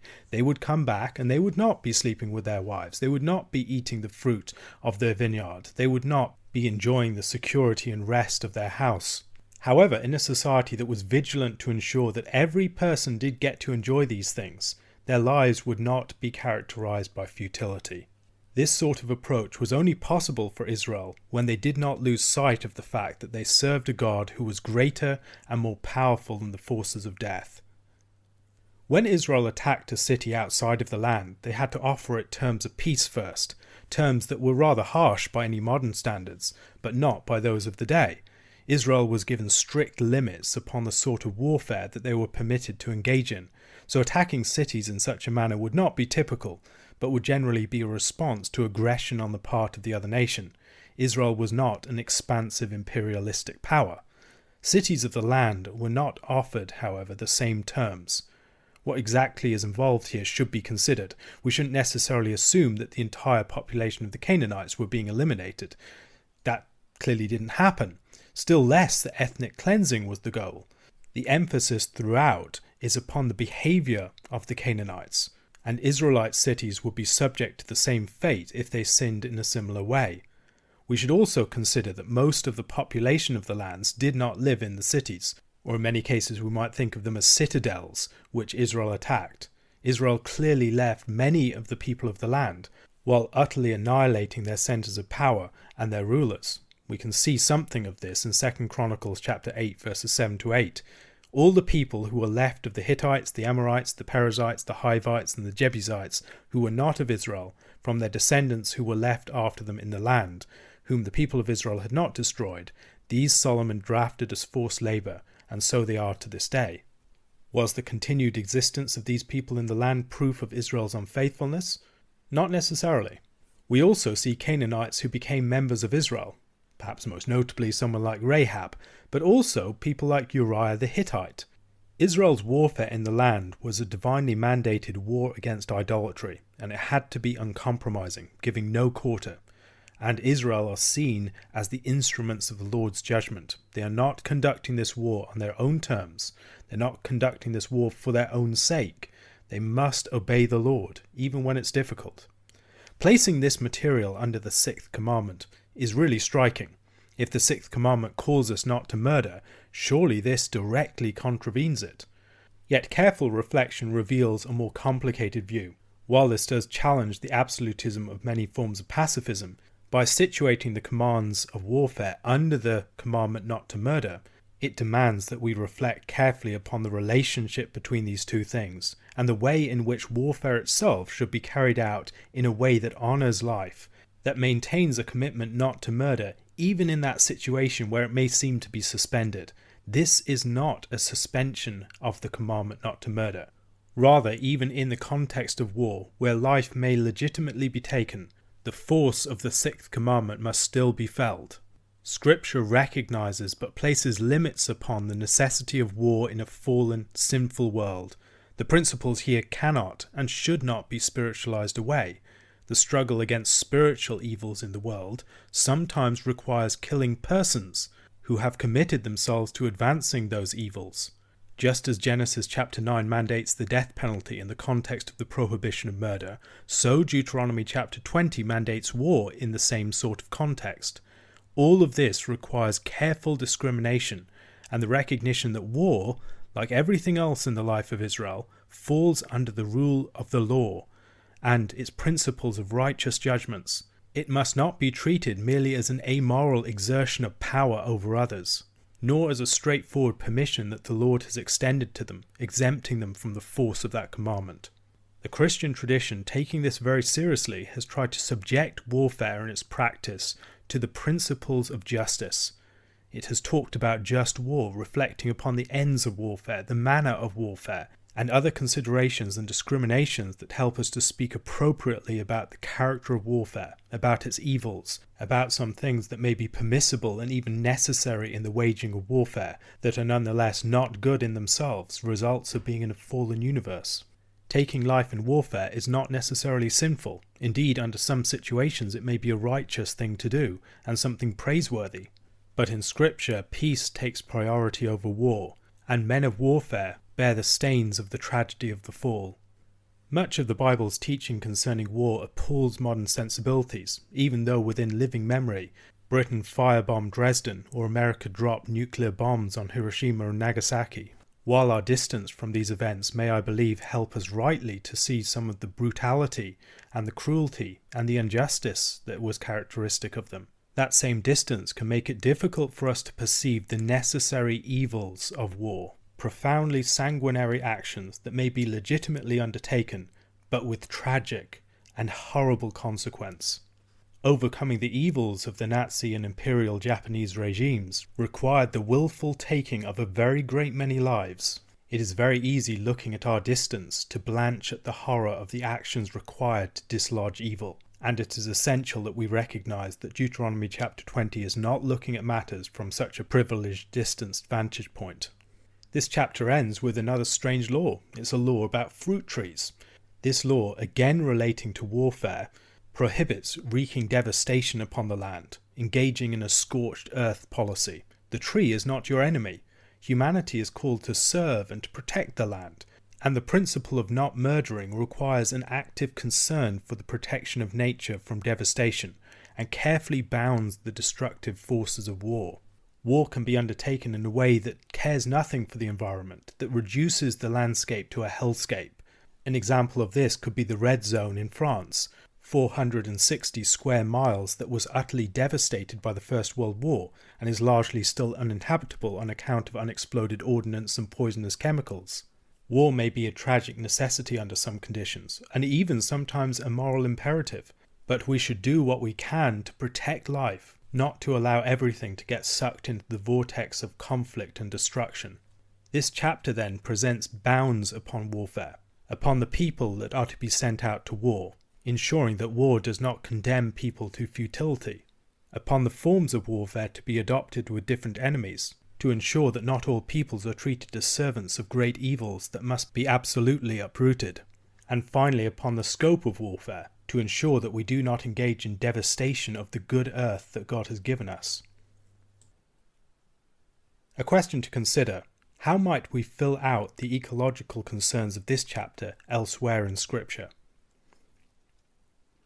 Deuteronomy chapter 21 continues the section devoted to the sixth commandment, "You shall not murder," and this section contains laws related to discovered corpses in verses 1 to 9, women taken in war in verses 10 to 14, children concerning the rights of the firstborn, and then the law concerning the rebellious son in verses 15 to 21, and then a law concerning the hanged corpse in verses 22 to 23.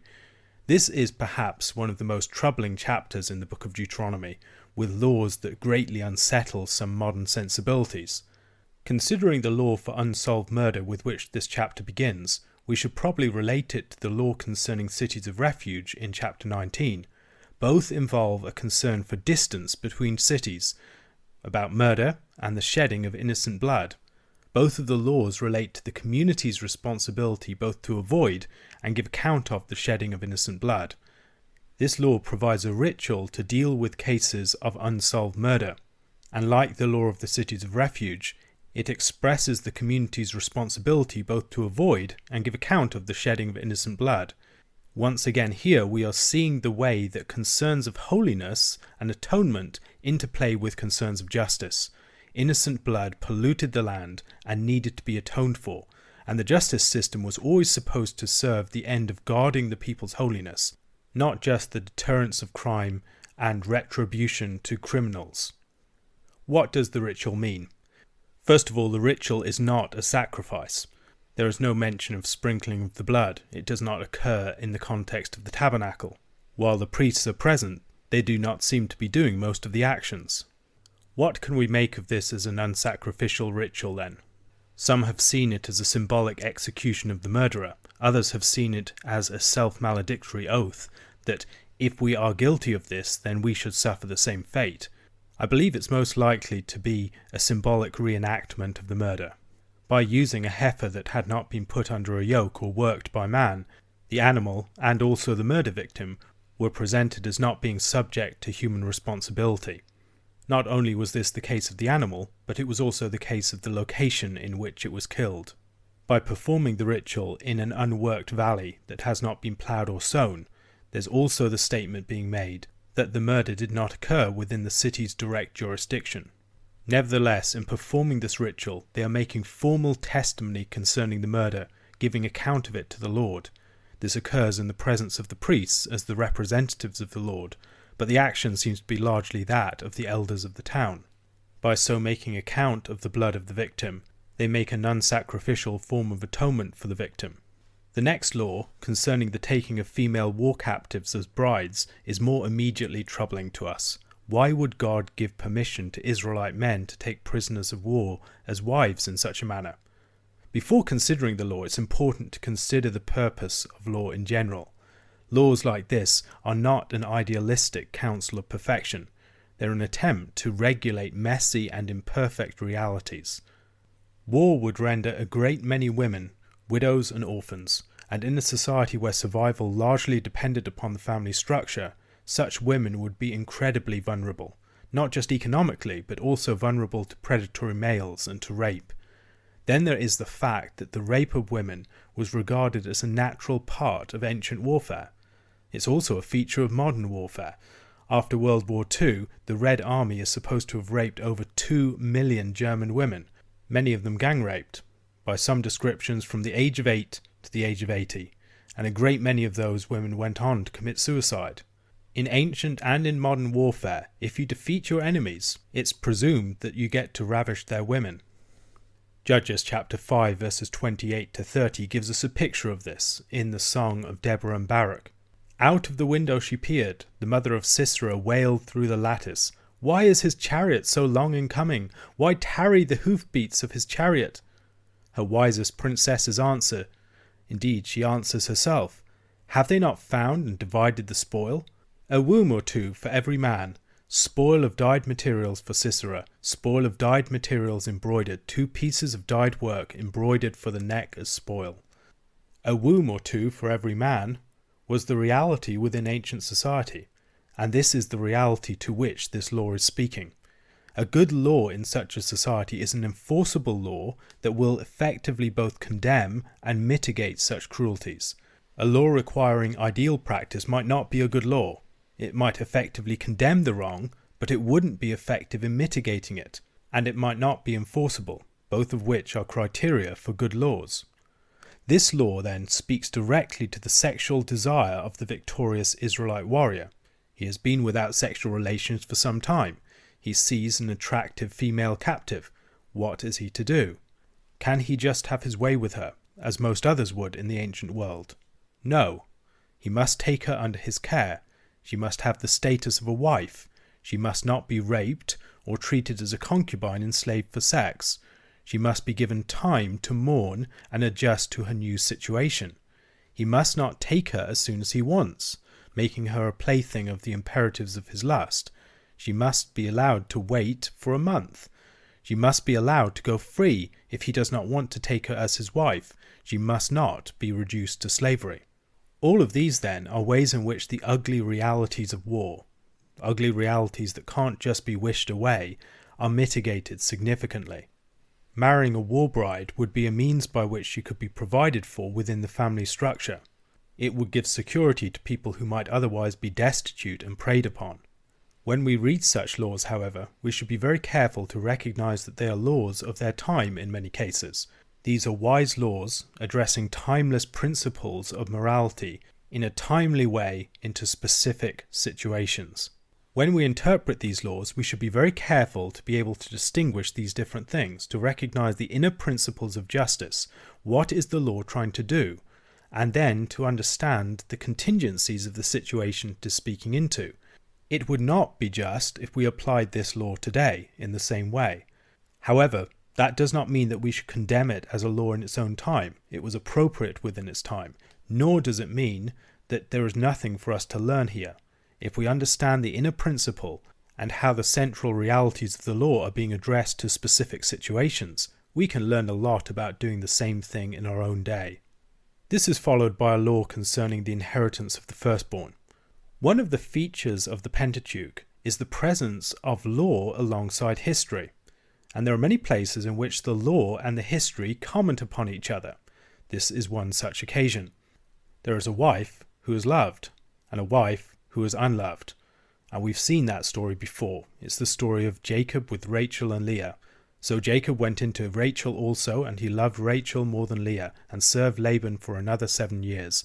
When the Lord saw that Leah was hated, he opened her womb, but Rachel was barren. Genesis chapter 29, verses 30-31. The firstborn son was Leah's. The firstborn son was Reuben. And what should get our attention here is that the language of this text is the language that's used in Genesis. Reuben, you are my firstborn, my might, and the firstfruits of my strength, preeminent in dignity and preeminent in power. Genesis chapter 49, verse 3.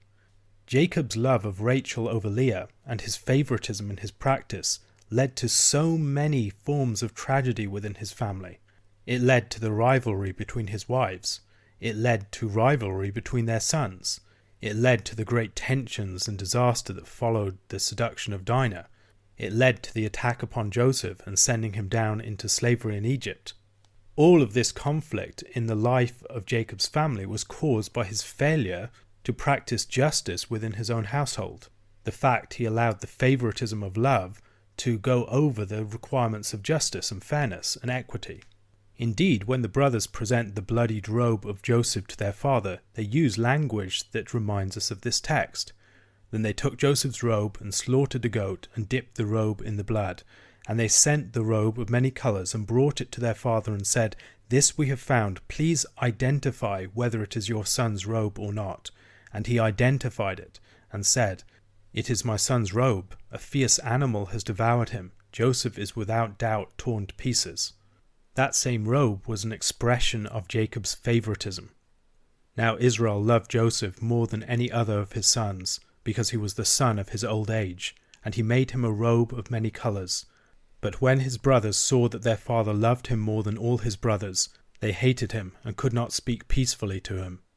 Genesis chapter 37 verses 3-4.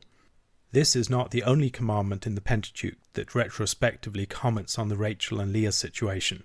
Leviticus chapter 18 verse 18. And you shall not take a woman as a rival wife to her sister, uncovering her nakedness while her sister is still alive. What is the commandment doing here? It does connect with the surrounding commandments. It connects with the preceding commandment by protecting unloved and vulnerable women from the unchecked will of men and the injustice that they might wreak upon them. It also connects with the following commandment by requiring justice between the generations. It connects with the sixth commandment, in which section this occurs, because the favoritism of Jacob was a sin that led to disastrous consequences and attempts at murder in his family. It provoked the attempt upon Joseph's life. It likely provoked the rebellion of Reuben. While the sons were clearly at fault in these instances, the father also bears his responsibility for what happened too. If society is to avoid strife that might lead to murder, justice must prevail in families, and not favoritism. The law concerning the rebellious son connects with the one that has preceded it. This is a son that's entirely unworthy and rebellious. It is important to consider that this is not a young child, it's presumably a grown man, and this is in a context where the family was the basic structure of civil society. To rebel against that, to rebel against your father and mother, is a very serious thing. Exodus chapter 21 verse 15, whoever strikes his father or his mother shall be put to death. And in verse 17 of that chapter, whoever curses his father or his mother shall be put to death. Such a son is supposed to provide for and to honour his parents, but is instead rebelling against, ruining them, and wasting their property with his gluttony, and even terrorising them with his violence. In the face of such a breach of the honour that is due between the generations, serious judgment was called for. This is one area where the law of Deuteronomy and Exodus is stricter than that of many of the other societies around it. Nevertheless, there are also ways in which this is curbing former practice. In the story of Genesis chapter 38 with Judah and Tamar, we see the absolute authority of the patriarch in a society where there is not a surrounding network of families. And in that sort of society, Judah can summarily declare the death penalty upon his daughter-in-law Tamar. The responsibility of the elders to be involved in this places limits upon that. Once again, the point of such a law is not a timeless ideal, but to establish a just way of dealing things within the constraints of the existing society.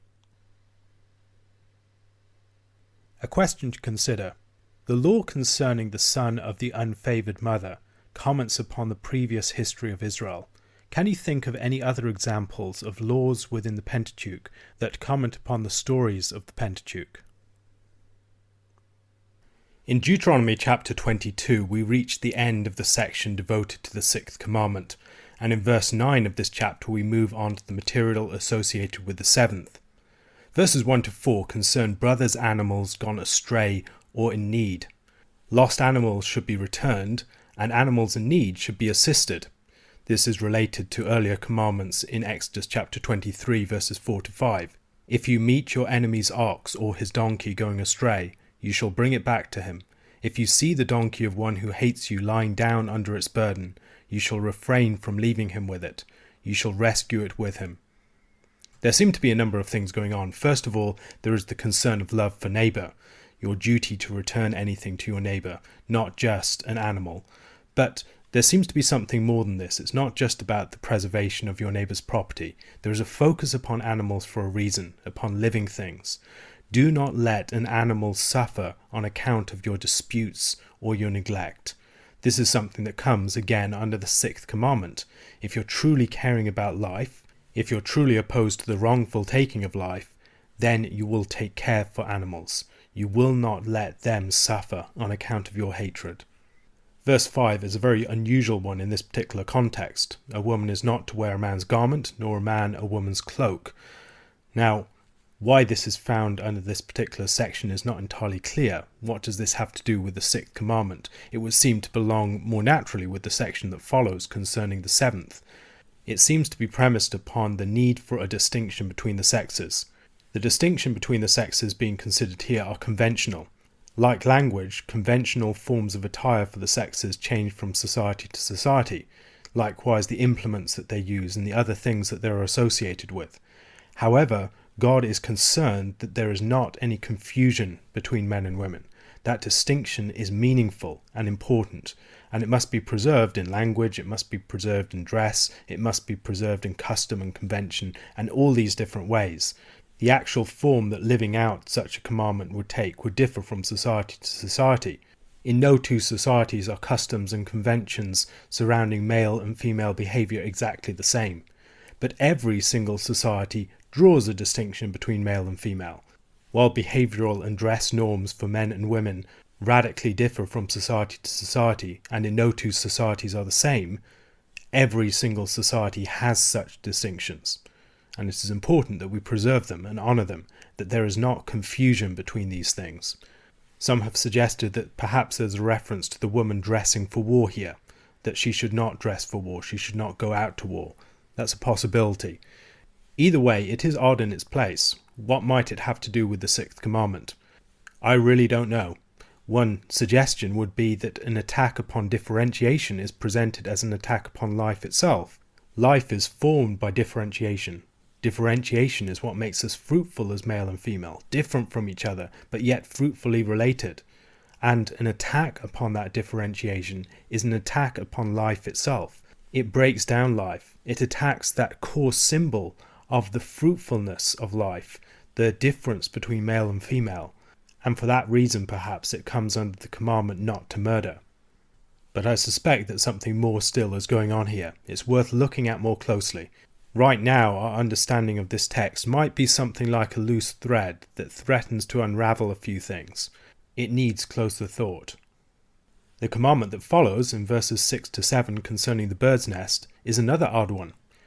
Like the commandment against boiling kids in their mother's milk, some concern is shown in it for the relationship between the mother and the child. There's an honouring of the maternal bond here.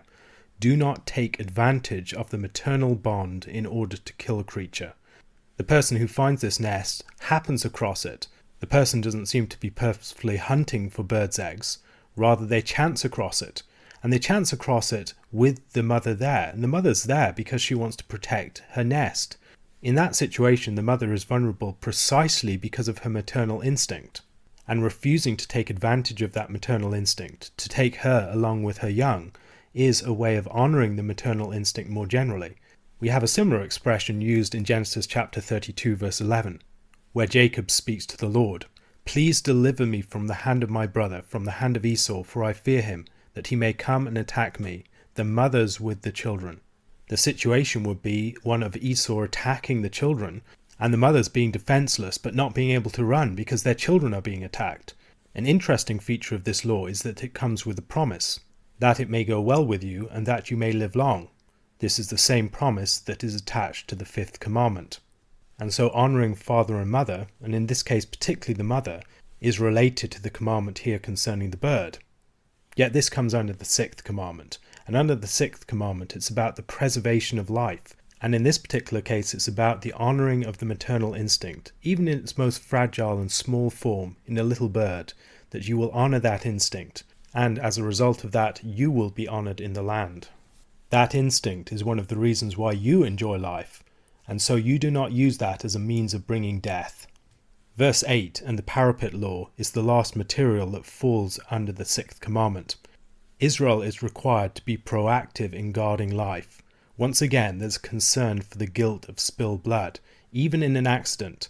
A failure to take concern for safety of people on your property can make you culpable for your negligence. Such case laws are exemplary. They're not comprehensive. There are very glaring gaps in the material that we have in the law here. It's not a comprehensive legal system. It was never intended to be. Rather, it gives us principles by which we understand justice. And the more that we learn justice and its principles through reflecting upon these laws, the more that we will be able to apply them to novel situations. In verses 9 to 11, we move into a new body of material. This is material associated with the seventh commandment, "You shall not commit adultery." Yet it seems a strange body of material with which to begin. To appreciate what's going on in the laws concerning unlawful mixtures, we need to think about the symbolism of commandments. The commandments of the law often have a symbolic import. They represent bigger truths in symbolic categories. Human realities are mapped onto animal realities and agricultural realities. Israel is a vineyard, but Israel as a vineyard must not be sown with two kinds of seed. Human persons are described as seed elsewhere in Scripture. In Jeremiah chapter 31 verse 27, "Behold, the days are coming, declares the Lord, when I will sow the house of Israel and the house of Judah with the seed of man and the seed of beast." The commandment not to have mixed seed within your vineyard is a commandment to ensure Israel's purity as a nation. God's concern here isn't really with what Israel sows in their physical vineyards. That's a symbol of what he really cares about. What he cares about is their faithfulness as a people, their purity as a people, and the way they treat their vineyards will be a symbol of that. Likewise with the ox and the donkey. The ox is clean and the donkey is unclean. Others have suggested that this may be a reflection upon events within Israel's history. Jacob is the ox. In the blessings and judgments upon his sons, he speaks about the hamstringing of an ox by Simeon and Levi, and it is likely that he's talking about himself. What then is the donkey? Donkey is Hamor, the wild ass, as his name means. This is a mixture of two households, a mixture of an unclean and a clean household, an attempt to bring them together as one people so that they intermarry. They are not to do that. The commandment not to mix wool and linen seems to be an unlawful mixture for another reason. Such a mixture is holy. It's a mixture that you find in the garments of the priests. And so purity on the one hand requires refraining from impure mixtures, and on the other hand it requires refraining from mixtures that are holy to the Lord. Verse 12, concerning tassels on garments, again relates to the principle of purity. In Numbers chapter 15, verses 37 to 41, the rationale of these tassels is explained. The Lord said to Moses, "Speak to the people of Israel, and tell them to make tassels on the corners of their garments throughout their generations, and to put a cord of blue on the tassel of each corner. And it shall be a tassel for you to look at, and remember all the commandments of the Lord, to do them, not to follow after your own heart and your own eyes, which you are inclined to whore after. So you shall remember and do all my commandments, and be holy to your God. I am the Lord your God, who brought you out of the land of Egypt, to be your God. I am the Lord your God." The purpose of the tassels was to preserve Israel from spiritual adultery, to whore after their own eyes and heart. These tassels are, as it were, signs of Israel's marital status, that they are holy to the Lord, and they must live in such a manner. The tassels also seem to be connected with the garments of the high priest, and so there is a natural association between this commandment and the one that immediately precedes it concerning the wool and the linen. Verses 13 to 21, the law concerning the woman accused of infidelity, is an incredibly difficult one to read. It offends many of our modern sensibilities, and we need to read it with care. First of all, how do we read difficult passages like this? The first thing to do is not to dodge the problems. Be honest about the difficulties that we have. Look at the passage carefully. Be patient. Don't panic. Don't get tunnel visioned. Recognize the limitations of your understanding. Draw encouragement from your past experience. If you're anything like me, there have been many, many times that you have looked at a passage and felt daunted by it. You've not known how to understand it, and then you've spent a lot of time with it and it's opened up. The more that you've done that, the less threatened you are by passages and their challenges. In all likelihood, if you give time to it, this passage will open up too. Most importantly, trust the author. We know that the author of this text is God himself, and we believe he is a good God. We have learned so much about him elsewhere that we can trust him with those things that we do not know. Be prepared to continue to wrestle with the text in the darkness until you're blessed. While admitting that you are in darkness, that you really do not know what it means, be patient and wait for things to open up. When dealing with the laws, we should also be clear that the laws are dealing with a fallen world. The laws are accommodated to such a world and to the sinful people within it. Jesus' teaching about Moses' permission of divorce is a good example here. The permission of divorce is not the ideal. It's not the way that God designed things to be. God's intent is that marriage should be indissoluble. But in a sinful and fallen world, allowance has to be made for divorce. The laws are also accommodated to a far less socially and politically complex society, where social, political, police and legal structures were very limited, and laws had to function within those limits. Laws such as these had to function in a society that was much more patriarchal, where men, as the physically and socially stronger sex, had social, legal and political power and agency, and women had very little. This was less the result of direct oppression than it was the result of limited structures in society, where the fact that social institutions and power structures overwhelmingly arise out of male power was far more immediately felt, because there was much less abstraction of that power from the immediacy of the family structure into strong social institutions that could limit men. Consequently, the policing of men and the protection of women generally had to arise from men of her own family or from the wider congregation of men. While we should be mindful of the patriarchal origins and the foundations of social, political and legal structures, we should be very thankful that we have moved beyond them in a great many ways. We should not idealize the situation here, but we should recognize that the law is speaking into it. Getting then to this particular law is one in which the man accuses his wife of sexual infidelity, and the charge of infidelity is taken very seriously. It seems that he hates her and wants to put her away. He wants to divorce her.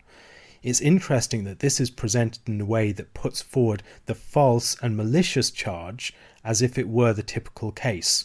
What is happening here is seemingly an attempt of a husband to get out of an unwanted marriage by blackening the name of his wife.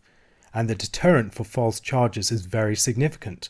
There's a whipping, 100 shekels of silver he must pay to the family of his wife, and no right to divorce his wife, because he had brought a bad name upon her.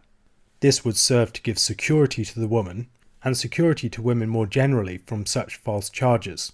We can also see the test of jealousy in Numbers chapter 5, which deals with a similar case. In that case, the woman must be brought towards the Lord, and the Lord will cast judgment in her case. Her case is not left in the charge of men. The concern here is less with virginity as such as it is with the honour of the woman. I think that there is a clue to the actual nature of what is taking place in the fact that the man does not suffer the death penalty for his accusation. Usually there would be the death penalty for any false accusation in a capital case. Rather, it seems that the man is trying to initiate a divorce by the false claim that she has been unfaithful. He's trying to put her away. He's not trying to put her to death with that claim. This explains why the law starts with the false charge. The law is really about the way that a family could protect their falsely charged daughter. This is then why the punishment of the man is focused on his loss of right to divorce and his being dishonoured and required to give money to the family of his wife, which, like the bride price, they would presumably keep in trust for her. If she were not in fact a virgin, the family could just let the divorce go ahead. Perhaps the death penalty comes when the woman and her family refuse to let the divorce go ahead and try and trap the man in the marriage, but it is shown that she was in fact not a virgin. In that case, she is to be put to death for her infidelity. The law protects women's reputations then. It also gives them security against divorces undertaken on false grounds by providing strong deterrence. However, it also provides strong deterrence against non-marital sexual relations. Verses 22 to 29 are laws concerning seduction, rape and adultery. The punishment for adultery is severe. Adultery is taken extremely seriously and has implications for the entire community. They must purge the evil from Israel. Unfaithfulness in marriage is a dishonouring of an institution that lies at the heart of Israelite society. This, like many other sexual sins, is not seen as a private matter. This is followed by the twin cases of the betrothed virgin, one in the city and one without. One is a situation where the relationship is presumed to be consensual because the woman didn't cry out or protest. The other is one in which it is presumed to be non-consensual because there was no one to hear her. It's important to recognize that what we have here are illustrations of principles of justice, not so much laws that must be woodenly applied. What happens if the woman in the city is prevented from crying out by her rapist? What if she doesn't cry out from fear when being raped, but runs for help as soon as it is over? I presume that this would satisfy the principle. However, if no protest or reporting occurs, there is good reason to believe that the act was consensual. The law of the man who lies with the unbetrothed virgin comes next. This law has a parallel in Exodus chapter 22 verses 16 to 17. If a man seduces a virgin who is not betrothed and lies with her, he shall give the bride price for her and make her his wife. If her father utterly refuses to give her to him, he shall pay money equal to the bride price for virgins. Here it seems to be applied to someone who had forceful relations with a woman. If she wants to go ahead and marry him, and her father consents, he must pay the bride price and he has no right to divorce her. One could perhaps imagine this law being invoked in a situation where a man forced himself upon a woman against her protestations, who was attracted to him but did not want to have sexual relations before they were properly married. What it most definitely does not do is give the rapist the right to marry his victim. The bride price that would have to be paid even if she did not want to marry him was in part designed to ensure that she would not suffer on the account of his rape with potential suitors. The final law of the chapter concerns incest, not taking your father's wife, not uncovering your father's nakedness. This language is language that we have already encountered in Leviticus. A question to consider: what are some specific applications that we might make in the modern day of the law of the mother bird? Deuteronomy chapter 23 concludes the section devoted to the seventh commandment and moves into the material associated with the eighth. It begins with entrance into the assembly in verses 1 to 8. The assembly is presumably the gathering of all the males ruling and worshipping on behalf of the nation. It's a matter of full citizenship and participation in Israel's public life. They would be the people responsible for crowning kings, for making war, for administering justice, allocating land, participating in worship, these sorts of things. And there would be an assembly operative at both the national and at the local city or town level. The public life of Israel was formed by men and almost entirely run by them. The public worship of Israel was also especially focused on men for this reason. It was the men who had to present themselves before the Lord at the Pilgrim feast, for instance. The women could attend, but their attendance was more optional. From the perspective of the modern reader, it can easily be falsely presumed that the exclusion of women from the public life of Israel, for the most part, was because they were being oppressed and purposefully excluded. What this misses is that the public life of Israel and other nations was largely created by groups of men. It wasn't this pre-existing neutral space that was colonized by men in a way that prevented women from coming in. The men would create the wider political structures, forge the realm of public life, forge unities between families and clans and the larger life of the nation. It was the men who had to create and preserve the realm of public life through their force of arms and their creative power. The realm of public life would be forged through their collective exertion of social, physical and institutional power, and it would have seemed very strange to them that someone who wasn't ever expected to fight as one of the military assembly should have a place in the assembly when it exercised its rule. It was a male realm at its origin. It is only in fairly recent history that the realm of public life has been greatly abstracted from the work of male groups in guarding the realm of the polity and also establishing its institutions and power structures. The idea that men and women should be interchangeable in their status as citizens is only something that really develops as there is an abstraction, for instance, of the enjoyment of political citizenship from the military responsibilities of the citizen, things which would have been seen as naturally going together in most ancient societies. Finally, it's also important to recognize that the men weren't participants in public life as detached individuals, but rather persons were deeply embedded in families, standing for and symbolizing their families. They maintained the interest of larger groups, and the members of those groups would see themselves in the men that stood for them. As people who think in terms of a more atomized and individualistic society, we find it very difficult to understand how such people would have thought. However, some sort of understanding along these lines is important if we're to appreciate what's taking place in Scripture. That on the one hand, it isn't merely this power grab by men over women. It's a far more complicated reality than that. And Scripture's use and handling of such structures is an accommodation to them, often an accommodation less to sin than to immaturity, to a society that has not yet been able to develop the structures that would allow for a more free and equitable way of living. With such an understanding of these structures, on the one hand, we learn not to condemn them so instinctively, and on the other hand, we learn not to idealize them. The person excluded from the assembly could still live in Israel. They weren't exiles. However, they lacked the civil rights enjoyed by full citizens. The eunuch, or the person with crushed testicles, is probably someone who was mutilated in the service of a false god. However, priests were also disqualified from ministry by defects of this type, which may suggest that such emasculation was seen as unfitting in the holy assembly of the men of Israel. The next restriction is upon someone born of a forbidden union. Many readings have seen this as a bastard, or perhaps it's a child of incest, or a forbidden marriage of some other type. Ammonites and Moabites are then set apart as groups that would not have the right of citizens for a long period of time, if at all. Both of these nations were descendants from Lot, and both of them were born through incest.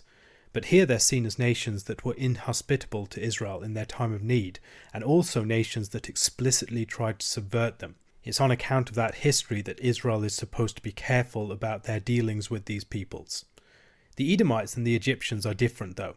The Edomites are related to Esau, they're twins, and they're close kin. And Egypt, before the Pharaoh of the time of the Exodus, showed hospitality to Israel. For this reason, Edomites and Egyptians could assimilate to Israel and become members of its assembly far more rapidly than other nations. Israel was supposed to welcome the stranger, but in many ways aliens and strangers were prevented from participating in Israel's life as full members of the people until a few generations of assimilation and other factors. The nation of Israel had to preserve its religious character. Foreigners in the land were not given the right of free worship of their foreign gods. They were not permitted to participate in some of Israel's worship without being circumcised and becoming Israelite themselves. They were also restricted in their ownership of the land. They would probably live in the cities, as ownership of the land was largely restricted to those who had ancestral holdings within it. We shouldn't assume that such sorts of legislation were timeless, however. Israel's relationship with surrounding nations could change, and it might be prudent to admit some earlier and exclude others for longer. Ruth is an example of a Moabitess who became part of the people of God. Her offspring became members of the assembly earlier than 10 generations. This wouldn't be the only example of a law that changes in Scripture as the times change and the context change. We get another hint of this in Isaiah chapter 56 verses 1 to 8. Thus says the Lord, keep justice and do righteousness, for soon my salvation will come, and my righteousness be revealed. Blessed is the man who does this, and the Son of Man who holds it fast, who keeps the Sabbath, not profaning it, and keeps his hand from doing any evil. Let not the foreigner who has joined himself to the Lord say, the Lord will surely separate me from his people. And let not the eunuch say, behold, I am a dry tree. For thus says the Lord, to the eunuchs who keep my Sabbaths, who choose the things that please me and hold fast my covenant, I will give in my house and within my walls a monument and a name better than sons and daughters. I will give them an everlasting name that shall not be cut off. And the foreigners who join themselves to the Lord, to minister to him, to love the name of the Lord, and to be his servants, every one who keeps the Sabbath, and does not profane it, and holds fast my covenant, these I will bring to my holy mountain, and make them joyful in my house of prayer. Their burnt offerings and their sacrifices will be accepted on my altar, for my house shall be called a house of prayer for all peoples. The Lord God, who gathers the outcasts of Israel, declares, I will gather yet others to him besides those already gathered. This material falls under the 7th commandment against committing adultery. Israel's sexual fidelity and integrity is important for its public life. It also needs to beware of intermarrying with and having union with peoples of other nations, particularly nations that are not faithful to the Lord, nations that have proved to be enemies of Israel in the past, that have drawn them astray. Verses 9 to 14 concern the holiness of the war camp. The war camp has a special state of holiness, higher than the regular camp.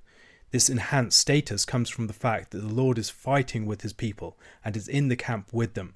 And so, for instance, men must refrain from sexual relations. In 1 Samuel chapter 21 verse 5, and David answered the priest, truly women have been kept from us, as always when I go on an expedition. The vessels of the young men are holy, even when it is an ordinary journey. How much more today will their vessels be holy? Nocturnal emissions mean that someone has to leave the camp. They have to become clean again before they can come back in. Defecation has to occur outside of the camp. The military are in jeopardy because the Lord's holy presence is in their midst, and they must behave accordingly. This again comes under the 7th commandment. It's about maintaining the purity of the body, the purity sexually and otherwise when you're in the presence of the Lord.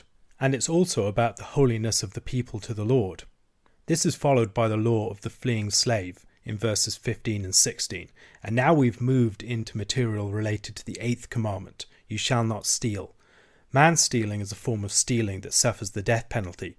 We don't know if the slave was stolen in such a way. There's no reason to presume that he was. The slave here is presumably a slave from a foreign country who is permitted to live in Israel as a free man. They would not engage in extradition of slaves, unlike other ancient Near Eastern societies. And they don't just give this man temporary asylum, he enjoys permanent asylum in Israel. Israel were once slaves, and they must treat slaves with dignity.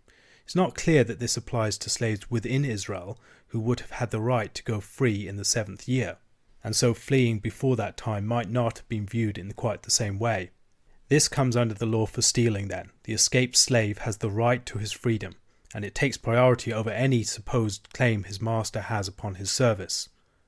Verses 17 and 18 are unusual verses in this context. It would seem to belong with the preceding material, the material concerning the 7th commandment. It's about the wages of a prostitute. Some believe that this is to be classed under the 7th commandment, but I don't think that's the case.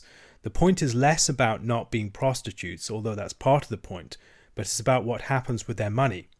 We like to think of money as an abstract medium of exchange. Any money is as good as any other money. But money has a history, and money associated with prostitution should not be allowed anywhere near the Lord's house. This comes under stealing, as the money is a sort of cursed possession, and presenting it to the Lord is robbing him of his due, giving him something that is polluted by sin. Verses 19 to 20 concern the restrictions on interest. The type of loans generally in view here are charitable loans for poor Israelites. Money did not play anything like the same role in Israelite society as it does today. Theirs was not primarily a money economy. They can charge interest to foreigners, but not to their brothers. The suggestion seems to be that they have a cooperative and a more mutual economy. Rather than one party potentially prospering from the losses of another, both parties would either prosper or suffer together. As a money economy grew, some of this legislation would presumably have been relaxed in various ways. In Exodus chapter 22 and Leviticus chapter 25, there is the suggestion that the people receiving such loans would have been poor. If you lend money to any of my people with you who is poor, you shall not be like a money lender to him, and you shall not exact interest from him. Exodus chapter 22 verse 25. If your brother becomes poor and cannot maintain himself with you, you shall support him as though he were a stranger and a sojourner, and he shall live with you. Take no interest from him or profit, but fear your God, that your brother may live beside you. You shall not lend him your money at interest, nor give him your food for profit. Leviticus chapter 25 verses 35-37. The principle then seems to be focused upon the poor and charitable loans, but the principle does seem to have some more broad applications, even though the poor were mostly the ones who were borrowing. The ideal is a society where everyone prospers together, rather than one of privatized interests at competitive odds with each other. Israel is a nation of brothers, and they must all take an active concern for and invest themselves in each other's well-being. The foreigner would most likely not be the poor person. He would be a trader. He'd be someone looking for money for a venture, for his business. And so the considerations regarding the poor Israelite would not necessarily apply in his case, not just because he was a foreigner, although that's important, but because he was using the money for other means. Not stealing, then, involves not taking advantage of the poor. It involves the responsibility to be prepared to give a loan to such a person when they need it. It also pushes in the direction of a society of brothers where, although differences in personal wealth are quite permissible, the ideal is that all should prosper together. Verses 21 to 23 concern the keeping of vows. People would make vows to the Lord for particular purposes, perhaps as thanks for something that the Lord had given them, perhaps in order to seek some blessing from his hand, perhaps in response to God's answer to prayer. And vows, when made, should be paid, and quickly. To vow and not pay is to be guilty of a serious offence, though there is nothing wrong with not vowing. The final verses of this chapter, verses 24 and 25, concern the right to eat unharvested crops. Private property rights are relaxed in Israel under the principle of not stealing. The land has been given to all of Israel, and the right of every Israelite, no matter how poor, is to have some right of way in and right to eat of the land. The owner of a vineyard or a field would be stealing if he denied such rights to a fellow Israelite. On the other hand, if the person going through a vineyard or a field started to harvest the crop, rather than just taking what they could eat on the spot, they would be guilty of stealing from the owner. A question to consider. The law concerning the prostitute's wages suggests that God is concerned with the history of the things that people sacrifice or give to him. How might this principle inform our approach to Christian worship? Deuteronomy chapter 24 has material related to both the 8th and the 9th commandments. Like the previous chapter, it begins with laws concerning marriage and ends with laws relating to the needy having access to other people's crops. Verses 1 to 4 in the beginning of this chapter has law concerning a divorce. It's less a law about divorce than a law that deals with a situation that might arise after a divorce had occurred. Like many aspects of the law, divorce is not directly covered in the book of Deuteronomy.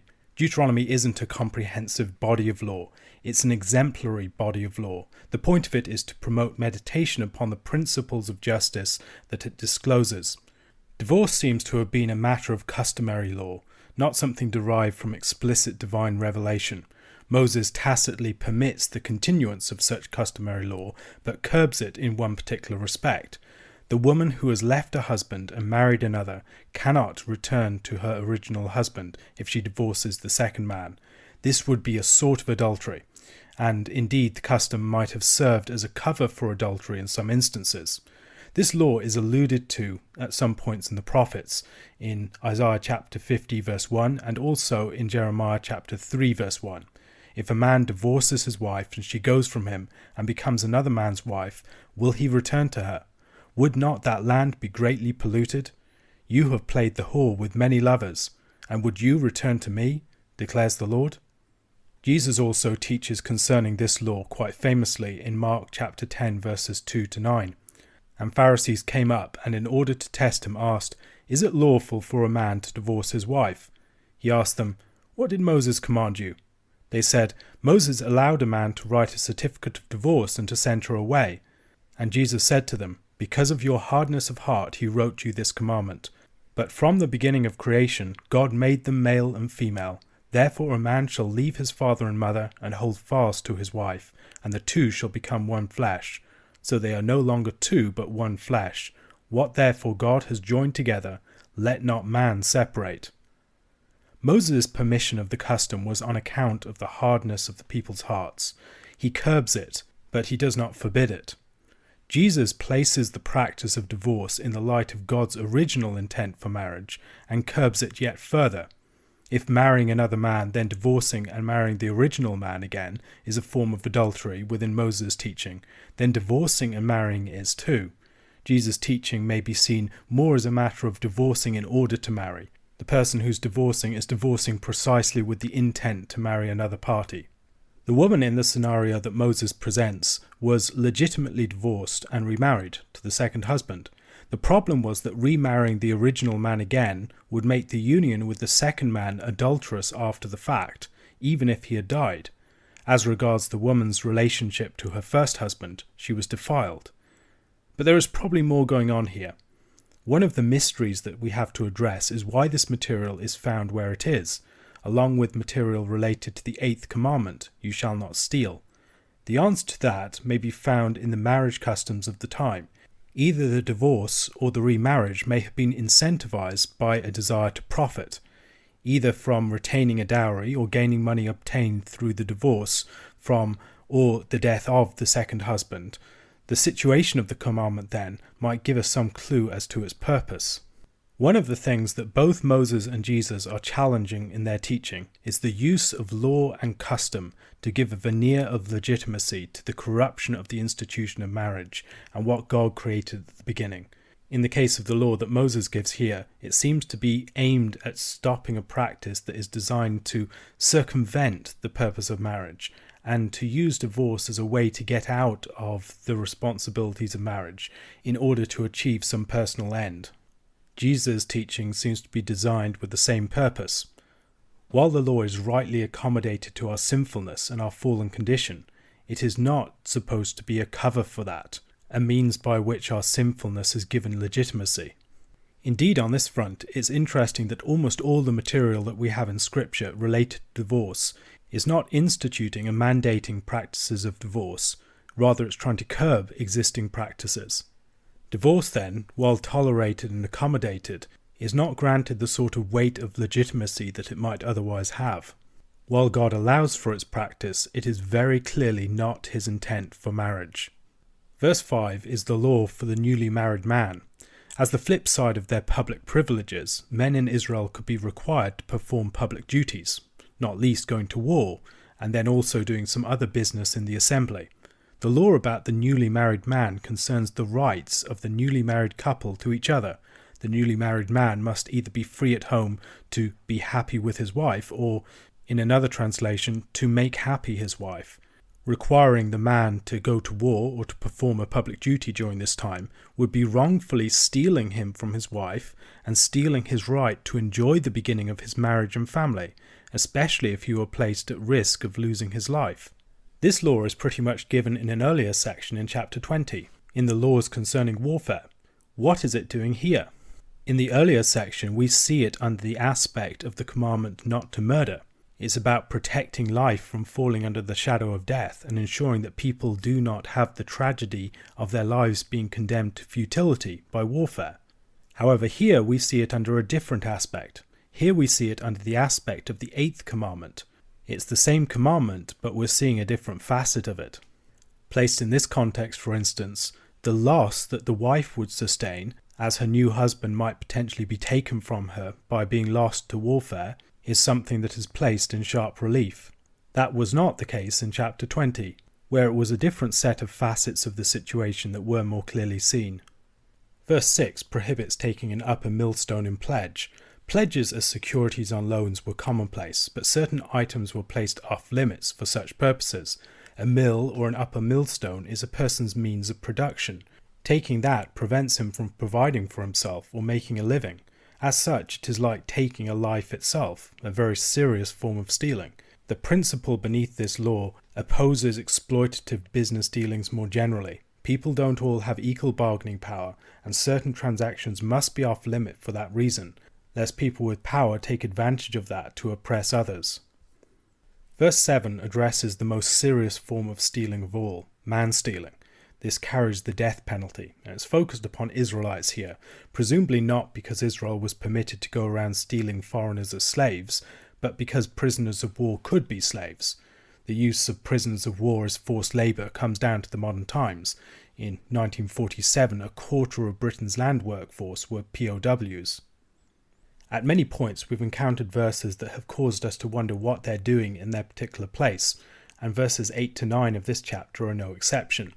The instruction that the Levites must be honoured in the case of leprous disease is maybe an unusual one to find in this particular section. The Israelites are to learn from the example of Miriam in this regard, and this seems strange. Miriam certainly had leprosy, but what does this have to do with the attitude to the Levites in a case of leprosy? I believe that looking back at the story of Miriam will help us to find the answer. Numbers chapter 12 verses 1 to 10. Miriam and Aaron spoke against Moses because of the Cushite woman whom he had married, for he had married a Cushite woman. And they said, "Has the Lord indeed spoken only through Moses? Has he not spoken through us also?" And the Lord heard it. Now the man Moses was very meek, more than all people who were on the face of the earth. And suddenly the Lord said to Moses and to Aaron and to Miriam, "Come out, you three, to the tent of meeting." And the three of them came out. And the Lord came down in a pillar of cloud and stood at the entrance of the tent, and called Aaron and Miriam, and they both came forward. And he said, "Hear my words. If there is a prophet among you, I the Lord make myself known to him in a vision. I speak with him in a dream. Not so with my servant Moses. He is faithful in all my house. With him I speak mouth to mouth clearly, and not in riddles. And he beholds the form of the Lord. Why then were you not afraid to speak against my servant Moses?" And the anger of the Lord was kindled against them, and he departed. When the cloud removed from over the tent, behold, Miriam was leprous like snow. And Aaron turned toward Miriam, and behold, she was leprous. The Levites' management of cases of leprosy would presumably not be particularly popular. They could remove people from the camp, they could require them to live away from others, to cry out unclean, and even to tear down their houses. One could imagine that, like Miriam did with Moses, people would be tempted to speak against the Levites in the case of leprosy, spreading slander and false reports and cursing the authorities. Yet the Lord gave the commandment to the Levites, and this is emphasized within these verses. The people must honor the Lord by honoring his servants. Leprosy was the punishment for Miriam's false witness against Moses, so leprosy is a situation where Israelites should be aware of the danger of falling into the sin of false witness against their leaders. As should now be apparent, we've just moved from the 8th commandment to the 9th. Verses 10 to 13 return to the subject of pledges, but now not under the 8th commandment, under the 9th. Showing dignity to others in the handling of pledges is the point here. For many, if someone owes you something, you are permitted to offend against their dignity to get it back. However, once again, there are boundaries that should not be trespassed. This is incredibly important when it comes to the most vulnerable in society, especially as people can use violence, intimidation, and oppression to force people to repay loans. People who show dignity to their debtors will have that counted as righteousness for them before the Lord, as evidence of their faithfulness as members of his people. Now, this is a peculiar law to find in this context. Most commentators who note the patterning of Deuteronomy's material according to the Ten Commandments are clear that this law belongs in this section, but few of them elaborate how it fits under the 9th commandment. You shall not bear false witness against your neighbour. We've had material related to pledges just a few verses earlier in the 8th commandment. What's going on? Is this something that really belongs elsewhere? Here's a possibility, which I think is amply borne out in the verses that follow. Sometimes in the structuring of the material of chapters 6 to 26, the relevant one of the Ten Commandments really serves to illumine the specific case law.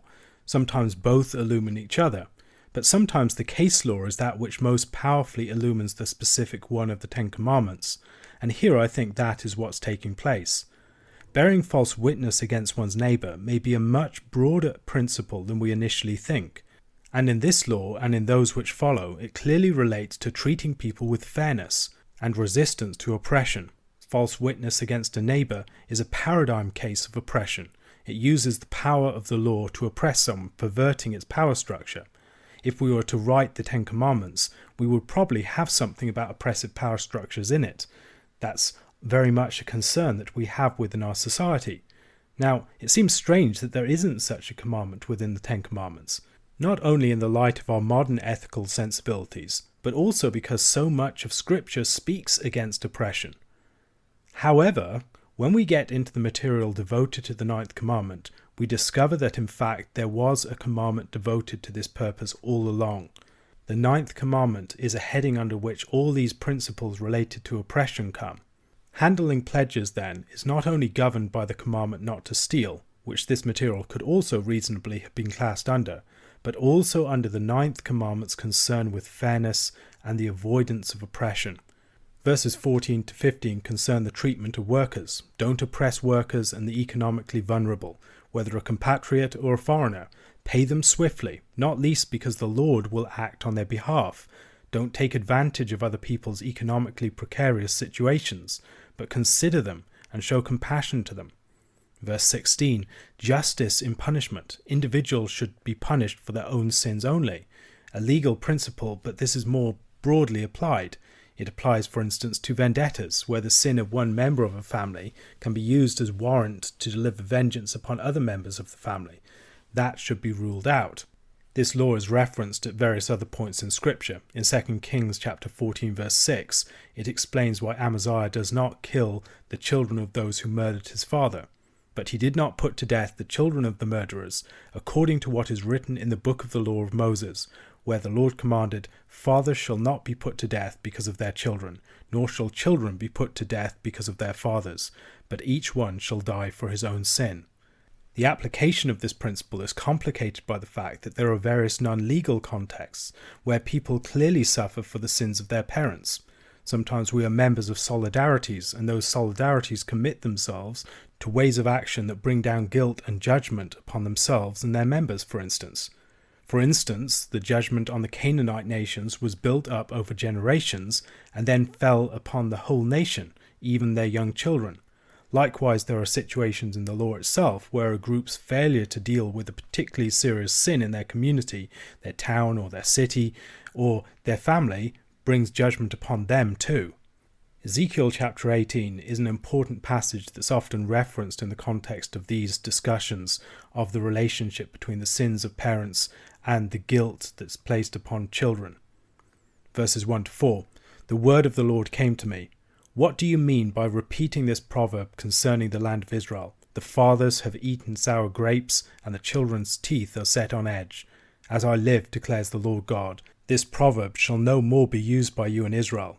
Behold, all souls are mine. The soul of the Father as well as the soul of the Son is mine. The soul whose sins shall die. The sins of fathers can be used as an excuse for those who are continuing in their ways. The scribes and the Pharisees would blame their parents for killing the prophets, and yet continue to oppose and to kill the messengers that God sent to them. Although we often like to blame the failures and the sins of our parents for our own failures, they cannot be used in such a manner. Everyone must take responsibility for their own sin. In some way, this could be seen as a conversion of the principle of this particular law. When we are condemned with our parents, we are suffering for our own sins, not just for theirs. Verses 17 to 18 focus upon the principle of not perverting justice more directly. Once again, we must show justice and avoid oppression with the most vulnerable and marginal. Strangers, the fatherless, and widows. If bearing false witness is the paradigm case of using the legal system as a form of oppression of neighbour, the principle of the 9th commandment stretches to refer to the use of perversions of the law more generally and its structures as forms of oppression. The Lord designed the law as a means of release for his people, of deliverance, so that the case of the widow and the fatherless and the stranger might be heard, that they might be saved from tyrants, not subjected to them. And when the law is made into a means of oppression, it becomes the very opposite of what God designed it to be. The final verses of this chapter return to a theme that we had at the end of the last chapter, provision of access to crops for people who have need. Beyond not perverting justice for them, Israelites must, as a positive act of justice, allow widows, the fatherless, and strangers to glean from their crops, ensuring that they leave enough to provide for them. A question to consider. There appear to be some close affinities between the 8th and the 9th commandments at points here. Are there ways in which exploring these affinities could give us a deeper sense of God's justice? In Deuteronomy chapter 25, we're continuing to work through the 10 commandments in the penultimate chapter of this section. Chapter 25 begins with the 9th commandment, you shall not bear false witness, and ends with the 10th commandment, you shall not covet. As we have already seen, the 9th commandment includes a prohibition upon oppression. Verses 1 to 3 continue this theme. It preserves the dignity of the beaten man. It deals with a case that has gone to court and someone has been found guilty. Not bearing false witness against one's neighbour includes the concern that punishment not be excessive. The judge supervises the execution of the sentence, ensuring that it is carried out appropriately. It's important that even a guilty person not be degraded by vicious punishment. No one should be treated like an animal in such cases. The language of being degraded in your sight is very important. It's all too easy to regard the criminal as subhuman, to care little for their proper treatment, or not to take due concern for their protection from harm or mistreatment. Note that the focus is less upon what excessive punishment does to the person receiving it, but what it does to those giving it, to the way that it dehumanizes others in our perception. The punishment must occur in such a way that they never forget that the person receiving the punishment is a brother. Part of the point here is that the person who has committed a crime can and should be rehabilitated at the end of it. Verse 4, which says that you should not muzzle the ox as it treads out the grain, is a peculiar commandment for several reasons. First, unmuzzling the ox would make it difficult for it to do its job and be extremely impractical. It needed to be muzzled while it worked the grain, then unmuzzled and fed. If the animal weren't muzzled, it would probably need to be driven with prodding and whipping. So being humane to animals may not necessarily be in view here. Rather, the potential impracticality and the counterproductivity of the commandment should suggest that something symbolic is going on here, and we must determine what that thing is. This commandment is referenced in the New Testament in 1 Timothy chapter 5 verses 17 to 18. Let the elders who rule well be considered worthy of double honour, especially those who labour in preaching and teaching. For the scripture says, you shall not muzzle an ox when it treads out the grain, and the labourer deserves his wages. In 1 Corinthians chapter 9 verses 7 to 14, it's referenced again. Who serves as a soldier at his own expense? Who plants a vineyard without eating any of its fruit? Or who tends a flock without getting some of the milk? Do I say these things on human authority? Does not the law say the same? For it is written in the law of Moses, You shall not muzzle an ox when it treads out the grain. Is it for oxen that God is concerned? Does he not certainly speak for our sake? It was written for our sake, because the plowman should plow in hope, and the thresher thresh in hope of sharing in the crop. If we have sown spiritual things among you, is it too much if we reap material things from you? If others share this rightful claim on you, do not we even more? Nevertheless, we have not made use of this right, but we endure anything rather than put an obstacle in the way of the gospel of Christ. Do you not know that those who are employed in the temple service get their food from the temple, and those who serve at the altar share in the sacrificial offerings? In the same way, the Lord commanded that those who proclaim the gospel should get their living by the gospel.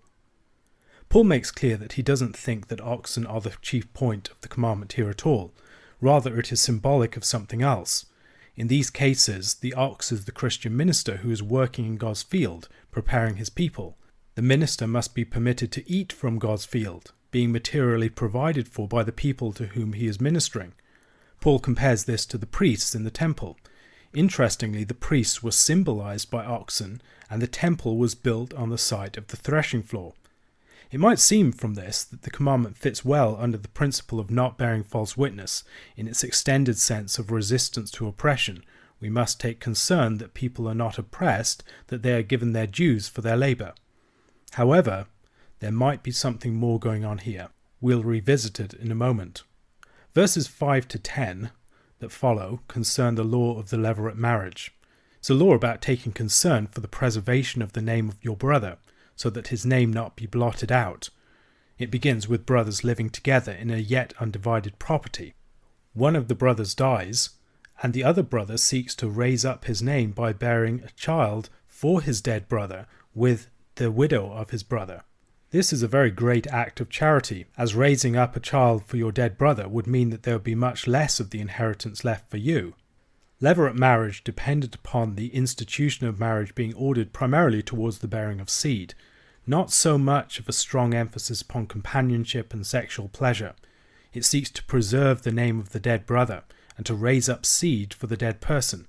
Perhaps the first example that we find of this in the story of Scripture is Nahor taking Milcah, the daughter of his dead brother Haran. Some have also argued that Sarai is the daughter of Haran as well. So Abram is performing something similar to a Levirate marriage for his brother also. The raising up of seed for the dead brother in this fashion is a new life after death. It's a sort of resurrection. Beyond the concern to provide for the widow of the dead brother, it suggests that even after death, the dead brother was seen to have some active investment in life, in the continuation of his legacy and his name. One of the most important stories of the performance of the Levirate is found in Genesis chapter 38, where we read of the sin of Onan, who despised his brother and spilled his seed.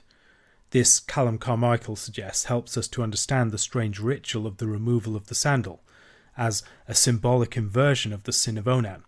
Genesis chapter 38 verses 7 to 10 reads, But Judah's firstborn, was wicked in the sight of the Lord, and the Lord put him to death. Then Judah said to Onan, Go into your brother's wife and perform the duty of a brother-in-law to her, and raise up offspring for your brother. But Onan knew that the offspring would not be his, so whenever he went into his brother's wife, he would waste the semen on the ground, so as not to give offspring to his brother. And what he did was wicked in the sight of the Lord, and he put him to death also. Onan did not want to raise up offspring that wouldn't be his, so he degraded his sister-in-law and wasted his seed on the ground. His motive was greed. He didn't want to create an heir to the firstborn son ahead of himself. And the removal of the sandal from the foot corresponds to Onan's withdrawal from intercourse. Elsewhere in Scripture, the foot is symbolically and poetically associated with the genitals.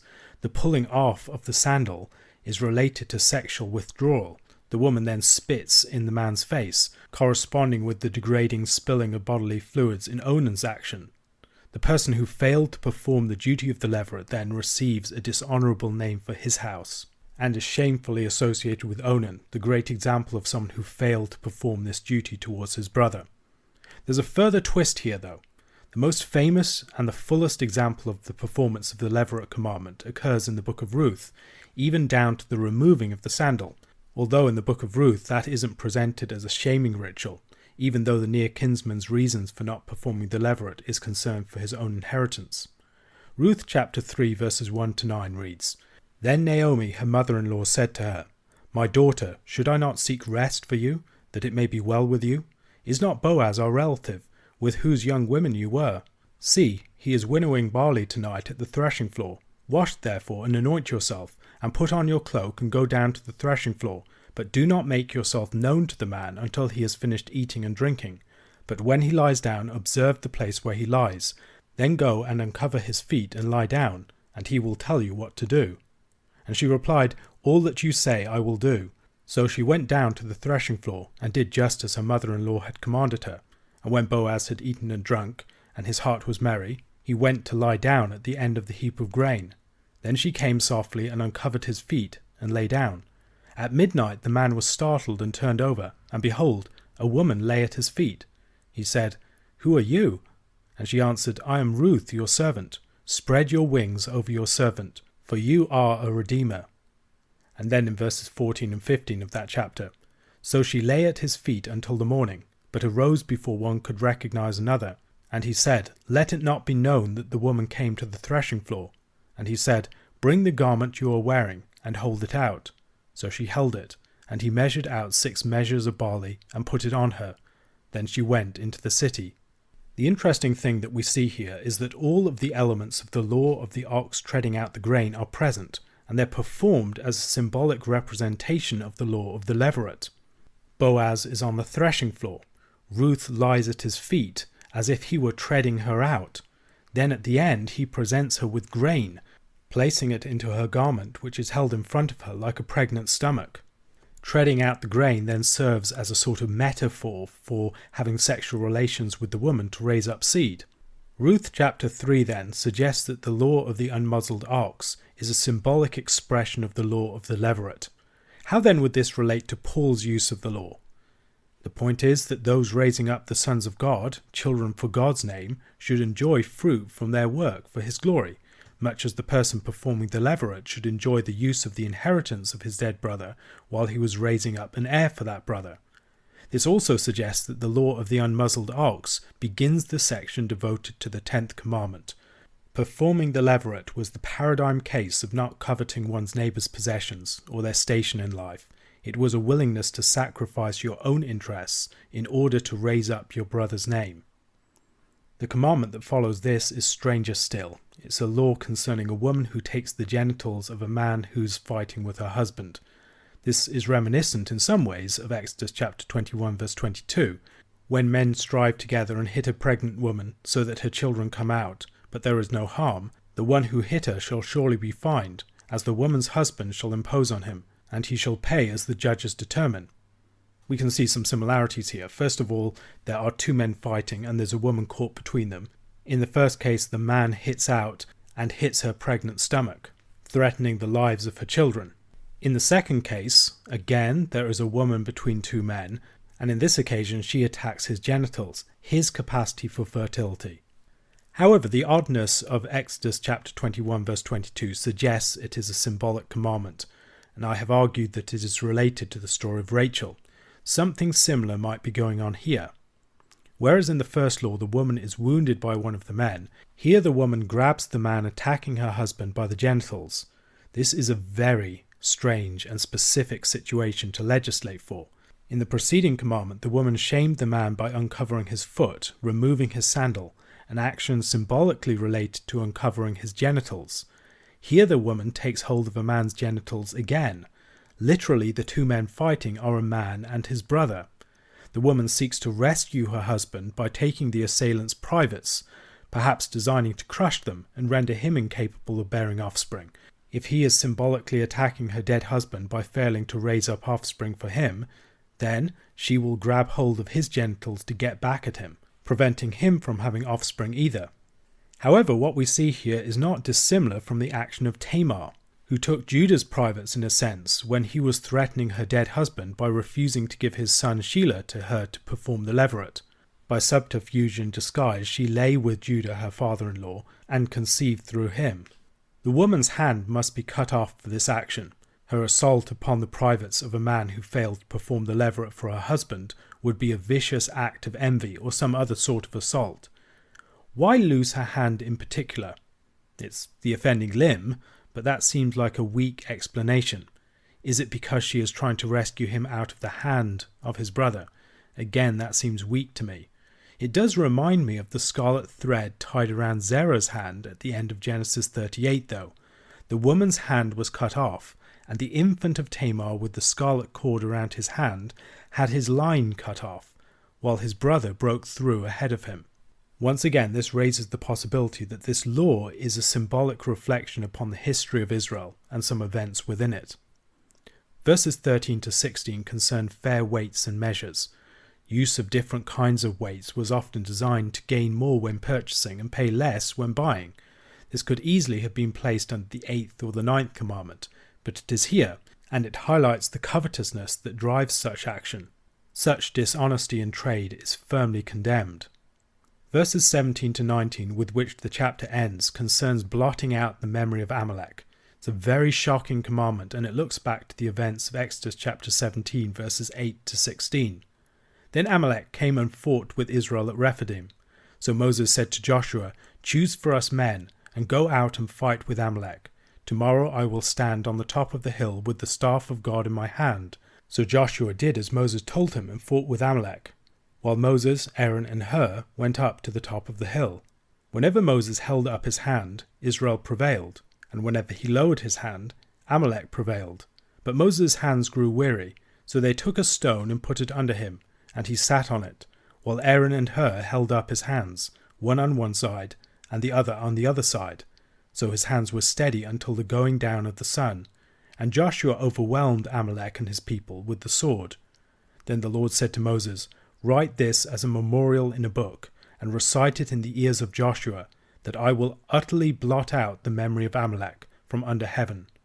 And Moses built an altar and called the name of it, "The Lord is my banner," saying, "A hand upon the throne of the Lord will have war with Amalek from generation to generation."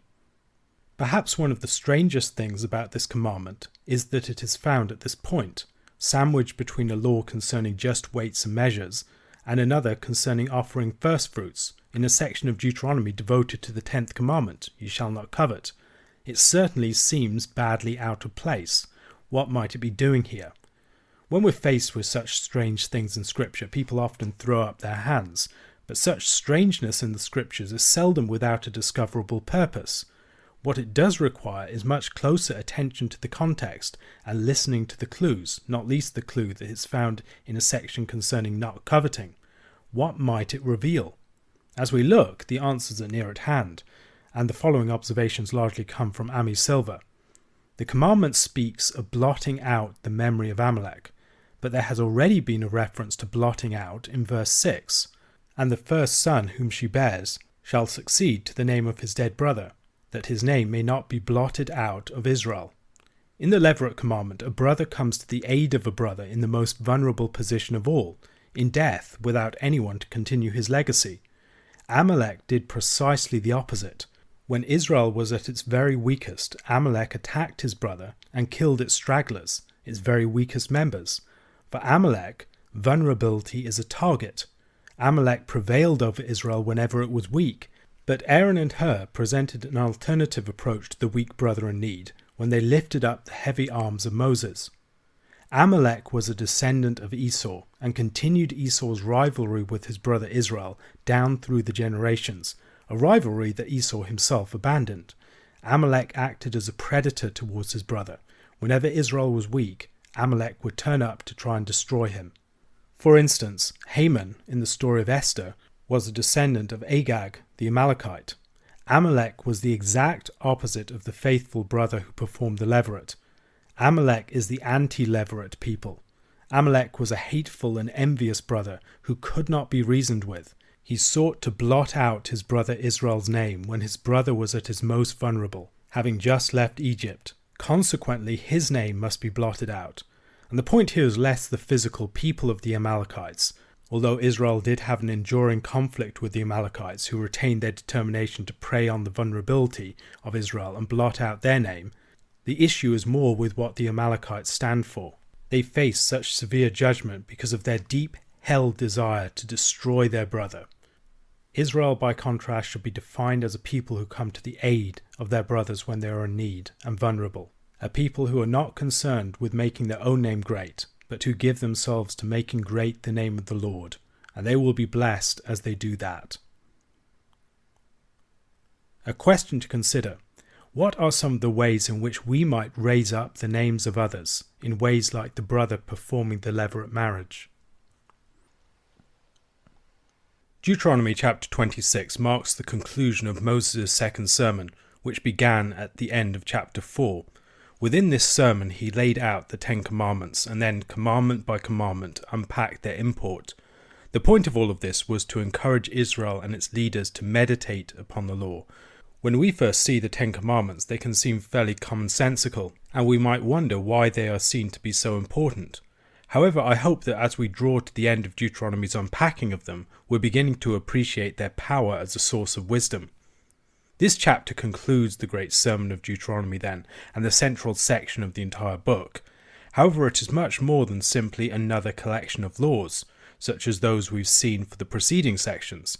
Much as chapters 6 to 11 is an extended sermon upon the general theme of the first commandment, but one which sums up the entire meaning of the covenant, so chapter 26 is the same for the 10th commandment, and it returns to the theme of worship.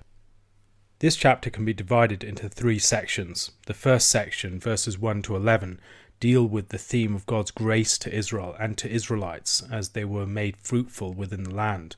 The second section, verses 12 to 15, concern the obedience of Israel in response. And then verses 16 to 19, the theme of blessing and covenant commitment on both Israel and the Lord's part. It is a chapter with a number of different declarations within it, in verses 3, 5, 13, 17 and 18, and it functions in part to ratify the covenant. There are 3 great declarations. In verses 1 to 11, declaration of what God has done for Israel in the presentation of the firstfruits. Verses 12 to 15, declaration of Israel's obedience in the context of the tithe of the 3rd year, and verses 16 to 19, reciprocal declarations of covenant commitment. Verses 1 to 4 prescribe the offering of firstfruits. Firstfruits are a sign of entering into the possession of the land and of the Lord's blessing within it. As part of the ritual, the offerer of the firstfruits formally declared the Lord's fulfillment of his promise. In verses 5 to 11, there's a confession and celebration of the Lord's acts for Israel. Following the handing of the firstfruits to the priest, the worshipper makes a formal declaration of the Lord's great acts of deliverance. From Jacob, the wandering Aramean, to the Exodus, to their entry into the land. The offering of the firstfruits is situated within the context of this story as a demonstration of the Lord's fulfillment of his word or promise. The declaration is powerfully personalized. The offerer places himself within the story, within the history himself. Jacob is my father. The events of the Exodus happen to us. Once again, the importance of memory is being emphasized and underlined. It's been so prominent a theme at the beginning of the section of Deuteronomy that we're in, and it's foregrounded again here. The worshipper situates himself in an ongoing history, reminding himself who he is in the light of God's work with his people. Personally retelling the history is an obligation for each Israelite man. The offerer then rejoices before the Lord, understanding his own harvest as a participation in the redemptive history of the Lord's dealings with Israel. He celebrates with his household, and then also with the Levite, with the sojourner and others, expressing thanksgiving coupled with generosity. Verses 12 to 15 speak of obedience and the 3rd year tithe. Every 3rd year Israel had to lay up the tithe within its towns for the use of the Levite, the sojourner, the fatherless and the widow.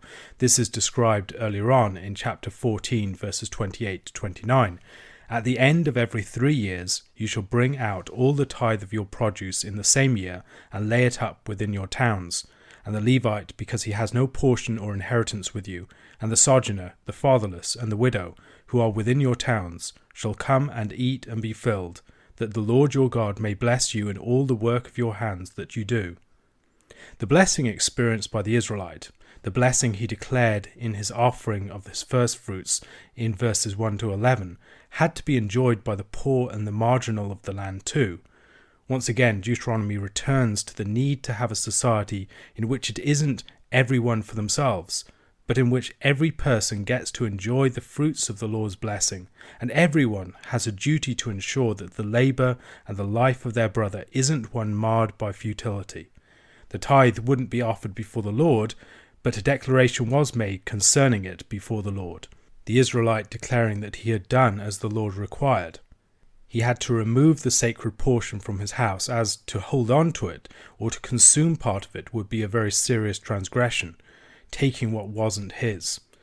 As a person keeping the covenant, he calls for God to bless Israel. And it is important to note here that covenant keeping is not presented as something that's impossible to do. It's presented as something that's to be expected. The commandments of the covenant are fairly straightforward, and provision is made for sin. Israel's failure isn't because the covenant requires absolute sinlessness. It doesn't. But because Israel rebels against the Lord even when the Lord did everything to make it possible for them to live in fellowship with him. The chapter ends on a fitting note in verses 16 to 19 with a pledge and ratification. It sums up the entire speech and returns to the themes that began the exposition of the commandments in chapter 6. Israel declared its commitment to obey all of the commandments of the Lord with all of their heart and with all of their soul. The Lord declared Israel to be a people for his treasured possession, a people holy to him, set apart and above other nations. Now this entire section falls under the 10th commandment, as the conclusion of the entire teaching concerning the commandments. How do we overcome covetousness? We overcome covetousness by practicing contentment, by thanksgiving, with its elements of remembrance and celebration, by practicing generosity, and by sharing with those who have less. Something that we're seeing here that we see at various other points is that the law is not fulfilled primarily in do-nots, but in positive practices, and the positive practice of thanksgiving before the Lord, remembering what the Lord has done for you, sharing with the rest of the Lord's people, and knowing joy and contentment in all that he has granted you, is how you fulfill the commandment not to covet. The law is fulfilled not by avoiding sin, but by pursuing righteousness. Also, problems of the heart, problems to do with covetousness, can be helpfully addressed by healthy practices, by practices that commit us to remembering what God has done, committing us to celebration of his goodness to us, commit us to charity and sharing with those in need, and commit us to practices of contentment. Such practices are good ways to smoke out the sin and to provide a context and a stimulus for the corresponding virtues to take root in people. If you want to deal with your heart, give thought to your practices. A question to consider: why might it be appropriate that this section gives so much attention to the context of a celebratory feast? Deuteronomy chapter 27 begins the third speech of the book of Deuteronomy. Within it, Moses instructs Israel to perform a ceremony after they enter into the land, and this corresponds with the end of the great sermon upon the first commandment that begins the central section of Deuteronomy, consequently framing the intervening chapters, 12 to 26. Deuteronomy chapter 11 verses 26 to 32 reads, "See, I am setting before you today a blessing and a curse. The blessing, if you obey the commandments of the Lord your God, which I command you today, and the curse, if you do not obey the commandments of the Lord your God, but turn aside from the way that I am commanding you today, to go after other gods that you have not known. And when the Lord your God brings you into the land that you are entering to take possession of it, you shall set the blessing on Mount Gerizim, and the curse on Mount Ebal. Are they not beyond the Jordan, west of the road, toward the going down of the sun, in the land of the Canaanites who dwell in the Arabah, opposite Gilgal, beside the oak of Moreh? For you are to cross over the Jordan to go in to take possession of the land that the Lord your God is giving you. And when you possess it and live in it, you shall be careful to do all the statutes and the rules that I am setting before you today. Mount Ebal and Gerizim were in the region of Shechem. Ebal is associated with the curse, Gerizim with the blessing. And Moses is here joined by the elders for the first part of his instruction concerning the establishment of the stones with the law upon it and the altar. The elders lead and they represent the congregation, and so it's fitting that they are involved at this point. There may also be a theme of succession, because the elders will take the place of Moses when he leaves. The stones covered with plaster, on which the words of the law are written, are a testimony to Israel on Mount Ebal, the mountain associated with the curse. Why are these things placed on the mountain associated with the curse, rather than on Gerizim, the mountain associated with the blessing? Partly because as witnesses they would be summoned against Israel in the case of Israel's unfaithfulness, and oath-taking occurs with reference to curses. They're supposed to build an altar of uncut stones, as we've seen described earlier in Exodus chapter 20 verse 25. If you make me an altar of stone, you shall not build it of hewn stones, for if you wield your tool on it, you profane it. The erection of the altar and the sacrifice of burnt offerings and peace offerings is reminiscent of Exodus chapter 24 verses 3 to 8 and the establishment of the covenant at Sinai. Moses came and told the people all the words of the Lord and all the rules, and the people answered with one voice and said, "All the words that the Lord has spoken we will do." And Moses wrote down all the words of the Lord. He rose early in the morning and built an altar at the foot of the mountain, and 12 pillars, according to the 12 tribes of Israel. And he sent young men of the people of Israel, who offered burnt offerings and sacrificed peace offerings of oxen to the Lord. And Moses took half of the blood and put it in basins, and half of the blood he threw against the altar. Then he took the book of the covenant and read it in the hearing of the people. And they said, "All that the Lord has spoken we will do, and we will be obedient."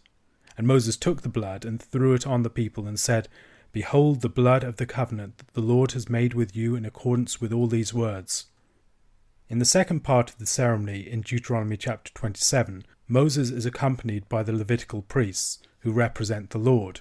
Just as there is a transition from Moses to the elders, there's also a transition from Moses to the Levites. They will take the place of teaching the people the law. While the elders represent the Israelite people, the Levites represent the Lord to the Israelites. That day was one in which Israel formally ratified the covenant, becoming the people of the Lord, and they are charged to perform a covenant ceremony when they arrive in the land. The Levites are the ones who will read the curses of the law, to which the congregation must respond, "Amen." The tribes are instructed to divide into two groups. The tribes on Gerizim are Simeon, Levi, Judah, Issachar, Joseph, and Benjamin. The tribes on Ebal are Reuben, Gad, Asher, Zebulun, Dan, and Naphtali. The rationale for this division is not entirely clear. It is possibly ordered geographically, with the northern mountain of Ebal associated with the northern and Transjordanian tribes, Dan perhaps being included among them as it moved north at a later point. Gerizim is associated with the southern tribes and with Levi. The tribes are also roughly divided according to the mothers, listed in birth order. Rachel's 2 sons and the elder sons of Leah, minus the judged Reuben, are in the Gerizim group. The other group contains the handmaid's sons with Reuben and Zebulun. This ceremony was actually performed in Joshua chapter 8 verses 30 to 35. At that time Joshua built an altar to the Lord the God of Israel on Mount Ebal, just as Moses the servant of the Lord had commanded the people of Israel, as it is written in the book of the law of Moses, an altar of uncut stones, upon which no man has wielded an iron tool. And they offered on it burnt offerings to the Lord, and sacrificed peace offerings. And there, in the presence of the people of Israel, he wrote on the stones a copy of the law of Moses, which he had written. And all Israel, sojourner as well as native-born, with their elders and officers and their judges, stood on opposite sides of the ark before the Levitical priests who carried the ark of the covenant of the Lord, half of them in front of Mount Gerizim, and half of them in front of Mount Ebal, just as Moses the servant of the Lord had commanded at the first, to bless the people of Israel. And afterward he read all the words of the law, the blessing and the curse, according to all that is written in the book of the law. There was not a word of all that Moses commanded that Joshua did not read before the assembly of Israel, and the women and the little ones and the sojourners who lived among them. The verses that follow this are a sort of oath-taking on Israel's part. The blessings are not attended by the amens, but the curses are. Israel is accepting the sanctions of judgment upon themselves should they sin and break the covenant. There are 12 curses stated, and these correspond with the number of the tribes. The 12 statements particularly focus upon actions that could be done in secret, or which wouldn't be brought before any human court. Where human punishments wouldn't occur, Israel called down divine curses upon the covenant breaker. And the curses involve idolatry, the first one, dishonouring God, dishonouring father or mother, the second one, mistreating neighbours, in the third, the fourth and the fifth, the neighbour's landmark being moved, the blind man being misguided, and the prevention of justice for the vulnerable. Sexual offences follow in curses 6 to 9. Lying with your father's wife, with an animal, with your sister, or with your mother-in-law. Next we have 2 curses concerning murder, secret murder, and also taking a bribe to kill an innocent person. And then finally, curse number 12, the failure to confirm the word of the law that has been given. Here as elsewhere, Israel is summoned to hear the voice of the Lord, not just blindly to obey. Jonathan Sacks observes the way that the law operates on 2 different levels. On the one hand, it speaks to people at a childlike level of understanding, where the aversion to negative consequences, the aversion to the curse on disobedience is prominent. If you do this particular sin, this bad thing will happen to you. However, the law also speaks at a higher level, communicating the truth that its laws are not arbitrary. The Torah is remarkable in being law that gives a rationale for itself and which seeks to persuade. Reasons are given for the commands. Narrative and law are mutually illuminating. The law is grounded in the order of nature as an expression of natural law, and the law itself is shown to have an inner structure that will yield insight to the one who meditates upon it. The law, then, is not just bare divine command, a word from the heavens for people thoughtlessly to obey. No, to those who meditate upon it, it is the unlocking of the world of wisdom. A question to consider. What might the curses reveal about the dependence of the system of the law upon the Lord and his action? In Deuteronomy chapter 28, Moses lays out blessings and curses before Israel.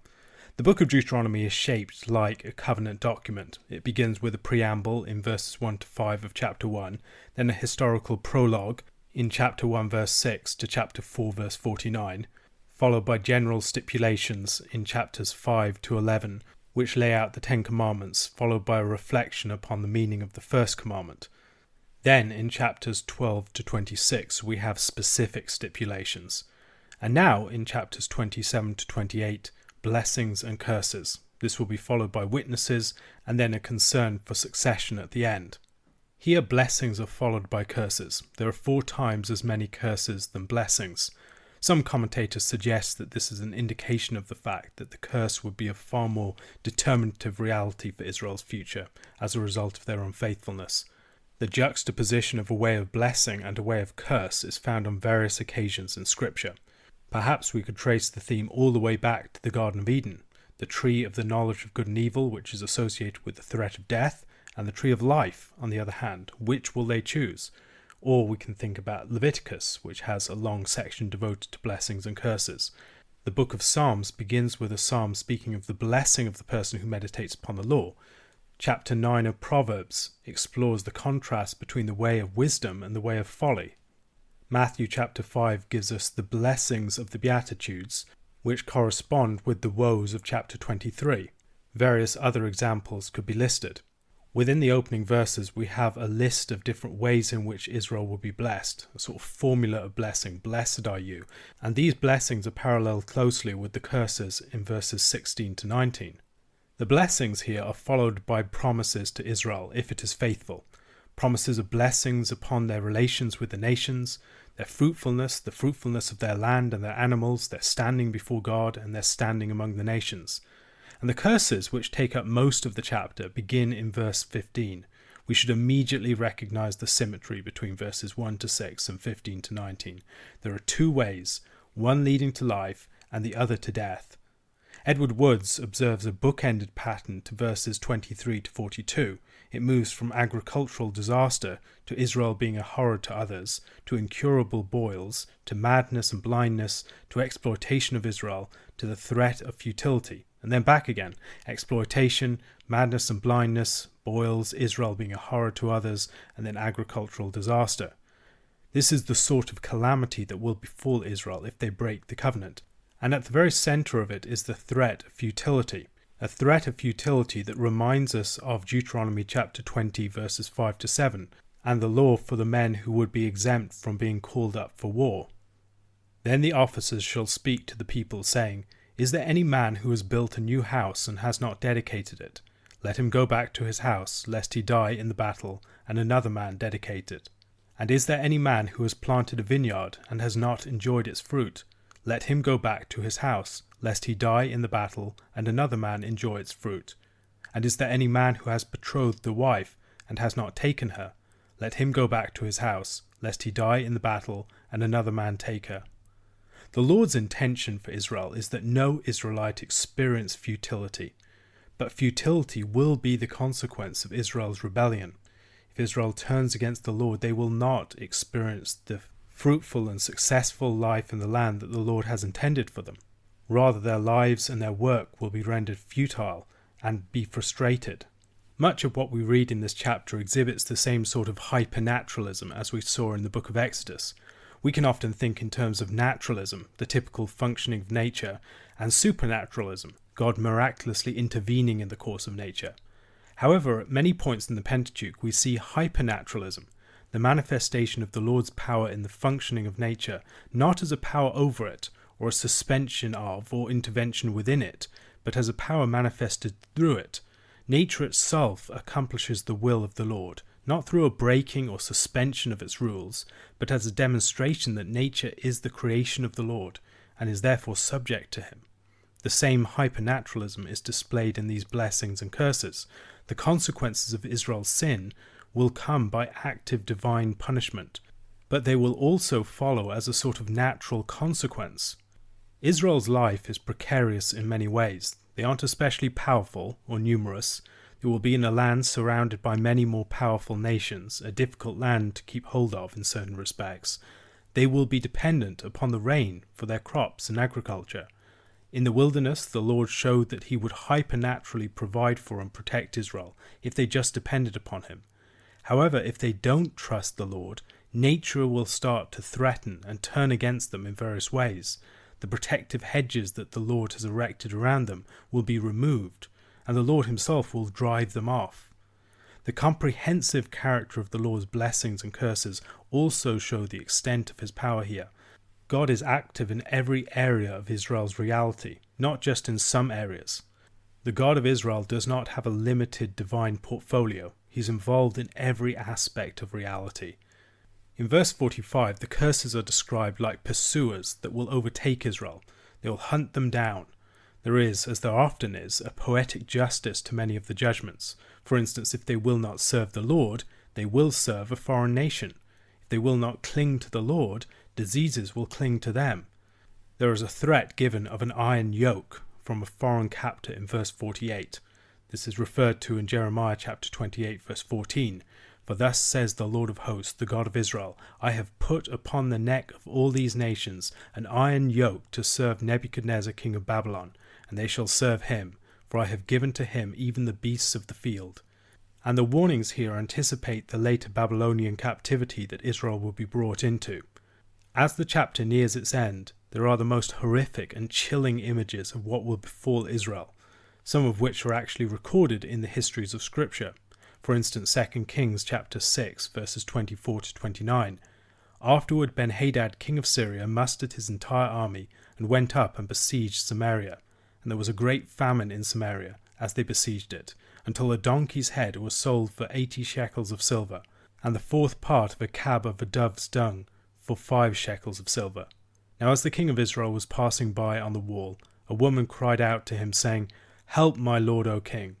And he said, If the Lord will not help you, how shall I help you? From the threshing floor or from the winepress? And the king asked her, What is your trouble?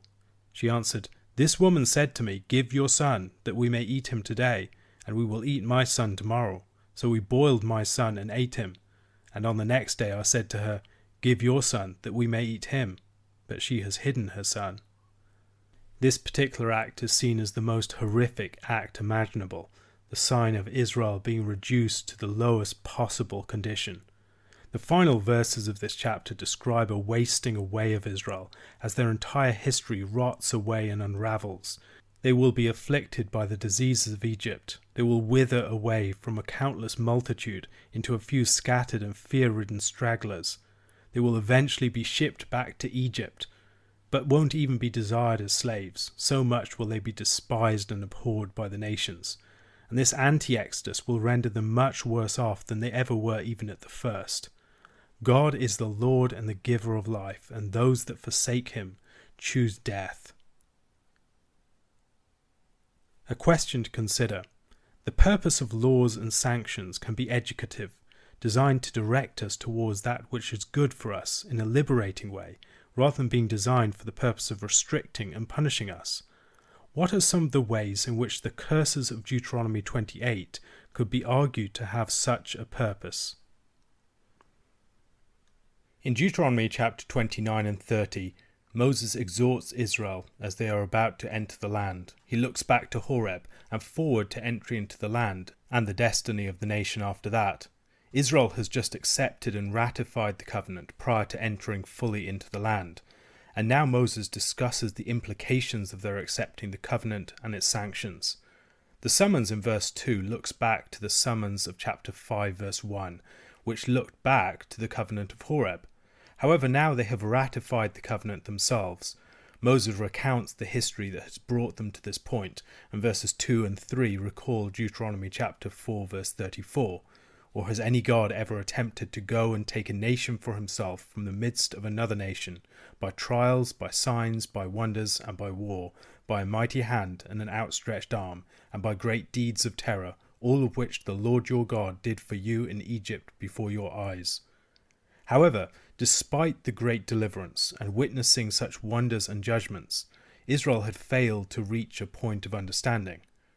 Geoffrey Tegay suggests that verse 4 should be translated, "But the Lord did not give you a mind to understand," etc., until today. The point then would be not, as it is in many translations, that Israel still didn't understand, but that now, on the brink of entering into the land, Israel has finally grasped what their fathers had not. The Lord led them in the wilderness and miraculously provided for them within it for 40 years, and then gave them victory over Sihon king of Heshbon and Og king of Bashan, as a preliminary taste of the Lord's empowering of them for the conquest of the land, in order that they might learn the lessons that they had failed to learn earlier on. The purpose of the wilderness wandering then was not merely punitive, it was educative. Israel couldn't enter into the land in its ignorance and rebellion, so 40 years of tough training was necessary before they could be prepared to do so. Finally, now they have received their painful remedial training, and they are ready to graduate to life in the land. However, in this and the following chapter we gather that even lessons so painfully learned can be easily forgotten if they're not careful.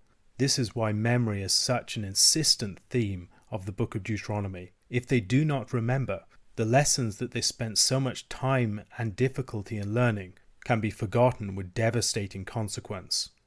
All Israel is standing before Moses, formally to ratify and enter into the covenant. This isn't just the typical public gathering of the male assembly of Israel. The women, the children, and the sojourners are present too. The covenant is made with the male assembly, but not with them only. The entirety of the body of Israel has to be personally present to enter into this, not just their public and representative persons. The covenant isn't merely for the Israelites present at that time either, it's for all of their descendants. This covenant ceremony placed obligations upon generations yet to be born. They could resist those obligations, but they had no choice in coming under these obligations. The verses that follow draw Israel's attention to what they have witnessed among the nations with whom they have had dealings to this point, and the idolatries of those nations. A solemn warning is given about anyone in the nation who presumptuously follows in the ways of those nations, confident that the Lord won't judge him. This begins, as Moses makes clear, with the bitter root of a stubborn heart that turns away from the Lord. Such a heart will produce, if it's not dealt with, poisonous fruit that will lead to painful and signal judgment upon many. External conformity is not enough. Hearts need to be ordered to the Lord, and if they are not, the long-term consequences will be horrific. This is something that the entire nation needs to be vigilant about. If such bitterness is allowed to develop, it can lead to destruction falling upon all. And if this were to happen, all the curses that have been mentioned in the preceding chapter would fall upon Israel, and the next generation would look at the destruction of the people and wonder at the cause of such a devastation. They would learn that it was the result of the people's abandonment of the covenant and turning to other gods, gods whom they had not known. The final verse of the chapter, "The secret things belong to the Lord our God, but the things that are revealed belong to us and to our children forever, that we may do all the words of this law," has been taken in a number of different senses. Some have suggested that the secret things refer to sins, as we see in Psalm 19 verse 12, "Who can discern his errors? Declare me innocent from hidden faults."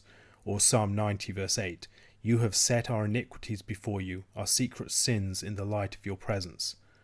However, I think it is more likely that it refers to the larger hidden purposes and works of the Lord in history.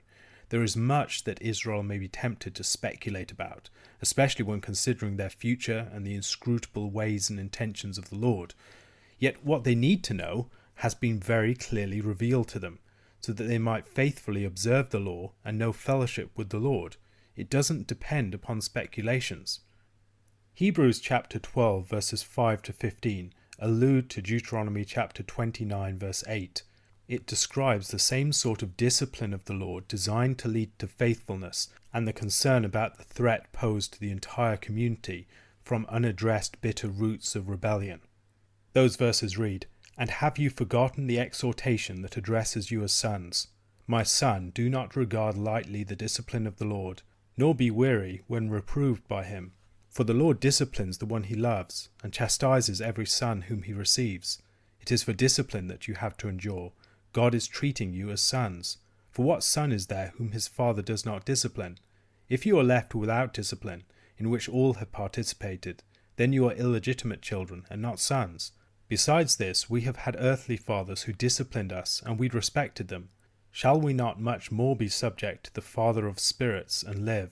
For they disciplined us for a short time as it seemed best to them, but he disciplines us for our good, that we may share his holiness. For the moment all discipline seems painful rather than pleasant, but later it yields the peaceful fruit of righteousness to those who have been trained by it. Therefore lift your drooping hands and strengthen your weak knees, and make straight paths for your feet, so that what is lame may not be put out of joint, but rather be healed. Strive for peace with everyone, and for the holiness without which no one will see the Lord. See to it that no one fails to obtain the grace of God, that no root of bitterness springs up and causes trouble, and by it many become defiled." The themes of this passage in Hebrews are very similar to the passage we've just read in the book of Deuteronomy. In Deuteronomy 29, Moses' concern is that Israel does not regard lightly the discipline of the Lord. They have been taught by the Lord through his discipline, the experience of the wilderness, the experience of his provision for them, his judgments upon them, should have taught them lessons about faithfulness that will stand them in good stead in the land. What might have seemed merely punitive can from this vantage point be seen to have been educative.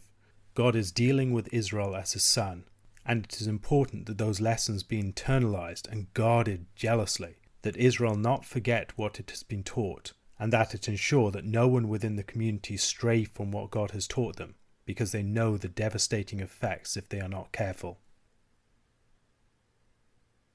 A question to consider: what are some of the secret things that we must leave with the Lord, and some of the revealed things that we should devote our attention to most closely? When the curse described at the end of Deuteronomy chapter 29 has fallen upon Israel, is there any hope left? In chapter 30, Moses makes clear that there is a way back from such a position. The language of returning, turning, and restoring is prominent here, as is the expression "with all your heart and with all your soul" in verses 2, 6, and 10. Moses speaks of a twofold return, a return to the Lord and a return to the land from exile. It's a double homecoming, to borrow Jonathan Sachs's expression, and this recalls chapter 4 verses 29 to 31.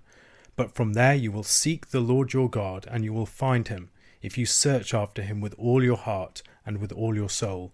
When you are in tribulation, and all these things come upon you in the latter days, you will return to the Lord your God, and obey his voice. For the Lord your God is a merciful God. He will not leave you or destroy you or forget the covenant with your fathers that he swore to them. The Lord will hear them and restore them from their exile. And this chapter anticipates Israel experiencing a time of blessing and faithfulness in the land, but then turning away from the Lord and facing the curse of the covenant described in different ways in the last few chapters. They will be in the state of exile. Then they will call to mind the blessing and the curse which explain the course of their history, and will wholeheartedly turn back to the Lord. It will be the act of remembrance that provides a way back to the Lord and to the blessing. The devastating experience of the curses falling upon them need not be the end of the story. When they return to the Lord will restore their fortunes. He will even make them more numerous and prosperous than they were before. The Lord is not setting up his people to fail. His desire is that they thrive in his land, in fellowship with him, and he will ultimately secure the purpose of the covenant by bringing them back to himself. He will accomplish their renewal himself, circumcising their hearts. Circumcision was the sign of the covenant, but the problem had always been that the covenant was just external to them. They had not taken it into themselves. And yet God promises that he will internalize the covenant for them, marking their hearts with it. The Lord had earlier charged them to circumcise their hearts in chapter 10 verse 16. Circumcise therefore the foreskin of your heart, and be no longer stubborn. Jeremiah chapter 4 verse 4 is similar. Circumcise yourselves to the Lord. Remove the foreskin of your hearts. O men of Judah and inhabitants of Jerusalem, lest my wrath go forth like fire, and burn with none to quench it, because of the evil of your deeds. Yet God promises that this charge that he gives to Israel to circumcise their hearts will ultimately be something that he fulfills himself. In Jeremiah chapter 31 verses 31 to 34 we have the great promise of the new covenant.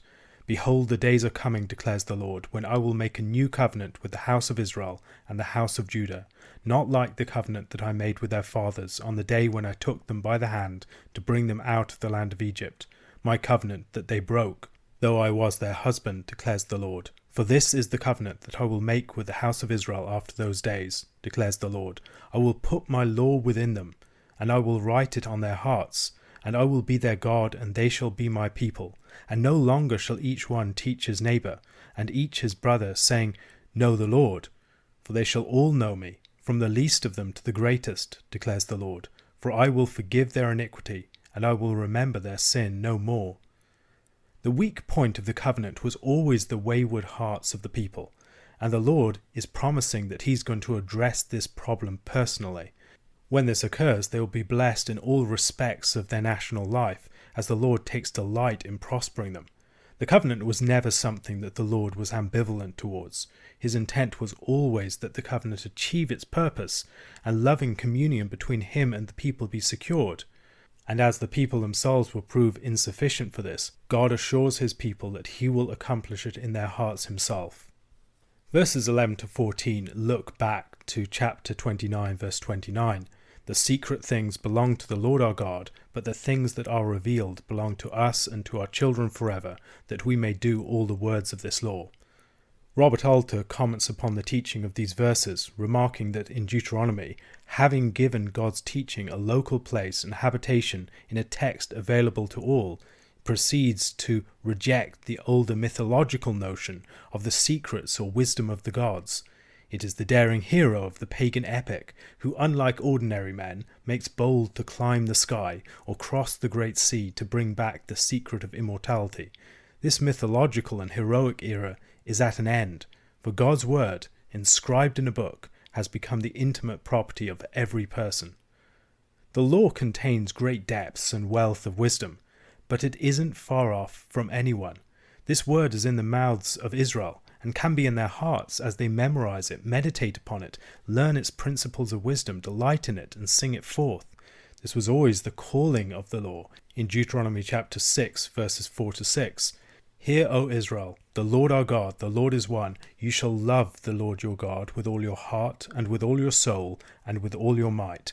And these words that I command you today shall be on your heart.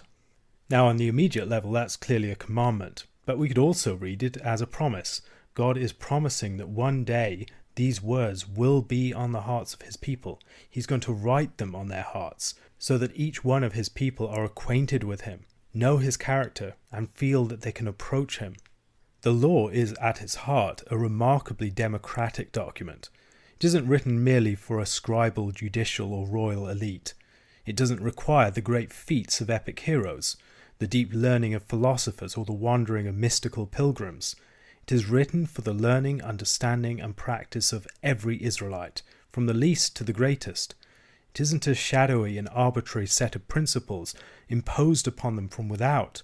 It's a book full of rationales, explanations, persuasion. It's designed to enlist the will, the desires, and the understanding.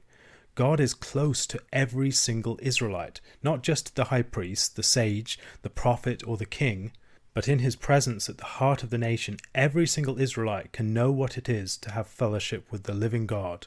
The reality of Israel's calling and the law has to be taken into the heart of each Israelite individual. Oliver O'Donovan describes something of this. We may say that the conscience of the individual members of a community is a repository of the moral understanding which shaped it, and may serve to perpetuate it in a crisis of collapsing morale or institution. It is not as bearer of its own primitive pre-social or pre-political rights that the individual demands the respect of the community, but as the bearer of a social understanding which recalls the formative self-understanding of the community itself. The conscientious individual speaks with society's own forgotten voice. Each individual Israelite has to take the history of the nation into himself or herself, to make it their own, to make it part of the fabric of their being, to memorize this word, to reflect upon this word, to delight in this word. They are to live out the word, to make it the source of their self-understanding, their sense of the world around them, and their purpose within it. The chapter ends with Moses placing the choice that Israel faces before them in its starkest form. It's a choice between life and death, prosperity and destruction. These two things are not symmetrical. As Moses makes very clear, the Lord is on the side of life. To reject the Lord and the giver of life is to choose death. Death isn't just a punishment that the Lord strikes Israel with if they reject him. Rather, it is the natural consequence of rejecting him. Heaven and earth are summoned as witnesses to the covenant that Israel is entering into. With the blessings of the fertility of the earth and the rain from the heaven, they will be sources of God's blessing to Israel. While the law generally comes in the form of command, in this sort of chapter we see that the law is also a promise. The Lord will ultimately realize the intent of the covenant, so that people enjoy faithful life in fellowship with him. However, the challenge to Israel that day is whether they will achieve this end the easier way, by heeding the Lord's voice and responding to him, or whether they must learn the hard way through experiencing the devastation of the curse. A question to consider. In what ways could we see the work of Christ and the Spirit as fulfilling the promise of God in this chapter to circumcise the heart?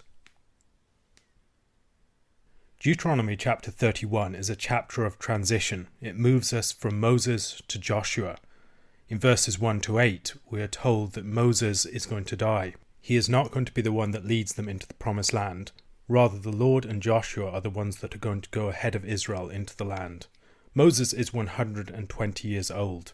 This is 10 times 12, representing the whole of Israel perhaps. It's also 3 times 40.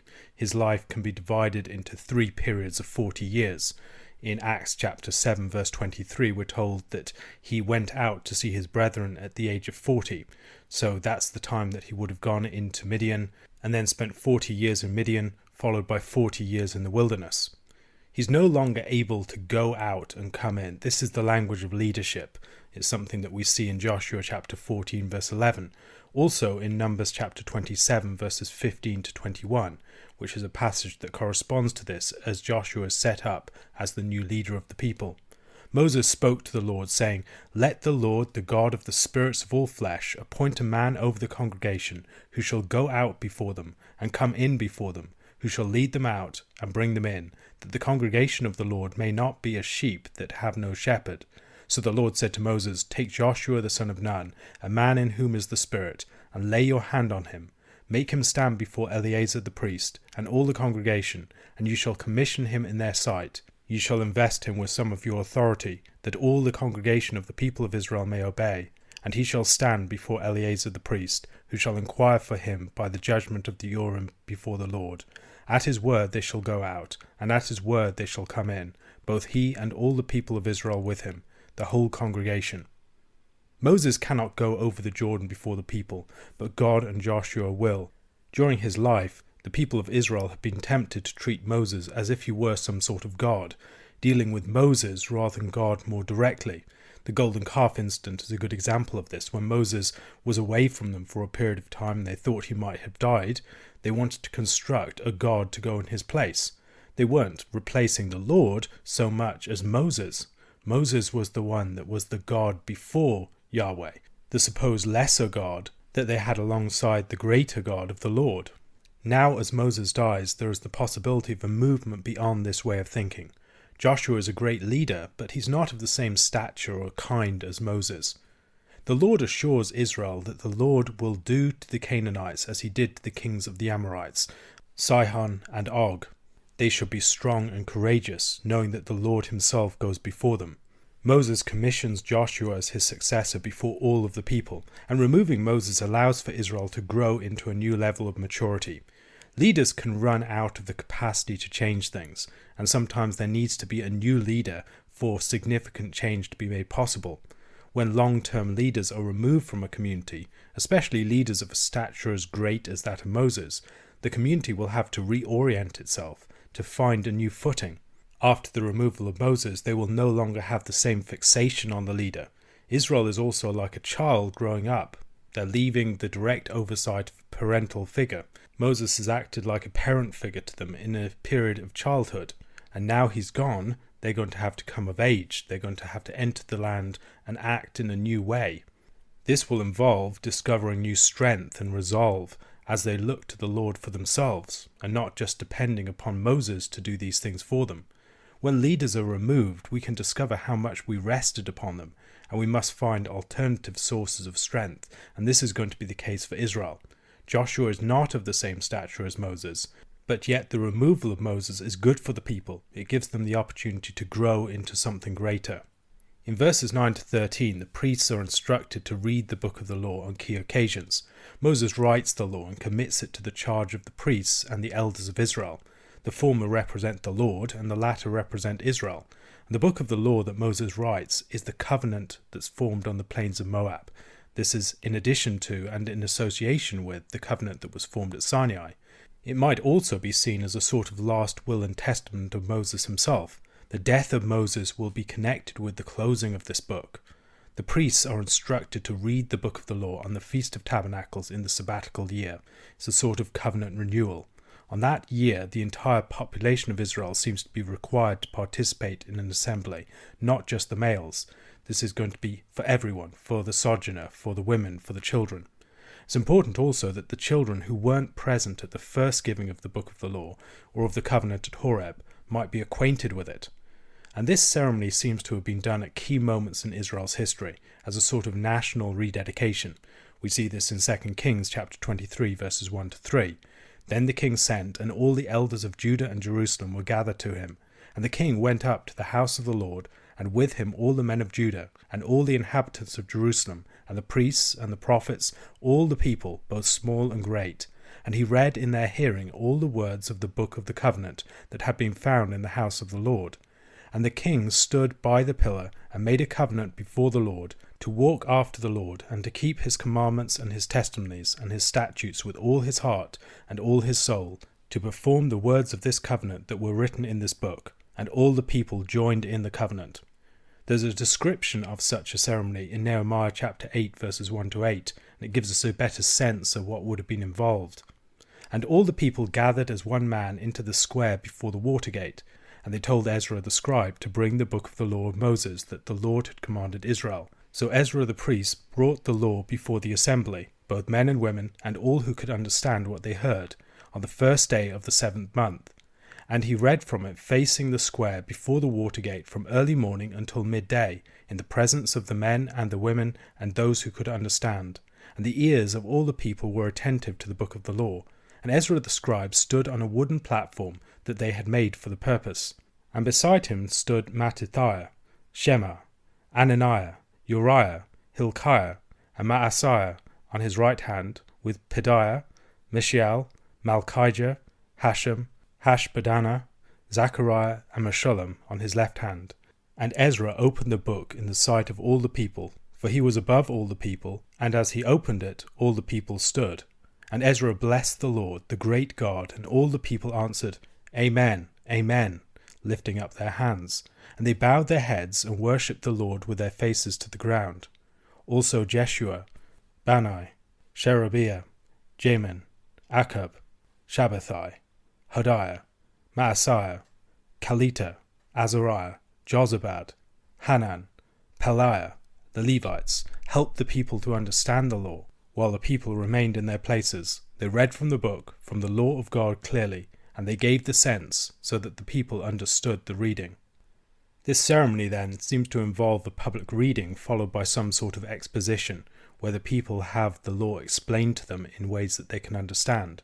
In such ceremonies, Israel returned to its first receiving of the law, and it was also a return to first principles, to the foundations, so that the national life could be well founded. In verses 14 to 23, the Lord gives instruction to Moses and Joshua concerning Joshua's succession and the teaching of the song. Once again, themes of succession are prominent here, as they are throughout the rest of the chapter. This section is the centre of the chapter in many ways. God appears at the tent of meeting, for the first time in the book of Deuteronomy, and the Lord foretells the fact that Israel will soon rebel against him and reject the covenant. They will prove adulterous and idolatrous, whoring after other gods. And what God does is give Moses a song that will serve as an extra witness to and against Israel. This is something that will stick in their memories and not easily be forgotten. The testimony of the book of the law, the testimony of heaven and earth, and now the testimony of the song come together as witnesses to Israel. The song will stick in the mind, and unlike the book of the law, which would only be read through once every 7 years, the song could be performed far more easily and often. And song is a way in which words can become part of us.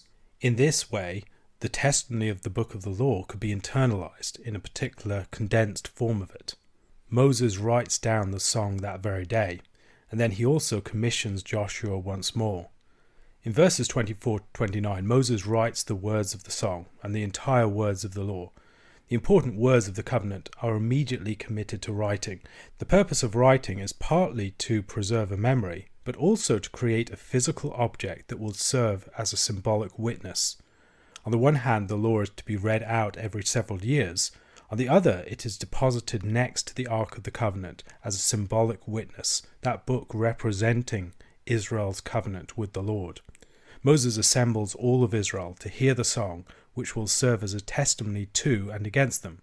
By converting the book of the law into a particular volume and expressing it in a condensed form in song, we see the word on the one hand embedded in a material thing, and then on the other hand, the word internalized in a memorized song. Both express something about the intended character of the law. The word is to be fleshed out in the world, in concrete structures and physical objects, and also internalized. It's supposed to be on their mouths and in their hearts. A question to consider. What are some of the ways in which we might renew covenant with the Lord, as individuals and as churches? With the chapter that follows it, Deuteronomy chapter 32 is a poetic climax to the whole book of Deuteronomy. It's a piece of prophecy in the form of a song, and it's a sort of covenant lawsuit presented against Israel for its future unfaithfulness. It recounts their history and also declares their future. It begins with an appeal to the heaven and the earth, calling them to witness the words of Moses. Along with the song and the book of the law, the heaven and the earth are witnesses to the covenant. They also serve to mediate God's judgment to Israel for its unfaithfulness if it fails to keep the covenant. Moses compares his prophetic speech to the rain and the dew. They give life and growth to the earth that depend upon them. And this is a way of thinking about the word of the Lord more generally. The people, if they are to flourish as a planting of the Lord in the land, need to drink in the rain. And there are different kinds of rain. There's gentle rain, but there's also heavy stormy rain, and both seem to be spoken of here. Moses proclaims the name of the Lord. He summons the people to the faithfulness that the covenant calls for from them. He speaks of the Lord as the rock of Israel. The rock is a source of provision, a source of security and refuge, a place of shelter, a foundation, something that is enduring, and this is a particularly powerful metaphor in the context of the wilderness experience. Moses also uses imagery of rocks and mountains in the great Psalm 90, which is the Psalm of Moses, verses 1 and 2. Lord, you have been our dwelling place in all generations, before the mountains were brought forth, or ever you had formed the earth and the world, from everlasting to everlasting you are God. The Lord is the enduring rock, the one who does not change, the one who's a secure place of refuge and shelter. There is a sharp contrast between the faithfulness and consistency of the Lord and the faithlessness and inconstancy of Israel. Their corruption undermines their status as his children. Even though the Lord is their maker and their father, they reject and turn their backs on him. The Lord's election of Israel goes back to the very beginning. God appointed the bounds for all of the nations of the world. Israel is not the only nation for which the Lord has a purpose. When the Lord, as God Most High, established the nations, presumably in Genesis 10, he set their number according to the number of the sons of God. Some regard this as a reference to the number of the Israelites, the number 70 being associated both with Israel's ruling body of the elders and the number of the nations. However, this does not explain the contrast of verse 9, which suggests that the Lord has Israel as his own inheritance, presumably over against some other parties that have the other nations as theirs. The answer, I believe, is found in understanding that the sons of God are referring to the heavenly beings. This is a reading that's testified very early on, prior to the birth of Christ. The teaching then is that God, when he established the nations, established them according to the number of the heavenly beings, with each being appointed to oversee one of the nations. These heavenly beings were the gods and angelic powers. They were created by God and under his rule, but the nations were put within their charge. They mediated the rule of the Lord over these nations and participated in the divine council. However, the Lord himself claimed Israel for his own. Deuteronomy chapter 4 verse 20 speaks of this. But the Lord has taken you and brought you out of the iron furnace, out of Egypt, to be a people of his own inheritance, as you are this day. Verses 10 to 11 speak of the time in the wilderness as a sort of origin to Israel's existence. He found him in a desert land, and in the howling waste of the wilderness he encircled him, he cared for him, he kept him as the apple of his eye, like an eagle that stirs up its nest, that flutters over its young, spreading out its wings, catching them, bearing them on its pinions. This is similar to Hosea chapter 9 verse 10. Like grapes in the wilderness I found Israel, like the first fruit on the fig tree in its first season I saw your fathers. But they came to Baal Peor and consecrated themselves to the thing of shame, and became detestable like the thing they loved. Notably, verses 10 to 11 of Deuteronomy 32 borrow the language of Genesis chapter 1 verses 1 to 2. In the beginning God created the heavens and the earth. The earth was without form and void, and darkness was over the face of the deep, and the Spirit of God was hovering over the face of the waters. The word that Genesis 1 uses for being without form is the word used for waste in Deuteronomy 32. We might also see plays upon the word used for void in Genesis chapter 1 in these verses here. The most significant parallel, however, is between the hovering of the Spirit over the waters in Genesis chapter 1 and the hovering of the eagle that represents the Lord in Deuteronomy chapter 32 verse 11. The establishment of Israel then is like an event of a new creation. It's a creation of something new out of nothing. As God created Israel, Israel's relationship with God is a matter of the very greatest importance. The Lord is the source of Israel's life. The Lord brought Israel into a position of plenty without assistance from any other god. Yet Israel, enjoying the prosperity and plenty that God brought him into, rejects the Lord for other gods, turning its back on the rock that bore them. The Lord responds to this provocation by hiding his presence from them and visiting judgment upon them by another people. If they left the Lord and turned to gods that were not gods, he will bring a people that's not a people against them. The result will be the devastating force of the curse falling upon Israel. It will destroy their land and its fruit. They will experience famine, pestilence, plague, attacks from wild beasts, and war. In verses 26 and following, the Lord, however, stays his hand of judgment. His name is upon Israel, and he doesn't want the nations he raised up against Israel to think that they achieved the victory over it. praising themselves, like Israel wrongly does, in their own strength. The enemy doesn't understand the reason for their victory, that God had given up his people to them. This was the only way in which they could ever have won such dramatic and one-sided battles against Israel. Their gods are not as the God of Israel, and their prosperity and seeming blessing is not the true blessing that Israel enjoys. It seems like a true blessing, but its reality is quite different. The time will come when the enemies that the Lord has raised up against Israel will themselves be destroyed. And when that time comes, the Lord himself will have compassion upon his people and will deliver them. All of the gods to which Israel turned will have been proved powerless and futile, unable to come to Israel's aid in its time of distress. And this will serve to manifest the Lord's uniqueness. The point of the song here is similar to one found throughout the book of Isaiah. Isaiah chapter 41 verse 4. Who has performed and done this, calling the generations from the beginning? I the Lord, the first, and with the last, I am he. Isaiah 43 10-13. You are my witnesses, declares the Lord, and my servant whom I have chosen, that you may know and believe me and understand that I am he. Before me no God was formed, nor shall there be any after me. I am the Lord, and besides me there is no Saviour. I declared and saved, and proclaimed, when there was no strange God among you. And you are my witnesses, declares the Lord, and I am God. Also henceforth I am he. There is none who can deliver from my hand. I work, and who can turn it back? Isaiah chapter 48 verse 12. Listen to me, O Jacob, and Israel whom I called. I am he, I am the first, and I am the last. The Lord is the great warrior, and no rival can stand against him. His action in the history of Israel, seen against the record of their stubborn unfaithfulness, will lead to the glorification of his name. The heavens will rejoice at his victory. All gods will bow before him. He defeats his enemies. He avenges his people. He brings about atonement. He will finally and decisively deal with his people's sins, the sins that are described within this great song. Joshua joins Moses in presenting Israel with the song. Israel is counseled to take its words, and the words of the law to heart.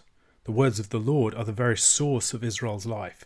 The life of Israel ultimately flows not from any material prosperity and plenty, but from the Lord and obedience to his word.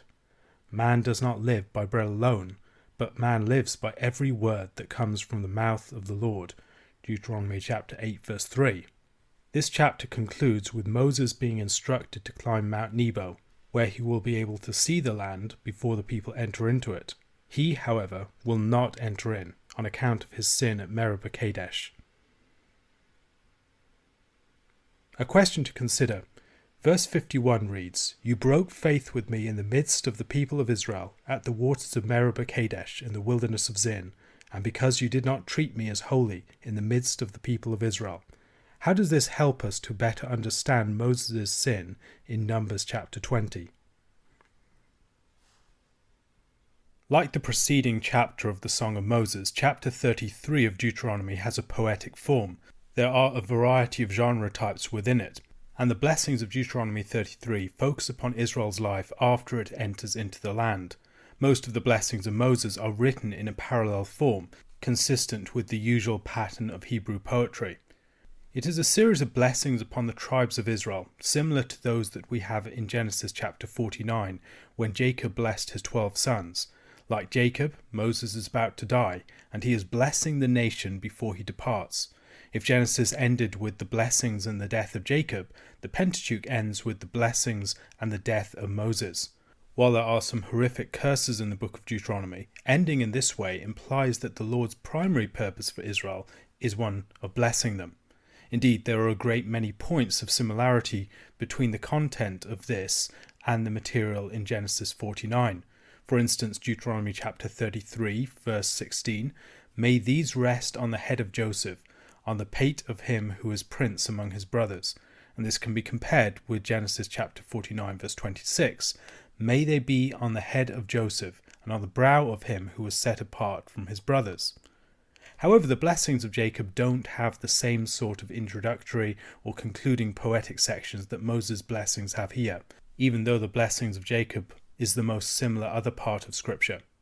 While Jacob's blessings were addressed to individuals that were going to become tribes, the blessings of Moses are addressed to tribes and to the larger nation that they form, which comes into focus at the beginning and the end of the blessings, where the whole nation is addressed. There are also similarities with this and the Song of Deborah in Judges chapter 5 verse 4 to 5, for instance. Lord, when you went out from Seir, when you marched from the region of Edom, the earth trembled and the heavens dropped. Yes, the clouds dropped water. The mountains quaked before the Lord, even Sinai before the Lord, the God of Israel. And then in verses 14 to 18 of the same chapter. From Ephraim, their route, they marched down into the valley, following you, Benjamin, with your kinsmen. From Machir marched down the commanders, and from Zebulun those who bear the lieutenant's staff. The princes of Issachar came with Deborah, and Issachar faithful to Barak. Into the valley they rushed at his heels. Among the clans of Reuben there were great searchings of heart. Why do you sit still among the sheepfolds to hear the whistling for the flocks? Among the clans of Reuben there were great searchings of heart. Gilead stayed beyond the Jordan. And Dan, why did he stay with the ships?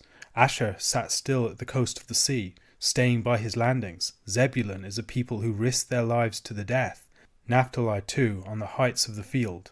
Beyond this, we might also see some ways in which this material could be compared to the blessings of Balaam in Numbers chapter 23 to 24. The language of the beginning and the end of the blessings also have various resemblances with elements of certain psalms. There are 10 blessings for the 12 tribes. There is no blessing for Simeon, and Issachar and Zebulun are blessed together as a single blessing. Simeon was judged with dispersal in Genesis chapter 49 verses 5 to 7. Simeon and Levi are brothers. Weapons of violence are their swords. Let my soul come not into their counsel. O my glory, be not joined to their company. For in their anger they killed men, and in their wilfulness they hamstrung oxen. Cursed be their anger, for it is fierce, and their wrath, for it is cruel. I will divide them in Jacob and scatter them in Israel. As Simeon's territory would end up being an enclave of Judah, perhaps Simeon is here included under Judah. Some have noted the fact that Judah's blessing begins with "Hear, O Lord," with "hear" being the verb from which Simeon's name was originally derived. Moses begins by recalling Sinai, where the law was given.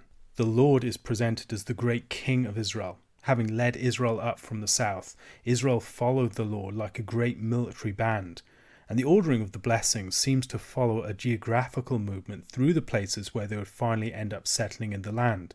However, there are clear subgroups: the initial sons of Leah, Reuben, Judah, and Levi, followed by the sons of Rachel, Benjamin, and Joseph, followed by Issachar and Zebulun, the final 2 sons of Leah, followed by the handmaid's children.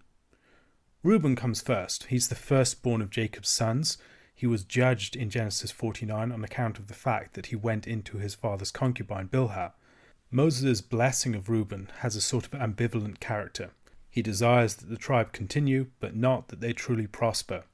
Judah comes next, and whereas Judah's blessing is quite extensive in Genesis 49, it is fairly short here by comparison. It's not one of the prominent ones. Judah's blessing is a prayer. As I already noted, Simeon, while not explicitly mentioned, may be included under Judah. Judah's military role, and perhaps his leadership of Israel in this role, is suggested here. In Numbers chapter 2, the tribe of Judah leads the entire camp as it marches. Levi comes next. Levi proved faithful in guarding the covenant when tested. The Levites were prepared to slay relatives in Exodus chapter 32 after the sin with the golden calf. Likewise in Numbers 25, Phinehas the Levite proved faithful in zealously defending the Lord's holiness. For the Levites, the covenant of the Lord took priority over all earthly ties, and Levi was entrusted with the priesthood for this reason, guarding and teaching the law and upholding the true worship of the Lord. Benjamin follows. Benjamin is the son born to the loved wife in her death, and he's referred to as the beloved of the Lord, who is given secure rest in the land. Joseph follows. He's the older brother of Benjamin by Rachel. In Genesis 49, the 2 great sets of blessings belong to Judah and Joseph.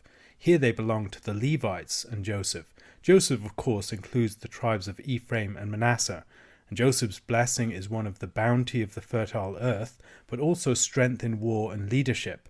And elements of the blessing recall parts of Joseph's blessing in Genesis 49, for instance in verses 25-26 of that chapter. Your mighty will bless you with blessings of heaven above, blessings of the deep that crouches beneath, blessings of the breasts and of the womb. The blessings of your father are mighty beyond the blessings of my parents, up to the bounties of the everlasting hills. May they be on the head of Joseph, and on the brow of him who was set apart from his brothers. There are several parallels between this and Deuteronomy chapter 33 verses 13 to 16, not least the reference to the blessings of the heavens above and the deep that crouches beneath. In both places, Joseph's blessing focuses upon elements of the fundamental order of creation. One interesting feature of Joseph's blessings is the apparent reference to the Lord as him who dwells in the bush, presumably looking back to the story of the burning bush in Exodus. Zebulun is next. The blessing of Zebulun includes Issachar. Zebulun was the younger of the two sons, but he comes first here before Issachar. We see these two brothers listed as a pair in this order elsewhere in Genesis 49 and also in the Song of Deborah in Judges 5. Judah and Levi in this chapter and Benjamin and Joseph are also reversed in birth order. In their blessing, Judah and Issachar are said to enjoy the blessings of the sea, but also to be a territory in which a divine sanctuary would be located, presumably Mount Tabor. Now we move on to Gad. The blessing of Gad might refer to the fact that Gad was one of the tribes that went ahead of the others in taking possession of the land in the Transjordan region.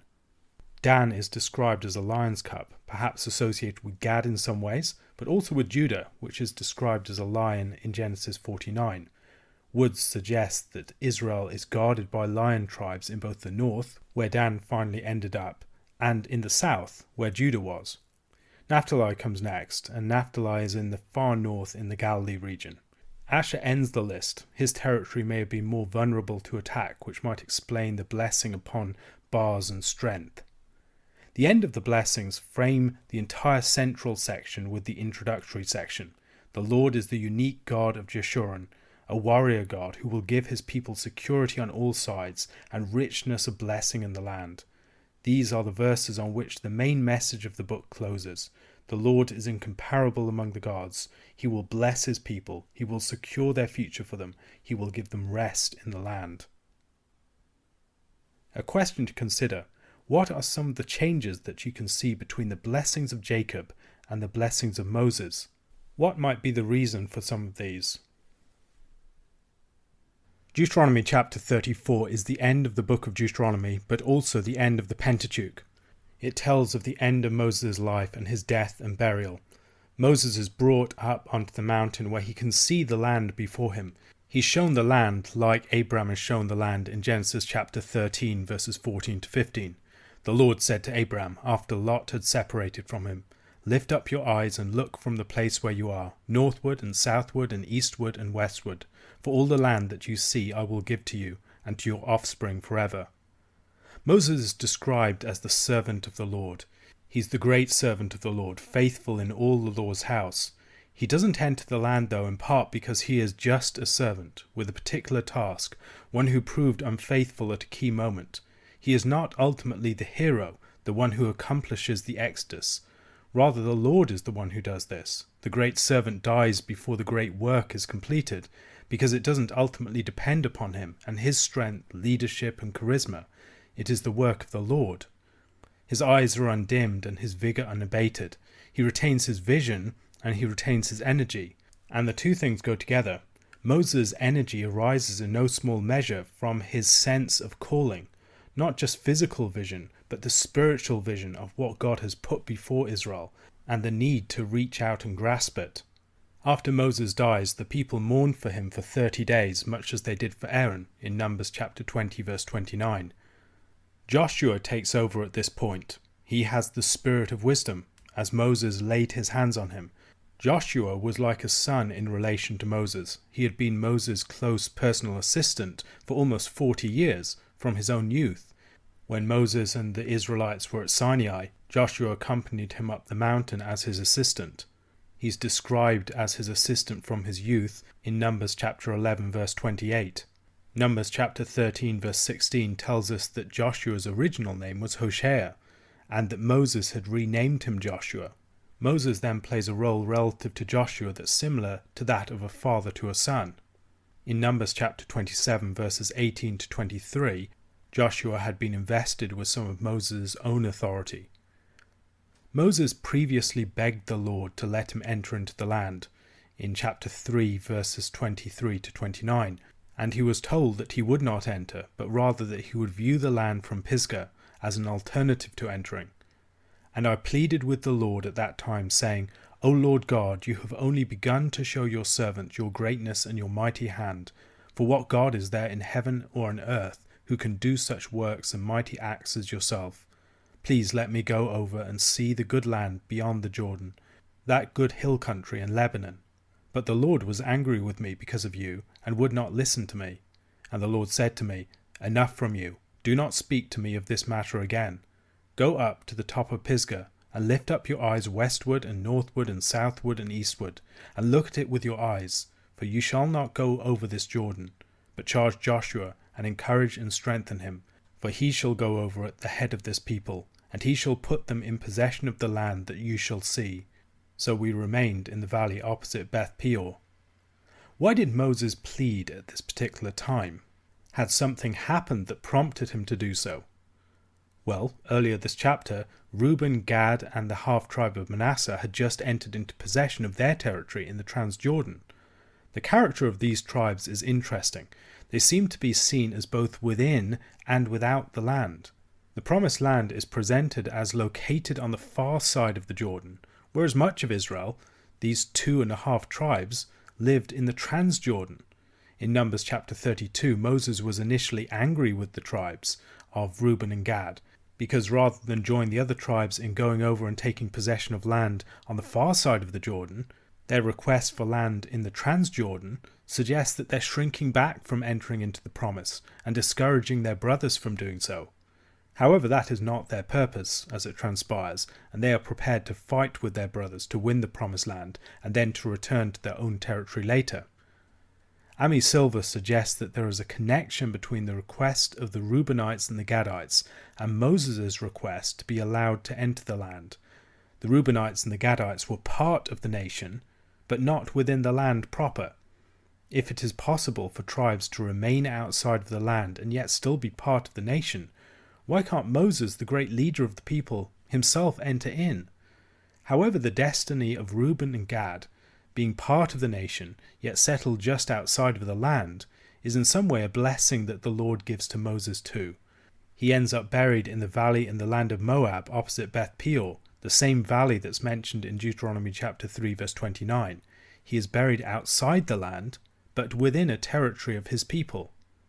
Let's take a small step back at this point. Why end the book of Deuteronomy with the story of the death of Moses and focusing upon his uniqueness? He doesn't even enter into the land. Why have the final verse about Moses rather than about Joshua, who's just been commissioned and will lead them into the land? Moses' death is foretold in chapter 32 verses 48 to 52. That very day the Lord spoke to Moses, "Go up this mountain of the Abarim, Mount Nebo, which is in the land of Moab opposite Jericho, and view the land of Canaan, which I am giving to the people of Israel for a possession, and die on the mountain which you go up, and be gathered to your people, as Aaron your brother died in Mount Hor, and was gathered to his people, because you broke faith with me in the midst of the people of Israel at the waters of Meribah Kadesh, in the wilderness of Zin, and because you did not treat me as holy in the midst of the people of Israel. For you shall see the land before you, but you shall not go there, into the land that I am giving to the people of Israel." These verses introducing the coming death of Moses hang over everything that follows. It's in this context that Moses delivers his blessing of the people of Israel, of each of the tribes, and then in the final chapter we see coming to pass what is foretold in those verses.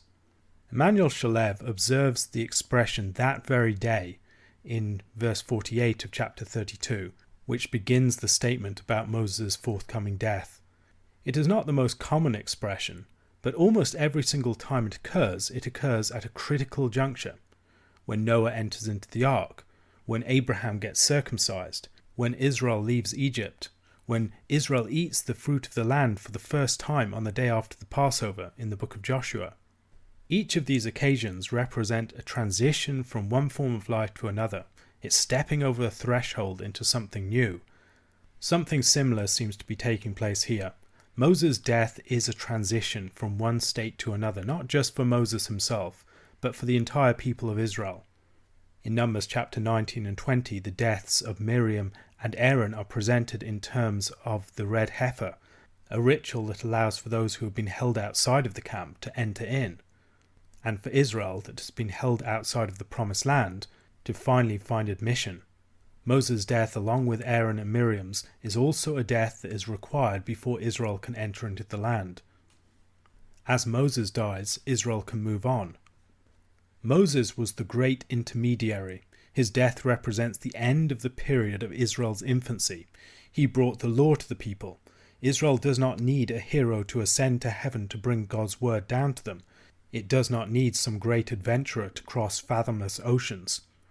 With the gift of the law, the word is now on their mouths and in their hearts. And at this point, Moses is at risk of being in the way. There are points when an intermediary can bring two people together by standing between them, but there are other points when an intermediary stands in the way, obstructing the way between two parties. Israel had formerly been tempted to treat Moses as if a god, a lesser god under the greater God of the Lord. The removal of Moses as the intermediary at this point enables Israel to rise into a more mature, adult relationship with the Lord as they enter into the promised land. Our passage declares that no other prophet like Moses has arisen in the land.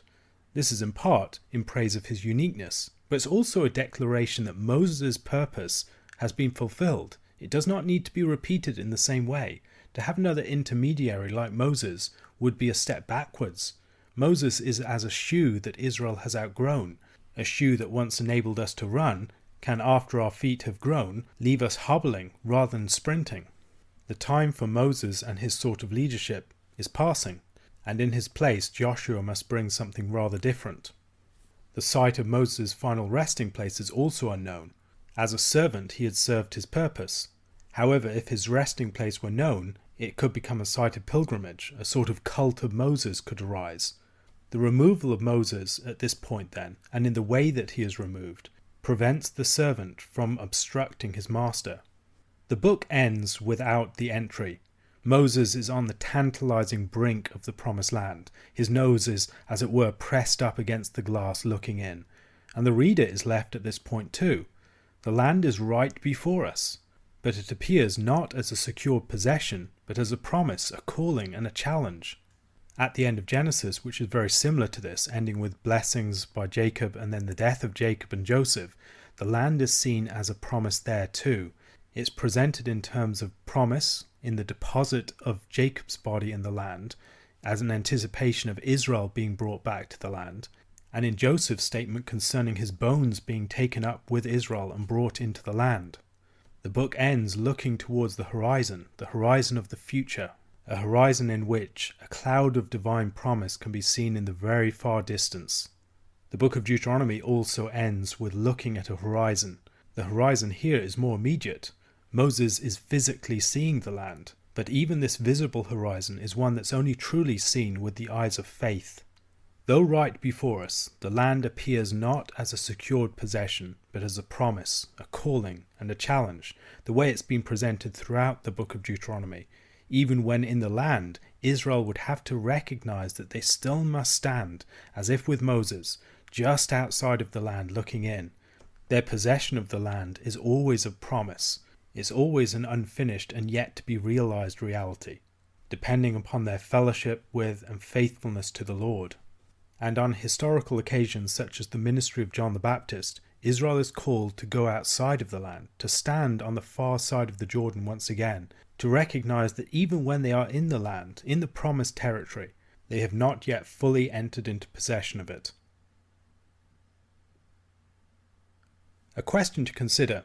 In Deuteronomy chapter 18, verses 15 to 19, Moses declares, "The Lord your God will raise up for you a prophet like me from among you, from your brothers. It is to him you shall listen, just as you desired of the Lord your God at Horeb on the day of the assembly, when you said, 'Let me not hear again the voice of the Lord my God, or see this great fire any more, lest I die.'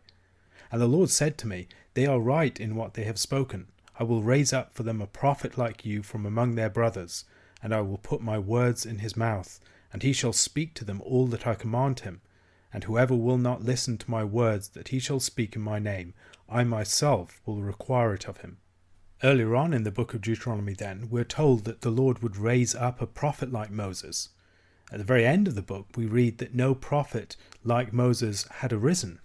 We also discussed the way that a prophet like Moses could, rather than standing between the Lord and his people in a way that brought the two closer together, could actually serve to obstruct the maturer relationship that Israel was supposed to enter into. How then could a prophet like Moses arise without causing this problem?